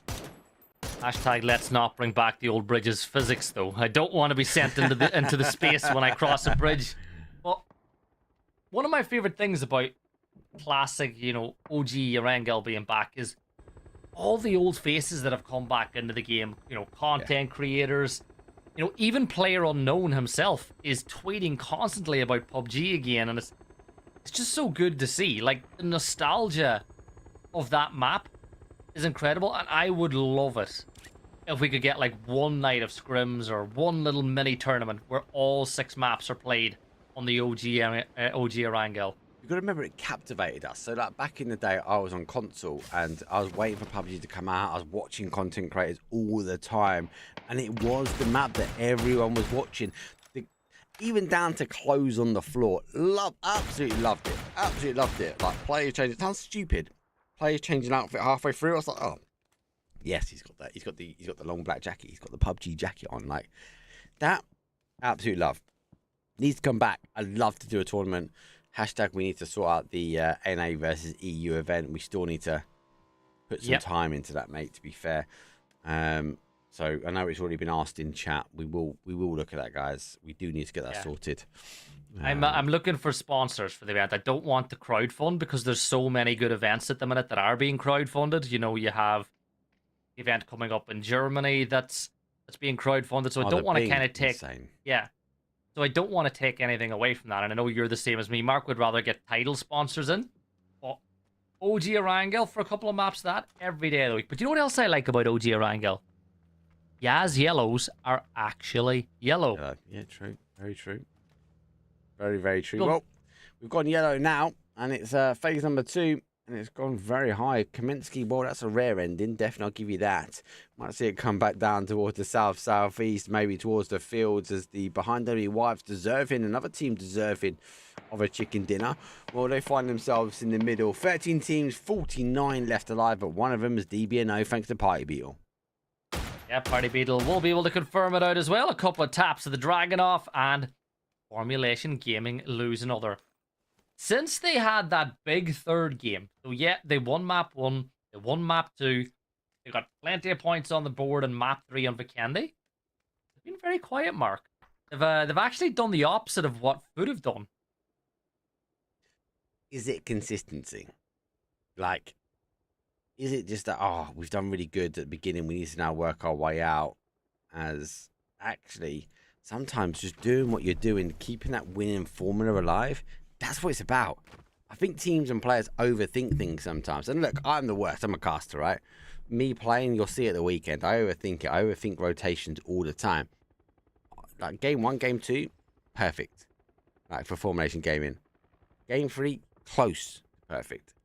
Game 4, game 5, overcomplicated. I think they just need to get to that basic. They've got 3 players left alive. Just do it. Just do what you've done in game number 1. Don't overthink it. Just play the game.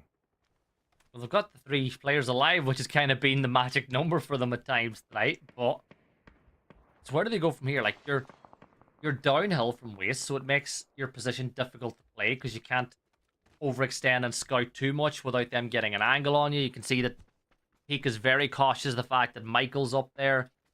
Phase 2 is about to close in 11 seconds from now, and Phase 2 could have a massive say whenever this closes, because 3 could go anywhere. It could go up to Stalber. It could go back towards Kameshki. It could even jump south. Could jump south. Well, looks like he jumped to the north side. Kamensky, rare, but we seem to have holding on to it at the moment. Teams still need to shift. The danger with this zone, though, is this west-hand side, that the verticality of it is huge. Some teams at the top will be able to punish. There isn't that many trees over here, so high ground might be the favoured grounds here, as we see Unknown Mix working their way around, but Waste will not want to give this one up. Definitely not. And why would they give up this position? Give up the opportunity to rotate into the zone earlier than everybody else. You gotta go quick, but Unknown Mixer moving there, as you pointed out. You've got, the Bum Waterfalls rotating into the circle up on the north as well. Slava Ukraini pick-upping. They're going to drop onto this compound just south of Kameshki, which will be wide open for the taking. But here's the problem, Mark. No vehicles. You land here, all well and good. If the zone kicks you out of that position, you're on your feet from this point on. Let's just take an opportunity to look at maybe the rotation kills. No. They do get one, actually. Look at the zone. Look at the zone shift very quickly, right? As a caster, we look at this sort of east-hand side. We've got this kind of like water spout that's in. So you look at it, well, where's it going to potentially go? Well, we're going to retract back. We're not going to have as much zone potentially that's going to have as much water in. Have Slava got it right? Is it going towards north, like west? I don't think so. I think they're going to go southwest, but I think because of the pickup, I think they had no other choice, mate. Yeah, I gotta agree with you on that. Remember, for the viewers at home, Phase 4 is the land ratio shift, which tries to kick it. Basically, what it does is try to get as much water out of the circle as possible while keeping the center point on land. So, the odds are more likely that it is going to kick towards where you see I Love Horses, towards where you see Formulation Gaming playing right now, but we'll just have to wait and see. We've got another little bit to go, another 30-40 seconds before that zone shift does eventually happen. But here's Party Beetle now keeping an eye on the rotative res. That's great pass. 2 players hanging out, but no, one of them goes down and second one goes down. Party Beetle, you said, was on fire, and only Ivor can stop that player going down, but huge damage done. And actually falling down. Ivor, remaining player here. The rest of the resident on the other side. And Waste, well, dangerous it is. They need to keep a stance, doing the right thing and pushing forward towards Viperus. Let's see what Viperus can do as a solo ranger. Turns the attention, but no, it's going to go down, and Rez might be able to get one of those Rezes back on in phase number 3. Yeah, Waste eliminated. Rez now got to try, get into the circle now, because phase 4 will hurt a lot more as they get the Rez off, and it does go towards Formulation where we expected. But you know what? Slava have not actually been done that badly by the circle. No. For those that don't know, that might be new to PUBG esports, the center of the zone has to be playable terrain. So the center's kind of like in and around where Formulation Gaming are, maybe a little bit northwest of them. It's a playable terrain. It's what Gibson was talking about, unplayable section. The center of the zone wouldn't have gone out to the water. for example. So we see the pullback. We'd expected to pull back towards more of a south-southwest. Doesn't quite do it. Actually plays central, and Gibson's right. Slava remain in. Now they just need to draw their attention towards Unknown Mix. But Unknown Mix have got a huge decision to make now because they're on this sort of ridgeline. They can play north. They can play south, safe as they come in. But they'll be teased with the compound. And because there's no vehicles here, they will have no idea that there's this duo ready to pounce. Sheen has no clue. Spray damage done, and here comes Hyper. Steps up, gets the kill confirmed. And it's a bit of a hit and run. Unknown Mix now have 2 more players in position, but let's see. We're able to hold the push from Slava. It's a fair fight now. 2v2. Scarrett with the nade at the ready. Spots an angle, gets the nice peek. There you go. No! Oh! He's a conservationist. He may be. Archaeologist, maybe. He wants to dig the bones up. I know mixed out. They are down to 2. Unfortunately, Slava will fall. They get a nice path now in. Interesting waste gone. Does allow Rez now to take the high ground. And unfortunately, though, Footy Sports, though, do lose 1. But it's intense in Otto. And with no disrespect to the other 2 players, this is the strongest duo that remains here from Footy Sports. I think they're going to try and put a good show in here in this final game this evening. But let's draw ourselves down to the south, though, because the zone shift towards the north here. A lot of people are going to rotate their way around, and it's condensing these teams in. We had a lot of people go early. Unfortunately, we're going to see huge amounts of numbers fall in the middle pack.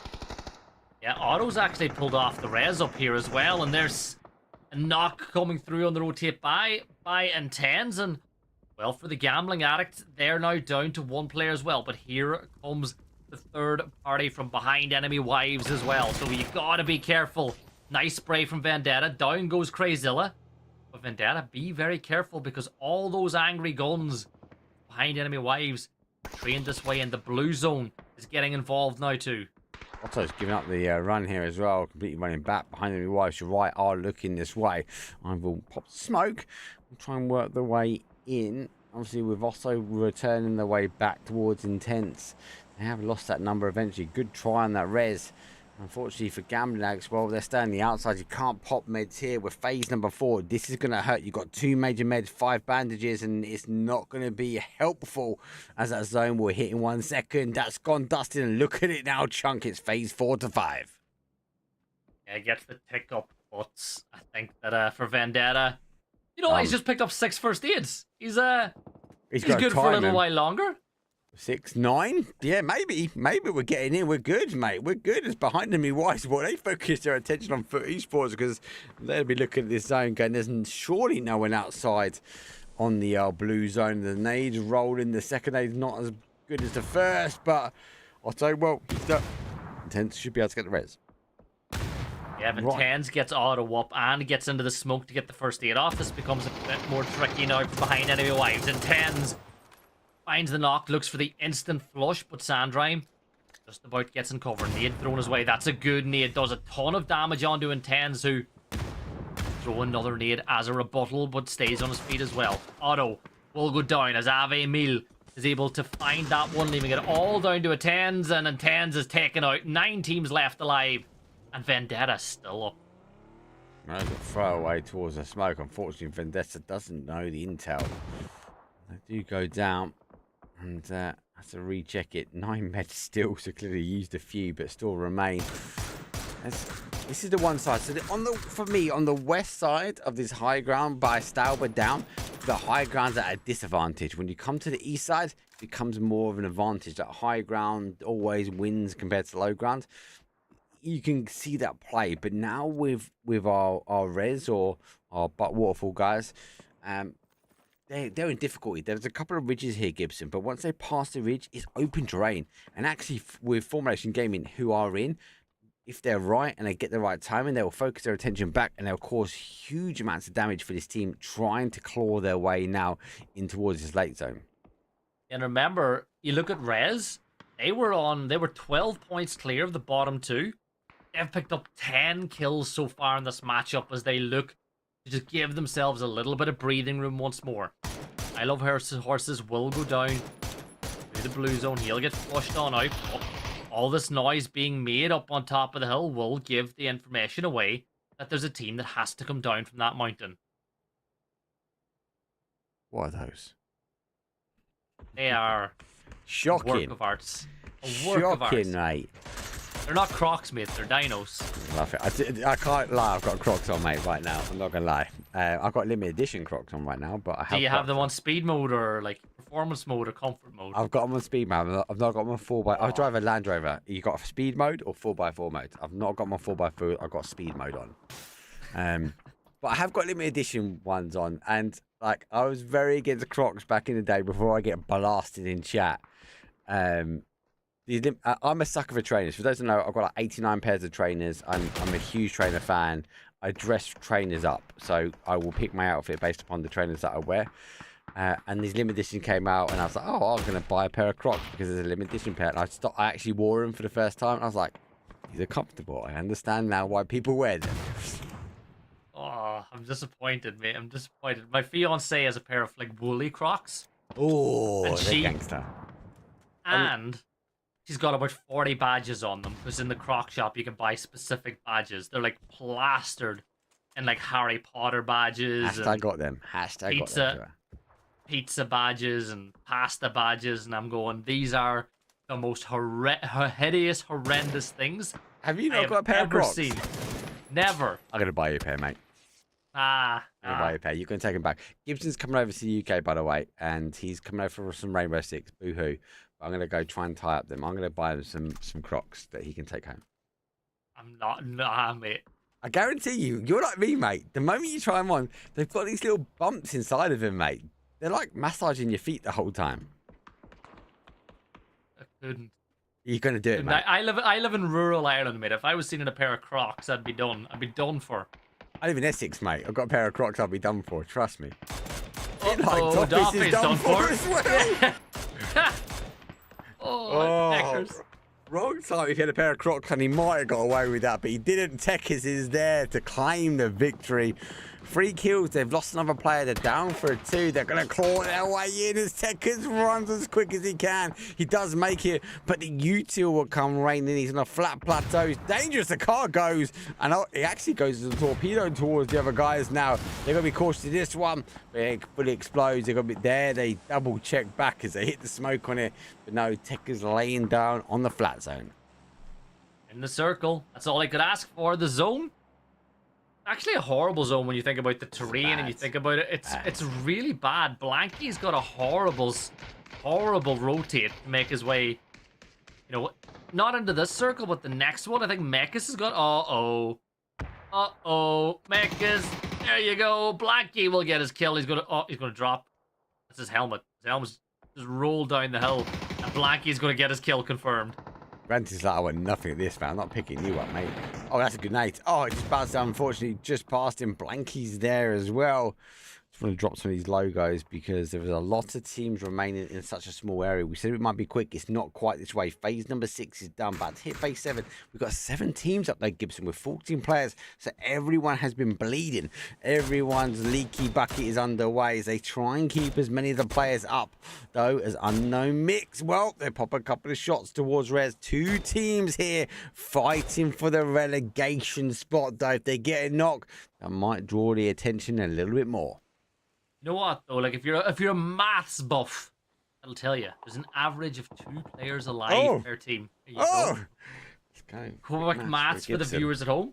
Slow Storm, they'll be fuming that they lost a player in that situation. But look at this, Bitfix Academy, or sorry, Bitfix Gaming. Academy. Yeah, there used to be a Bitfix Academy back in the day, but Bitfix Gaming with all 4 players up, they are a vast percentage of the total players alive. They've got to feel this is their game to take. Oh, with Formulation Gaming going out as well, Tekis did get a knock. No confirms either side, and Unmixed does get that, and then Unwanted gets that, and Unknown Mix does clear it up. You're right. If it's gaming though, they've got a wonderful ridge. They just can't drop the ball on this wrap coming around this way, and they can't drop the ball. And if a wrap comes the other way, you know when you're in this position, you've been here for a while, you think you're safe, but sometimes you're not. An individual player can really blow apart a team's game plan. Yeah, they really can. Symphonize gets the knock on the Spurvin as Unknown Mix. Well, they gotta get. This is the team that they got to kill. Oh no, Blanky will take down Artoon as well. The snake will strike once more. Bitfix Gaming down to 3. 10 players left alive. Now it's Blanky. Got an aid. Got an aid. Is it good enough? Is it good enough? Tico's nade is better. Good kill. I think he was trying to just nade because he wanted to get this player out on the other side. And arguably, if he had his gun out, not the nade, he might have picked that. That might have been a bit different here from our unknown mix. WS well here, unknown mix here as well, unwanted here, and BFG, all teams eager, itching to get a chicken dinner underneath their belt at the moment. So 10 kills BFG, I think you're right. I think they're eager, they're keen, they're looking good, mate, for a chicken dinner for game number 6. Yeah, it's just a question of what the other 3 teams do. Like, when you think about these fights, unknown mix, you feel like they're going to come under fire coming down the hill, and that's exactly what happens. Ascara will get himself into a nice little dip and should get Symphonize back on his feet. Deviant is still alive for Unwanted, as he will use that jammer pack to sneak his way into the zone. He's pretty close to Bitfix Gaming. The biggest problem for Bitfix Gaming could be another solo with... Oh, the poor teddy bear. Teddy bear. He's left some meds behind, mate, but he thinks he's going to be all right with a 3 and 9 Bandits, because BFG getting a knocks, though. It's a difficult game, right? I think you're right. You select a couple of zones back, mate. This is a difficult zone. No matter how you look at it. And as an end zone, Gibson, this is horrible. There's a couple of flat plateaus. There's a couple of steps forward, and then you are fully exposed. The trees do not provide the cover. The high ground, the low ground is not favourable at this point. You're not at that point that you're a little bit higher up. And like we can see here, Deviant moves his way around, and unknown mix fully exposes him. All he can do is go lay down. If they've got util, if they can lob the util towards him, could be a game ending for him, unfortunately. Well, does he actually go anywhere is kind of the question now. I think he'll just stay prone for now. Unknown mix, you feel like this is the rotate they've got to make themselves, but getting there's the problem. Slowstorm are looking this way. Bitfix Gaming are looking this way as well. It's a bit of a tense situation we find ourselves in. Like, if that little dip wasn't there that you see, it would be so much easier unknown mix to rotate into the circle. Bitfix as well, they're finding their ridgeline is getting closer and closer to being evicted from the circle as well. And they're probably going to rotate up towards Deviant, and that smoke grenade will tell them there's a solo player nearby, and they can lock out unknown mix from this angle. But this is the problem with the zone. The smoke's the giveaway, right? You wouldn't normally see this. Yes, there's a little ridge he can play. Unknown mix, obviously, with their team camo on. Doesn't really work out too much from them as they now getting pushed out from this zone. Phase number 8, we're going to go number 9. We've got 4 teams remaining. BFG does get unknown mix of the draw. The attention goes back this way. But look at no vest. Vest lid in bandos. No lid, really. No vest. BFG might have the numbers here, Gibson, but they're in rags, mate. They are, but helmets are good. You know, they got that shot. Deviant now will be the next target for Bitfix, knowing exactly where he is as he starts to smoke wall his way in. It also gives them the benefit in this race. Yeah, Deviant takes a ton of damage. He's going to start throwing utility this way, but there's Adel getting the kill. It's a 3v2. They know where Slowstorm is. Snicken will go down to just a slither of HP, a sliver of HP. The nade won't get the knock though, Mark, and that gives Slowstorm a second chance. There's a second chance, mate. 3 versus 2. Take it, right? These guys are pretty good in trying to close this game out. They're trying to play people. They got rich. BFG aren't exposed there. They've got to get the smokes out as they go into the dot. The dot is pretty much in the middle of all 4 of these players. Sorry, 5 of these players. They will work their way in. Nades are coming through. Utel's pretty much sprint, but Slowstorm, well, they stack up and they go. They're trying to keep the guns close together. BFG, though, game plan, they spread out. But the first knock comes in from Slowstorm. That's the door open. 2 versus 2 now. That res will not happen, but there is a player in the smoke right beside you. Tico. HP is... Yeah, winner, chicken dinner. Big nade comes in. Blue zone has an impact as well. Did you even hit the nade go off? Kill feed, and that's a win. Bitfix Gaming get the win. Okay. No, let's rewind. Let's rewind for 1 second, mate. I know you read the kill feeds. No explosion. No. Slowstorm was getting a chicken dinner and they were aggressively going. They didn't quite get it. No. Bitfix Gaming get the chicken dinner in the end. I'm not going to take anything away from him. That was the weirdest ending I've ever had. I'm not going to lie. Anyway, that was game number 6. That was round number 6, though, for GGL. It was an aggressive round. Again, apologies, everyone. I had the technical delays. I was in PUBG earlier. I couldn't get back into PUBG. I actually had to reinstall the whole game to be able to get into PUBG. So that's why the little bit of the later show. So apologies. Divides. Obviously, Footy Sports haven't been the full squad, right? But Formulation Gaming, they've been kind of the winner from today. Can I say that? I know they're not in first place, but they've really clawed back some of those points when it comes down to this league. Yeah, they've reduced what was basically a 100-point lead down to a 50-point lead. So they've done a lot. There's Half. 18 maps. They've still got a lot of PUBG to play next week in order to secure that top spot. They've been in this position before. They know what it's like to hunt from behind going into the finals week. So they have a chance. Yeah. I think on the other side of the table, Mad Marines Day might have just ruled them out of it. But Unknown Mix are definitely in with a shot as well of qualifying or at least getting into those playoffs to try stay in Division 1. Difficult. I was seeing that. Yeah, Mad Marines went out earlier. They were 97 points. Unknown Mix 122. Unknown Mix, I think, arguably could come back in the finals. I think you might be right. I like the Mad Marines. They fought really well in last season. I'd like to see them fight. But they're give or take on 100 points now, Gibson. They've got to get to 130, 140 points to get out of here. Is it too much? With the consistency I've seen over the last 6 weeks, maybe so. I think Unknown Mix, if they play the finals like they played today, they just need to go watch back this fight. If they play like they did today, I think they're good. Yes, they got a chicken dinner on the board. Yes, they're not getting all the points they need, but they could get themselves out of the relegation spot, which is dangerous though for Reds. They're the team that are trying to keep back these two. And they haven't got enough points to take on AAU. So I think AAU will be safe. I think we'll see a really good fight, though, for the relegation spot, or the instant relegation spot, should I say, though, between 14th, 15th, and 16th. It'll be fun, that is for sure, Mark. Can't wait. Monday, remember, if you want to catch all the action, Monday, Tuesday, and Wednesday next week, I'm ready. Can't wait.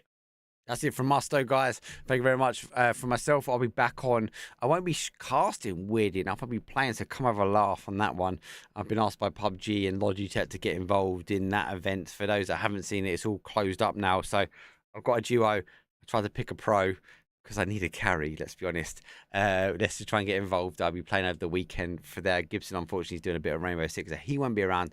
But we'll be back, though, as he said, on Monday, Tuesday, and Wednesday next week. It's the final 3 days, though. It's the final opportunity for these teams to get themselves in the prize pool, and more importantly, not get themselves in that relegation spot. For now, I'll see you guys later. Peace. Clearly,